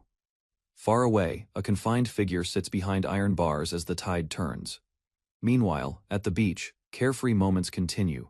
Not knowing the story is about to shift dramatically. In the courtyard, Arios practices alone, repeating his sword swings with steady focus. A week has passed since his return to the capital. The next morning, Maria, the maid, who followed him from the old castle, approaches with breakfast. She carefully sets down a large meal prepared for his recovery. After training, he eats quietly and restores his energy. Satisfaction shows in Maria's expression as she observes him. Discussion turns to recent battles and unknown enemies moving in the shadows. Determination fills Arios as he resolves to protect everyone and remain undefeated. Maria reminds Arios of a promise and speaks seriously about his connection with the princess. Without warning, she reaches up and presses his cheeks firmly. Shock spreads across his face as he freezes in place, unsure how to react to her sudden action. After releasing him, Maria smiles calmly and remarks that even if he becomes stronger, his nature will not change. Embarrassment lingers as he rubs his face. Composure returns as she advises him to stay cautious, warning that danger could appear anywhere. He listens carefully, suddenly sensing movement. Arios reacts instantly and blocks an incoming attack aimed toward them. Maria stares in shock after Arios stops her attack with precise timing. He explains that carelessness is dangerous and that she must sharpen her awareness. The girl who challenged him steps forward confidently. She is introduced as Anne, one of the most talented individuals among those once summoned from another world. Confidence surrounds Anne as she declares she has been watching Arios closely. Her competitive spirit becomes clear, and she prepares to prove her strength. With swift movement, Anne launches a focused strike. Arios blocks calmly, recognizing that she still has not drawn out her full ability. Mutual respect forms between them, and both agree to continue their training to protect the kingdom. Anne falls back onto the stone pavement after their clash, admitting that Arios has grown far stronger. While catching her breath, she insists that against ordinary soldiers, she would still win easily. Arios counters lightly, pointing out that real combat is never so simple. Excitement returns to Anne's eyes as she rushes him again, driven by her competitive nature. He drops low and stops the exchange, reminding her to focus. Seriousness replaces his calm tone as he explains that raw talent alone is unreliable. Overconfidence, he warns, creates small openings that enemies exploit. Hearing this, Anne lowers her gaze and accepts the lesson, resolving to improve. After the lesson, Arios kneels beside Anne and places a hand gently on her head. He tells her not to rush, assuring her that she is steadily improving. Blushing, Anne admits she struggles to control her growing feelings toward him. Confusion mixes with embarrassment as she wonders how she should handle them. Before Arios can respond, Maria suddenly appears between them. With a bright smile, she interrupts the moment and lightly pulls Anne closer. She then turns to Arios and reminds him that after sweating from training, he should head to the bath. As she leans against him, Maria hints that meeting someone new can be stimulating, leaving Arios tense and uncertain. Maria and Anne cling to Arios at the same time, pressing close from both sides. Caught between them, he stiffens, unsure how the situation escalated so quickly. Their playful struggle continues until a soldier rushes into the courtyard with urgent news. Embarrassed, Arios pulls himself together while the messenger apologizes for intruding. The atmosphere shifts from personal confusion to official duty. Attention turns to a strange incident near the southern harbor of the capital. Arios listens carefully as details are explained. Concern replaces hesitation. Realizing the matter may involve powerful outsiders, he prepares to investigate without delay. After hearing the report, Arios decides to head to the harbor himself. Although he senses something unusual about the situation, the messenger salutes and rushes to carry out the order. Maria watches Arios closely, asking whether he truly intends to go alone. She declares that she is prepared and will wait for his return if necessary. Gratitude softens his expression as he thanks her for the support. Turning to Anne, he announces that it is time to depart. Surprised but hopeful, she asks if she may accompany him. With quiet resolve, Arios reflects that the journey may broaden her understanding of the world beyond the castle walls. Before leaving, Arios reminds Anne that the trip is not a game, but part of her training. She nods brightly and promises to do her best. Later, inside a grand room, Arios prepares his belongings for departure. Suddenly, Ray rushes in, her expression troubled as she calls out to him. Without hesitation, Ray steps forward and wraps her arms around him tightly. The unexpected embrace leaves him stunned as she presses close. She reveals her fear of him leaving the capital and facing danger far away. Arios gently steadies her, listening to her worry. With calm reassurance, he promises to return safely, hoping to ease her anxious heart. Holding Ray gently, Arios reassures her that everything will be fine. Though she tries to appear strong, her hands tremble as she clings to him. Pressed against his chest, Ray warns him that strange incidents are occurring across small kingdoms. He answers calmly, telling her he understands the danger. His voice remains steady, despite the growing uncertainty. Images of chaos fill his thoughts as he imagines powerful creatures attacking without warning. With a serious expression, Arios considers that these events may be connected to otherworldly forces and prepares himself for what lies ahead. Arios promises Ray that he will investigate the movements of those from another world.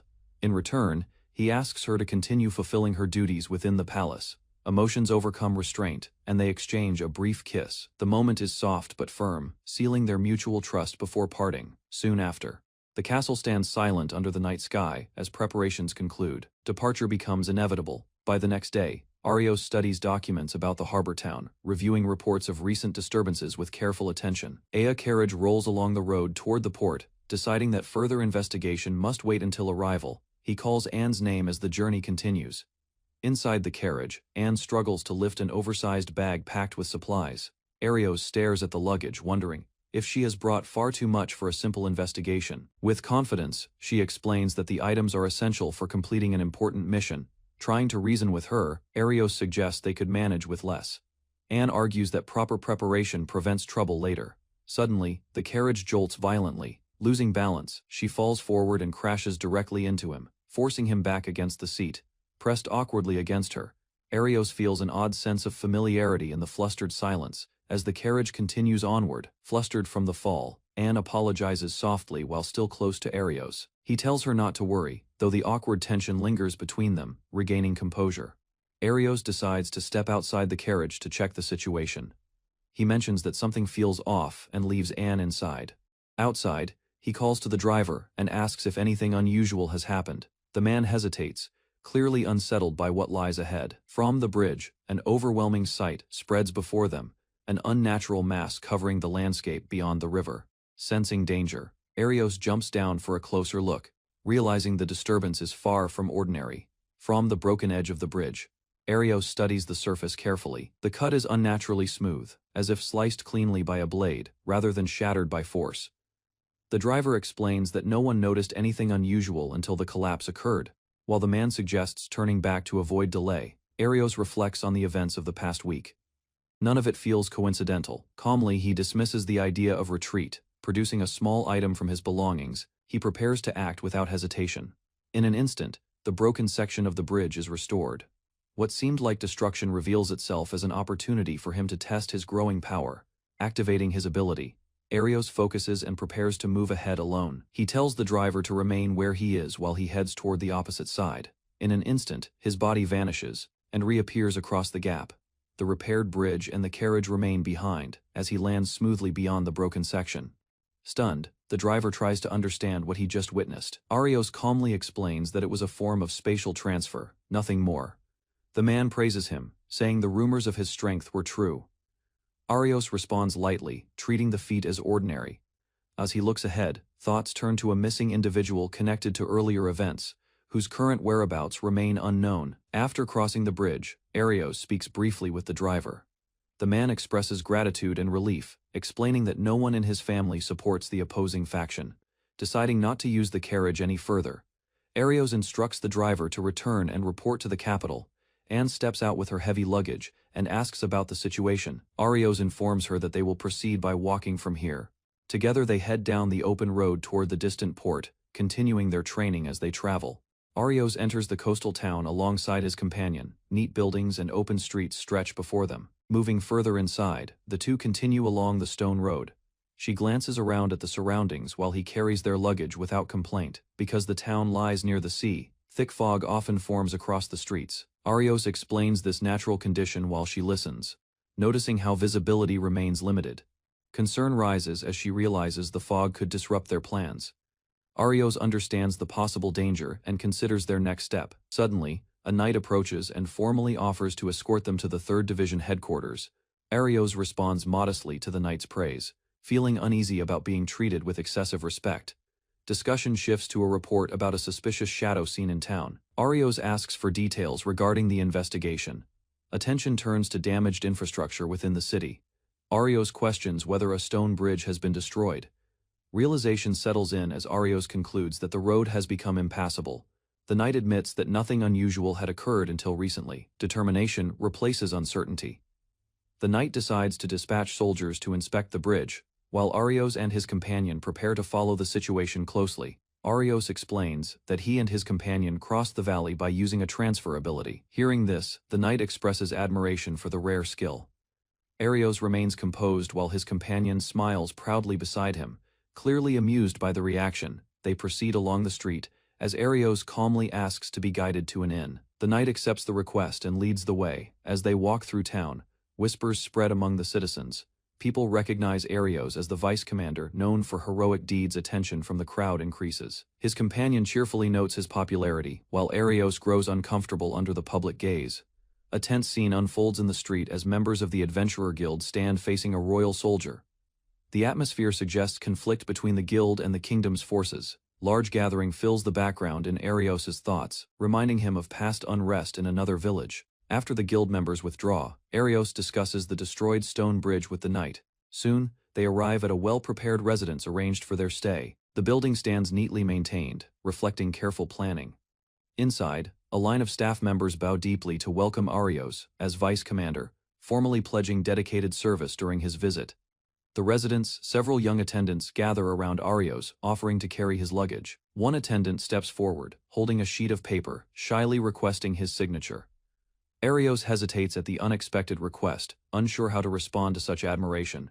Realizing refusal would disappoint them, he signs the paper despite mild embarrassment. The attendants beam with joy, grateful for the keepsake from someone they admire. Later, Arios rests in his room while his companion stands by the window, gazing at the distant sea. She explains that leaving the capital for the first time fills her with happiness, while Arios listens, reflecting on how new experiences continue to shape her outlook. In the quiet room, Arios prepares to discuss the situation.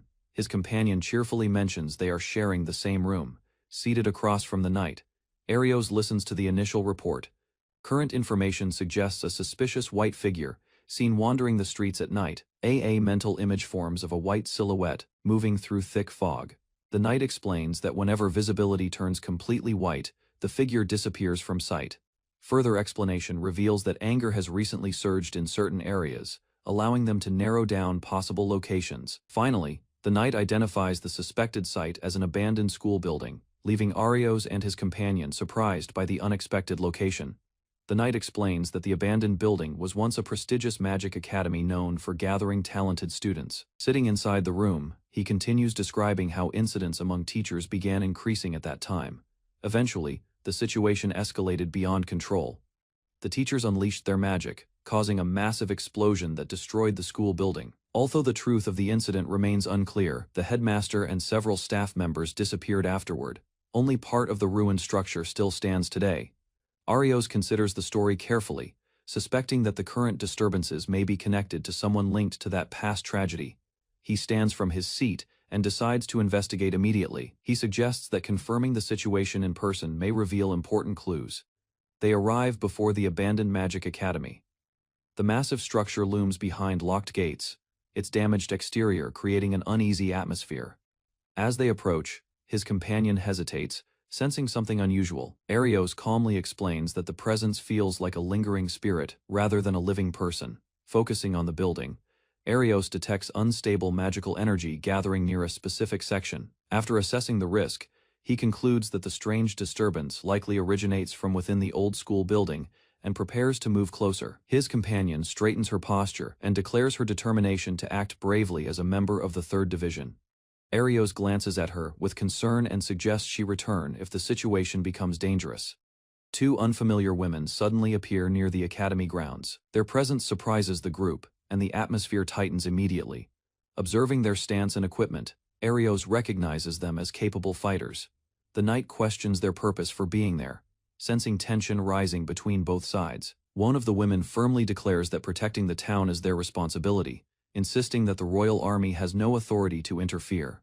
Tension rises as the knight insists that cooperation is necessary. Arios remains calm, recognizing that open conflict between the army and adventurers would only worsen the situation. One of the women mocks the idea of working together, questioning the army's intentions. The knight responds firmly, arguing that unity is required to face the unknown threat. Seeing the exchange turning hostile, Arios reflects that arguing further would be pointless. Stepping forward, Arios politely introduces himself and points out the strange presence surrounding the academy. He states clearly that uncovering the identity of the suspicious figure troubling the town is his priority, hoping to shift their attention toward solving the crisis together. Arios and his companion watch as they head toward the academy entrance, without waiting for approval. Frustration shows on his companion's face as she worries about reckless action. Arios remains composed and studies the tension between the adventurers and the royal forces. He reflects that hostility between both sides has been building for some time. After sensing a strong wave of unease, Arios decides they should follow. The knight and his companion move with him, aware that something unpleasant may happen. As they approach the academy building, a strange sound echoes from within, confirming that the disturbance inside is growing stronger. Arios hears a scream from inside the academy and immediately rushes forward. Realization strikes him that the voice belongs to the adventurers who entered ahead of them, reaching the damaged interior. He stops in disbelief as cracks spread across the walls. The atmosphere feels unstable, and tension rises sharply. Beyond the broken hall, numerous horned monsters surround the two women. Their weapons are raised, and a dark aura fills the room as the creatures close in. The adventurers struggle to defend themselves. One has already fallen, and the other fights desperately despite exhaustion. Observing the scene carefully, he notices strange shadows cast along the floor. Arios realizes the monsters were not present moments ago. He concludes that they must have been transferred through the power of the Shadow Stones. Sensing danger, he moves in front of his companion and the knight. All three brace themselves as heavy footsteps approach from within the hall. Large horned creatures surround them on the staircase. Weapons clash as the group prepares for direct combat inside the ruined academy. The fierce woman swings her blade to protect the fallen adventurer, while Arios evaluates the situation. Activating his cheat code manipulation skill, Arios summons an ancient weapon to shift the battle and calls for support as light bursts across the chamber. A small mechanical figure emerges from the burst of light. It hovers in the air and formally addresses Arios, identifying itself as the ancient weapon he summoned. Arios quickly explains that it is under his control, though the sudden appearance leaves everyone tense. After receiving permission to engage, the mechanical entity's expression changes. Its eyes glow sharply as it prepares to act. Energy surges through its compact body as it shifts into battle mode. The air vibrates from the power released inside the ruined hall. In a flash of speed, it launches forward and strikes the giant orcs with overwhelming force. The mechanical warrior expands into a massive armored form, crushing surrounding orcs and forcing the remaining monsters back in fear. Inside a shattered hall, a towering armored warrior faces a group of orcs. Steel flashes as the massive blade swings downward, breaking their formation. Without hesitation, the armored figure advances and drives a heavy slash into a giant orc, hurling it into a wall. He reacts instantly, stepping in to block the attack before cutting the enemy down with a clean counter. Additional orcs close in, attempting to overwhelm them. Calm determination settles over the boy as he steadies his breath and faces the threat head-on. After the final foe falls, he lowers his weapon and looks back at the girl, confirming that she remains unharmed. Arios studies the battlefield and realizes they cannot win by force alone. On the ground near a fallen body, a red gemstone catches Arios' attention. He recognizes it as a rare stone connected to summoning heroes from another world. Understanding its value, he concludes the gem must have been carried by the orcs. Kneeling quickly, Arios grabs the gemstone and focuses his skill. Energy gathers around his hand as he activates cheat code manipulation. A strange interface appears before him. Surprised but steady, Arios examines the floating panel, realizing a new power has just been unlocked. He focuses on one option labeled transformation into a hero from another world, realizing it may break the desperate situation. Arios activates the selected skill, and power erupts around his body, cracking the ground beneath his feet as his presence sharply intensifies. The girl watches in shock as Arios stands transformed. his strength now resembling that of a summoned champion. Another interface appears, warning of changes within his cheat ability. Even so, he prepares to push further against the towering enemy. Lightning-like veins spread across his eye as a new power awakens, signaling the activation of a deeper control beyond the original skill. Dozens of orcs suddenly collapse forward, their massive bodies crashing onto the ground as if pressed down by invisible force. Realization dawns on him as he studies the frozen enemies. The newly awakened eye has completely sealed their movements, leaving the monsters unable to resist. Taking advantage of the opening, Arios leaps ahead and swings his blade in a wide arc. The strike tears through the immobilized orcs, so only a few remain standing, trembling as they witness their allies fall without being able to fight back. Breathing steadily, Arios decides to end the battle quickly before the unstable power causes further destruction. After the battle, Arios kneels beside the injured girl and offers a healing potion. Her companion watches anxiously as he carefully hands it over. The woman supports the unconscious girl and gently pours the potion between her lips. Relief settles over them when Arios confirms that the injuries are not fatal. The woman bows her head in gratitude, acknowledging that his intervention saved their lives. While the girl rests, the woman explains that she has traveled with her for a long time as fellow adventurers, facing dangers together. Soft expressions replace the tension of battle, and a quiet understanding forms between Arios and the woman as the crisis finally passes. Injured girl regains consciousness and introduces herself as Daria Nielsen. Weak but determined, she asks Arios to take her to a healer before her strength fades again. Understanding the urgency, Arios agrees immediately.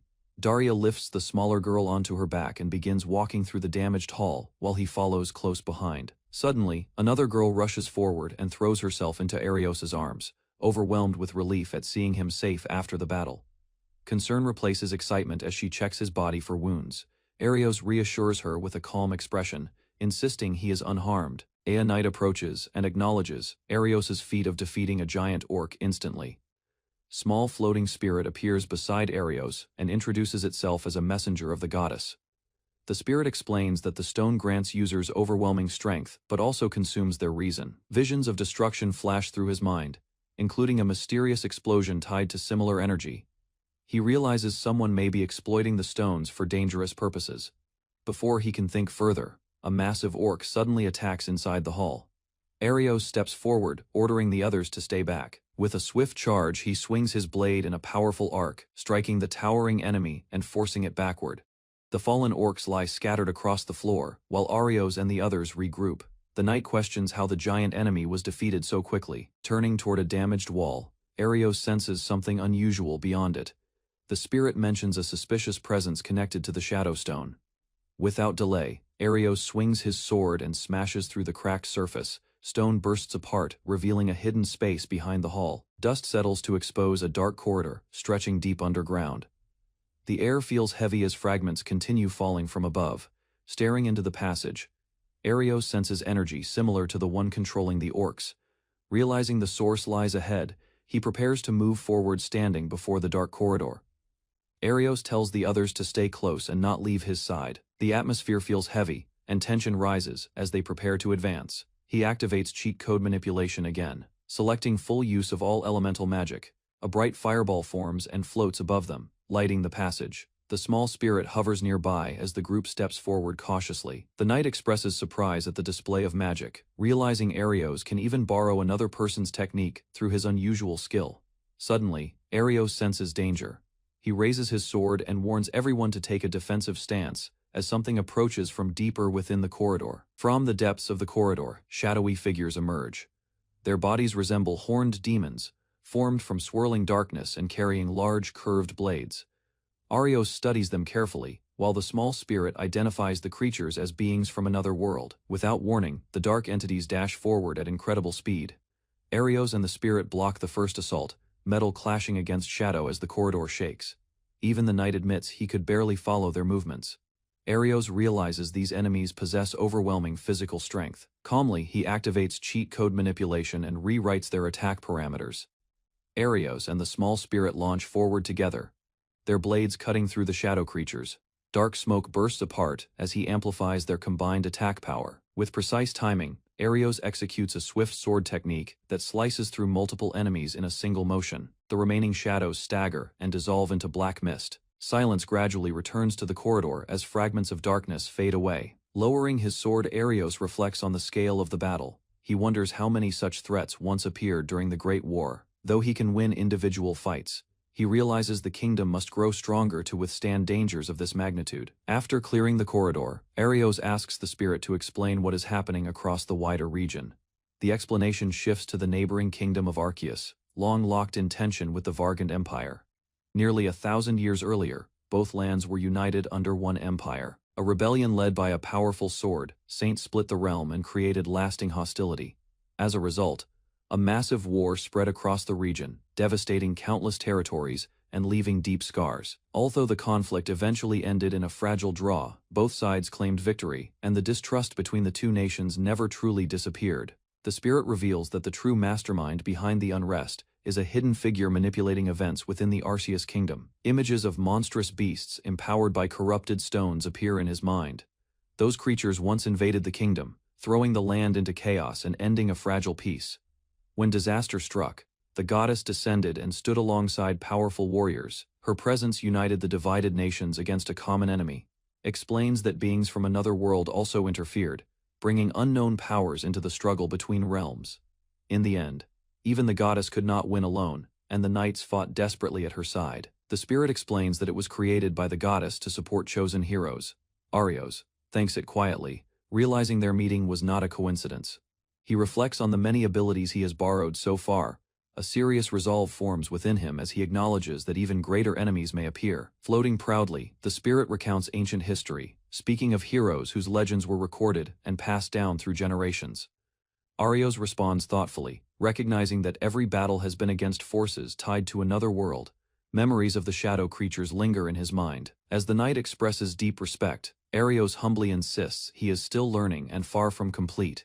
He moves forward with his companions, determined to grow stronger and confront the otherworldly threats awaiting them ahead. Arios fights inside a stone corridor, while a small mechanical companion moves beside him.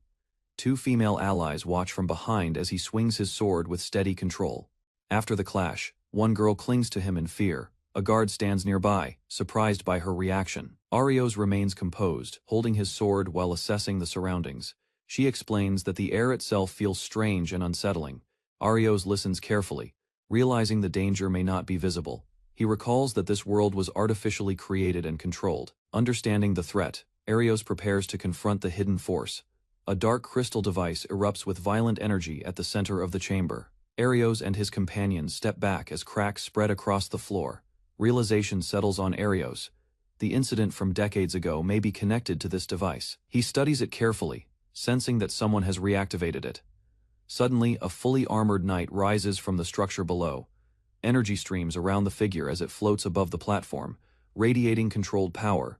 The guard reacts in shock, recognizing the knight's presence. Arios remains steady, observing the enemy's unnatural movement. Armored figure turns toward Arios, revealing awareness and intent. The confrontation becomes inevitable. Mechanical companion identifies the armored figure as a divine execution unit. Arios studies the knight carefully, noticing precise movements and controlled energy. Hovering above the platform, the knight explains that it was created by a goddess to eliminate irregular beings. The chamber grows tense as its purpose becomes clear. Arios steps forward and questions the knight's objective in this land. Determination shows in his expression as he demands clarity. The armored figure declares this encounter a second trial. Arios absorbs the meaning, understanding that this battle is intentional. Energy intensifies around the knight, as it announces an approaching era of upheaval. Arios prepares himself to prove his strength. Armored knight calmly declares that future chaos in the world is already certain.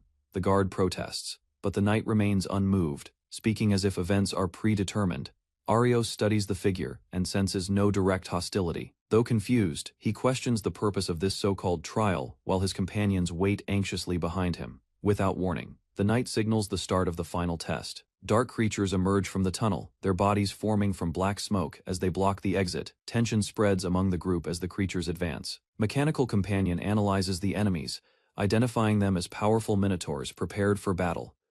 Arios steps forward and tells his companions to leave the armored knight to him. Confidence replaces hesitation as he faces the floating warrior directly. The knight descends and draws its blade, declaring its role as a nameless sword serving a greater master. Steel gleams as it prepares to measure Arios' worth. Energy surges around the chamber as the knight announces the beginning of the duel. The atmosphere tightens with pressure. He activates his skill, altering his own parameters and reinforcing his body. Power gathers in his stance as he grips his sword firmly. Both fighters charge at once, blades colliding with force as the decisive battle begins. Steel crashes against steel as Arios blocks a powerful thrust. Sparks burst between the blades while both fighters strain for advantage. Arios senses a strange pressure in the air and realizes the opponent is testing his limits. While retreating briefly, Arios analyzes the situation. He concludes that his cheat code manipulation does not directly affect this knight as it would ordinary beings. Adjusting his stance, he unleashes a refined sword technique. Multiple rapid slashes converge, forcing the armored warrior backward. The knight skids across the stone floor from the impact. Arios steadies his breath, recognizing the battle has entered a new phase. Arios faces the armored knight again, and notices that his opponent bears no visible damage. The realization unsettles him, yet he keeps his stance firm and refuses to retreat. From across the circular chamber, the knight observes calmly. The atmosphere shifts as if the true trial is only beginning. A faint memory of his mentor's teachings guides his thoughts. He steadies his breathing and recalls disciplined sword training rather than relying solely on his special ability. The knight unexpectedly declares Arios the victor of the duel. Confusion crosses his face as he struggles to grasp the meaning. Without pause, a massive demon beast manifests behind them, towering over the group and unleashing a fierce roar. After the demon beast is subdued, Arios turns as his companions rush to his side. Armored Knight stands before the group and acknowledges their strength. It declares that Arios has surpassed expectations and announces their success in the test. The guard demands answers about the true purpose behind these ordeals. In response, the knight raises a hand and prepares to reveal hidden truths. Images of distant regions appear in the air, showing towns and forests across the kingdom. Arios recognizes familiar landscapes among them. Knight explains that the spreading black corruption is not limited to one land, but threatens every nation alike. Armored Knight reveals that everything will begin in this land, linking fate of the kingdom with a rival empire. Serious thoughts fill Arios' mind as he considers tension between nations and possibility of larger war. Weight of responsibility settles on his shoulders. With calm certainty, the knight advises them to pay attention to events unfolding in the capital. A subtle motion suggests departure. Guard attempts to stop the figure, throwing his weapon forward in frustration. Blade cuts through empty space. In an instant, armored body vanishes and reappears elsewhere inside the chamber. Confusion rises as presence lingers beyond reach. Floating Knight admits that its ideals for world's future differ from theirs. It questions whether otherworlders truly stand as strong as they believe. Distance grows between both sides inside circular chamber. Calm words from armored figure suggest that stopping approaching turmoil may still be possible. After brief silence, glowing body begins to fade. Departure feels intentional, leaving warning behind rather than hostility. Silence returns to ruined room. Group confirms that strange presence has vanished, shifting attention toward remaining shadow device. Crystal hums again as energy gathers within. Arios steps closer, raising his hand carefully, preparing to dismantle source of corruption once and for all. Dark aura surrounding crystal fades as Arios places his hand near its surface. Energy stabilizes, and corrupted presence inside chamber finally disappears. Companions react with disbelief, learning that only someone carrying divine blood can neutralize such power. Serious concern replaces celebration when discussion turns to unrest within rival empire. Possibility of war now feels more real. Guard admits that troubling reports have already reached capital and promises to provide full details later. Situation clearly extends beyond this dungeon. Princess reminds him that otherworlders have appeared across nations before. Determination settles in his eyes as he resolves not to ignore gathering storm. Exhaustion shows after battle, and decision is made to return to town for rest. Tension eases slightly, though recent revelations still weigh heavily on everyone. Grand Capital comes into view, its clock tower rising above surrounding buildings. Mechanical Companion proudly announces arrival as they approach familiar streets. Within lively marketplace, a confident young woman notices their presence and calls out. Her stance suggests she has been waiting. She reminds them that she once offered assistance, hinting that their earlier refusal was unwise. Surprise flickers across their faces. Curiosity replaces tension as conversation shifts toward an unresolved suspect. Attention turns to what information she might possess. Young woman reflects on unexpected turn of events. Surprised that situation escalated so far. Concern shows in her eyes as she processes recent chaos. Arios calmly assures her that no new monsters should appear at the old school building. Still, he advises caution regarding the wandering sword knight. She praises his strength, noting that returning unharmed from such an opponent proves his skill. In return, he asks about Miru's condition. Relief follows when she explains that Miru's life is safe, though consciousness has not yet returned. With gentle confidence, she invites him to visit later, certain that Miru would be pleased. Gratitude is exchanged before parting ways in front of the building. Companions stand together as evening settles over the street. Later, Arios pauses by a quiet canal, reflecting on how much has happened in a single day. City lights shimmer across the water. From his pocket, he takes out a small crystal given by the king.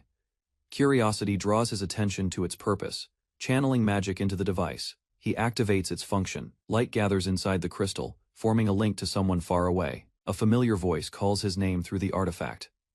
Surprise crosses his face as unexpected communication begins. Voice from crystal sounds lively, teasing him for finally making contact. Relief softens his expression as familiar tone reaches across distance. Leaning against balcony railing, he reassures her that duties keep him busy but manageable. Night breeze moves quietly through city streets below. A small smile forms as he admits life here feels intense yet meaningful. Warmth replaces earlier tension from battle. Gratitude fills his voice while he thanks her for never forgetting him. Words carry sincerity shaped by shared past. Confidence returns to his eyes as he declares that distance changes nothing. Resolve strengthens, binding his promise to protect what matters most.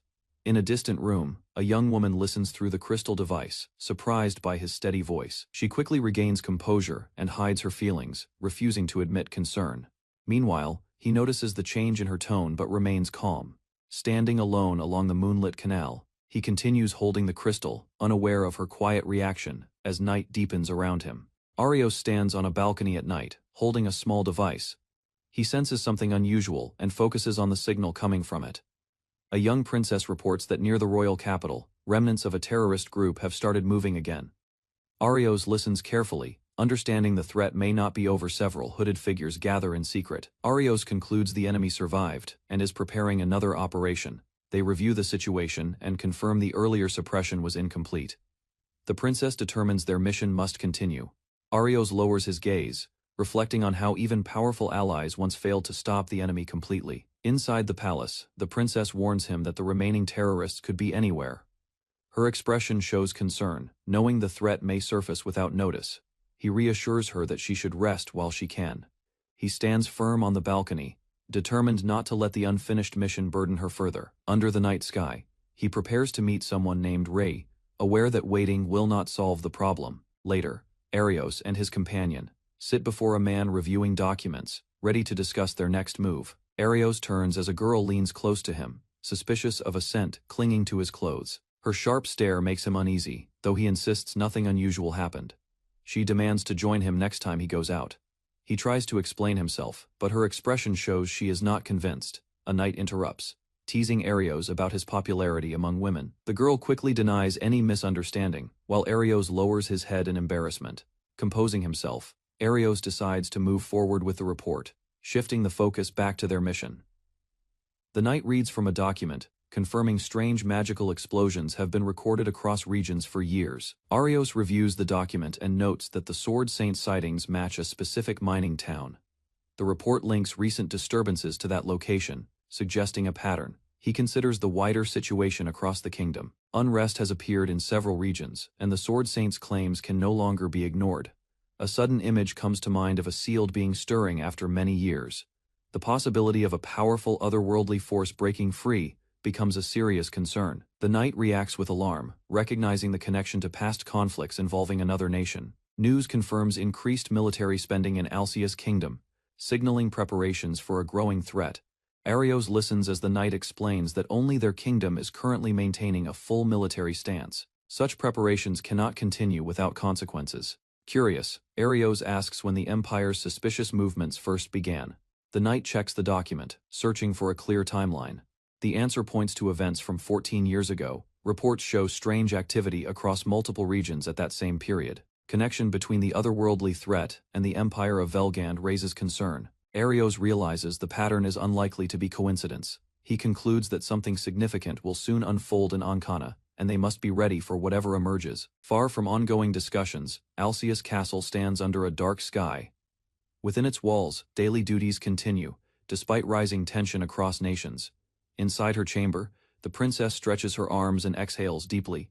After long hours of work, fatigue weighs on her, yet she tries to shake it off. Stacks of documents cover her desk as she smiles to herself, recalling a promise that the kingdom would be protected. Sudden movement at the doorway startles her. An armored woman steps inside, posture straight and expression. Serious embarrassment fades as urgent news is delivered. Military forces have begun to mobilize, signaling that events are finally set in motion. News reaches the princess that remnants of the Alcius Liberation faction have resurfaced. The armored knight delivers the report with a steady voice.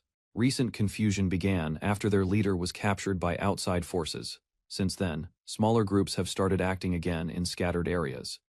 Concern appears on her face as she considers how unstable the remaining members must be. Without clear leadership, their actions could grow reckless. Responsibility weighs heavily, yet resolve strengthens within her. Protecting the kingdom and rescuing those taken by otherworldly beings remains a duty she cannot ignore. A bold idea forms in her mind, suggesting direct contact with the remnants before the situation spirals further. Determination fills her voice as she confirms the plan. The knight hesitates, questioning whether such direct action is wise. Soon after, both walk through a stone corridor toward the detention area. Guards step aside as word spreads that the princess herself is heading to the holding cells. Measured steps echo against cold walls. Admiration mixes with concern as the knight reflects on how bold this decision truly is. A soft smile appears on the princess's face. Believing dialogue may prevent further unrest, confidence in her duty strengthens her resolve. They stop before a heavy door deep underground, ready to face the captured remnants directly. Iron door opens with sharp sound as princess steps inside cell. Knight reminds her that magic restraints are ready and urges caution. Calm nod answers warning before she advances. Bound man looks up from stone seat, surprise flashing across his face. Chains rattle softly as he studies unexpected visitor. Recognition dawns quickly. He identifies himself as a regional member rather than core leader, hinting at deeper structure within faction. Question about planned unrest is met with mocking smile. Captive claims he holds no valuable information, insisting detention changes nothing. Composure remains steady. She challenges his words directly, refusing to accept dismissal, and pressing him for truth. Facing the prisoner, she states that even if they fail, belief in protecting their homeland will remain. Bound hands tighten as he listens in silence. Sudden laughter bursts from him, echoing against stone walls. Chains shake while he mocks her resolve. Composure does not break. She questions his reaction, standing firm. Despite ridicule, he declares that their faith will not change, even without their leader. Determination to reclaim Alcius burns in his eyes as he speaks of restoring what was lost. Anger rises in his voice as he claims many nations already suffer under current balance, insisting present order itself is mistaken. Memory surfaces of how Arios was once treated as useless within the kingdom. She reflects on that past while considering how harsh judgment can shape conviction. Prisoner shouts that wanting to change a flawed world is only natural. Anger fuels his claim that no one truly believes current peace is just. Cell door opens as another restrained figure is brought forward. Recognition spreads across faces, shifting tension inside the room. Shock overtakes the first, captive sweat forming, as he realizes events are no longer under his control. New arrival bows slightly and calmly admits guilt, denying any right to royal status while questioning why princess came personally. Bound prisoner leans forward with a faint smile, suggesting that they join forces again to guide Alcius' kingdom toward a different future. Silence follows. Calm gaze from the princess shows no sign of agreement, while another captive lowers his eyes, aware resistance will not be stopped easily. Question is directed at the first prisoner about his true objective. He answers without hesitation, declaring his aim is rebuilding the kingdom under new ideals. Past meetings between him and former leader are mentioned, revealing long-standing ties within the Liberation faction. Memories surface of earlier days when group appeared peaceful, attracting youths through speeches and gatherings before shifting course. Long-haired captive explains that 14 years ago, internal conflict split Alcius Liberation Group. Sweat forms on another prisoner's face as he hurriedly claims they never manipulated anyone through shadowed influence. He insists their loyalty now lies with current leadership. Uneasy tension fills cell. Princess studies him closely while he forces a strained smile, trying to justify his position. Calm voice cuts through confusion, stating that Liberation faction has already been officially dissolved. Firm gaze leaves little room for argument. Final words declare even former leader desires end of bloodshed. Shoulders of prisoner slump slightly as reality settles in. Long-haired captive lowers his gaze and admits dissolution of faction has shaken everything he believed in. Despair overwhelms. Second prisoner, he collapses forward shouting in frustration as chains scrape against stone floor. Guards step in to escort long-haired man away. Princess calls out softly, watching his back as he walks down dim corridor, before leaving. He turns slightly and praises her strength, expressing belief that kingdom will remain peaceful under her guidance. Emotion fills her eyes at those words, realizing conflict may finally be reaching its end. With fists clenched, she declares that affection as family has never changed. One day, she hopes they can guide the kingdom together again. A faint smile appears on his face. He admits he does not know whether he can atone for his sins, yet her words clearly reach him. Walking down the corridor, he gently rejects being called brother, insisting he lacks such qualification. Still, his voice carries less bitterness than before. At the heavy door, he pauses and offers a final respectful farewell before stepping toward his confinement. Emotion surges within her as she stops him, revealing she has something important she wishes to discuss. Late at night, Arios sits in his room when a strange message appears on his device. It claims to be a transmission from a goddess, instructing him to activate a coded command. He studies the screen carefully. Similar events happened before, so he decides to trigger the command and observe the result. A sudden reaction flashes across the display, startling him. Unexpected energy surges outward. Outside in town, a man suddenly starts running through the street without warning, drawing Arios' attention to a new unfolding incident. A man hurried across the empty street while breathing heavily. Anxiety covered his face as he searched for Arios during the late night. Moments later, he stopped before a servant and urgently asked about Ryan. Uneasiness increased after hearing the uncertain answer. Soon afterward, the man rushed toward a grand mansion at full speed. Every step carried more fear as he realized something serious had happened. The mansion door flew open the instant he arrived. Desperation controlled his actions while he looked around the room without stopping. Shock spread across his face after Arios was nowhere inside the mansion. Sweat dripped down while panic completely overtook him. Inside the quiet bedroom, the newborn child rested peacefully beside his mother. The middle-aged man standing nearby finally relaxed after the difficult birth ended safely.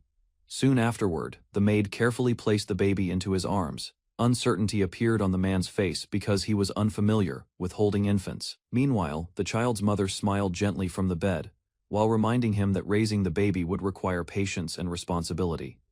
Carefully, the middle-aged man adjusted his posture and supported the baby correctly. Nervousness remained visible, but he continued trying his best. At last, relief spread across his face after receiving praise from the others inside the room. A warm smile appeared on the middle-aged man's face, while he carefully carried the baby. Nearby, the mother and maid watched the peaceful moment with relief. Suddenly, loud cries filled the room and broke the calm atmosphere. Confusion immediately struck the man because he could not understand the baby's discomfort. Seeing the situation, the mother gently reached out her arms toward the child. Her calm expression showed she already understood the reason behind the crying. Without arguing, the man carefully returned the baby to her embrace. The crying slowly weakened, once the child rested against his mother again. Soon afterward, silence returned, as the baby finally slept peacefully in her arms. Frustration overwhelmed the middle-aged man after failing to calm the baby. Doubt filled his mind as he questioned whether he was worthy of becoming a father. Behind him, the child's mother remained calm while carrying the sleeping baby. She reminded him to continue pursuing his dream as a swordsman without worry. Hearing those words, the man slowly turned back toward her with surprise. Her understanding expression eased the pressure weighing heavily on his heart. Meanwhile, the mother explained that society often judged people unfairly because of their skills. Confidence shone in her eyes as she spoke about changing that future. Then the man quietly realized how important a person's skill could become later in life. The middle-aged man explained how people with unusual skills were often rejected and treated unfairly by society. Sadness appeared in his expression while thinking about that harsh reality. A gentle smile slowly returned to his face as he looked toward the sleeping child. Hope filled his heart after imagining Arios growing into a strong and respected man someday. Nearby, the child's mother calmly reassured him that everything would be fine in the future. Her comforting words slowly eased his remaining worries. Confidence shone in her eyes while she spoke about raising the child kindly, so he could change the world around him. The man quietly agreed with her thoughts. Finally, determination returned as he decided to continue training himself while helping care for the child. The middle-aged man spoke confidently while explaining that a father should never hide weakness from his child. Nearby, the maid listened carefully to his honest thoughts. Outside the mansion, Arios suddenly heard those words and froze in surprise. Curiosity quickly filled his mind after learning the conversation was connected to him. Sitting alone afterward, Arios quietly reflected on the stories surrounding his birth and childhood. Confusion remained visible across his face during the long silence. Gradually he realized Ryan had only become stronger because of the support he once received from others around him. Understanding slowly replaced his uncertainty. Determination soon returned, as Arios decided to keep moving forward without regretting the painful memories of the past. Arios suddenly opened his eyes after realizing someone was sleeping closely beside him. Surprise immediately appeared on his face when he noticed the woman holding him tightly. Confusion filled his mind while she continued sleeping peacefully without noticing his reaction. Embarrassment slowly grew as Arios struggled to understand the strange situation. Morning sunlight soon entered the room while the woman greeted him cheerfully. Meanwhile, Arios looked exhausted after dealing with the awkward moment since waking up. Concern appeared on her face after noticing his tired expression. However, Arios quickly avoided the topic and tried ending the conversation. Without wasting more time, Arios ordered preparations for their departure because he wanted to focus on the investigation ahead. Two women walked through the crowded street while discussing Arios's growing reputation. Concern appeared on their faces because too many people had started noticing him. Meanwhile, the younger girl openly admitted her admiration for Arios without hesitation. In response, the older woman calmly warned her not to attract unnecessary attention. A serious expression crossed the woman's face as she explained that Arios had become famous beyond expectations. Even outsiders from another world could already be watching him carefully. Soon afterward, they approached several townspeople and began gathering information about recent events. Curiosity filled the atmosphere during the investigation. At last, both women organized the collected information while quietly discussing the results inside a nearby tavern. The young girl carefully reviewed the gathered information while explaining how the swordsman suddenly disappeared from public sight. Suspicion slowly grew because his actions seemed unnatural. Meanwhile, the older woman analyzed every report with a serious expression. Doubt remained in her mind since none of the clues clearly revealed the truth. A cheerful laugh briefly lightened the atmosphere after the girl mentioned Arios by a nickname instead of his real name. The older woman quickly became confused by the strange habit. Soon afterward, both women returned to discussing their next move seriously. Concern filled the conversation as they wondered what Arios planned to do next. At last, they decided meeting the mysterious swordsman again was the only way to uncover the hidden truth.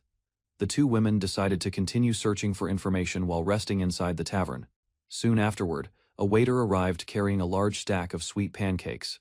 Excitement immediately filled the younger girl's face after seeing the dessert placed before her. Meanwhile, the older woman looked slightly surprised by the enormous portion. Without hesitation, the cheerful girl happily began eating while inviting the others to join her.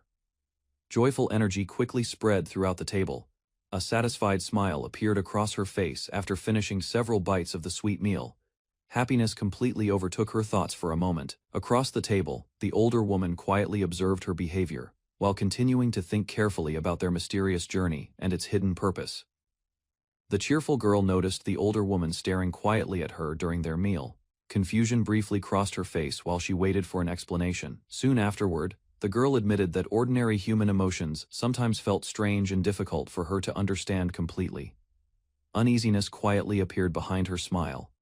A heavy silence filled the table as she questioned why she had been born and who she truly was. The older woman listened carefully without interrupting her thoughts. Calm reassurance soon followed as the older woman explained that those fears were natural and understandable. Her gentle voice slowly eased the tension between them. Meanwhile, she revealed her own painful past about losing hope after being abandoned by her family. Support from others eventually helped her continue moving forward again. The older woman spoke gently about the people who had changed her life after she arrived in the village. Warm memories filled her heart while recalling their kindness and support. A sincere smile appeared on her face as she promised to become someone who could support the younger girl in return. Determination quietly strengthened her words. Hearing that promise, the cheerful girl froze in surprise. For a brief moment, emotion slowly appeared across her expression while she listened carefully. Embarrassment soon replaced her shock after realizing how deeply those words affected her feelings. Nervousness became impossible for her to hide anymore. She thanked the older woman sincerely and admitted she wanted to rely on Arios whenever worries troubled her heart again. The cheerful girl suddenly reached forward and grabbed the older woman's hand tightly. Warmth quietly passed between them during the unexpected moment. A confident smile appeared on the older woman's face as she promised to remain by her side no matter what happened next. Determination strengthened her gentle words. Relief slowly spread across the younger girl's expression after hearing that promise. Happiness became impossible for her to hide anymore. Soon afterward, teasing laughter filled the tavern as the others noticed the close atmosphere between them. Embarrassment quickly spread through the room. Outside the tavern, the cheerful girl happily held onto Arios's arm while walking beside him through the busy street. Arios and the cheerful girl arrived at a quiet house where another woman welcomed them calmly. Seriousness filled the atmosphere as they prepared to discuss an important matter. Soon afterward, the woman guided both visitors deeper inside the building. Arios carefully asked about Milia's current condition while following behind her. Inside the room, they discovered Milia lying unconscious in bed. Concern immediately spread across their faces after learning she still had not awakened. Shock filled Arios and the cheerful girl as they quietly stared at the sleeping woman. Uneasiness grew stronger while they tried understanding the situation before them.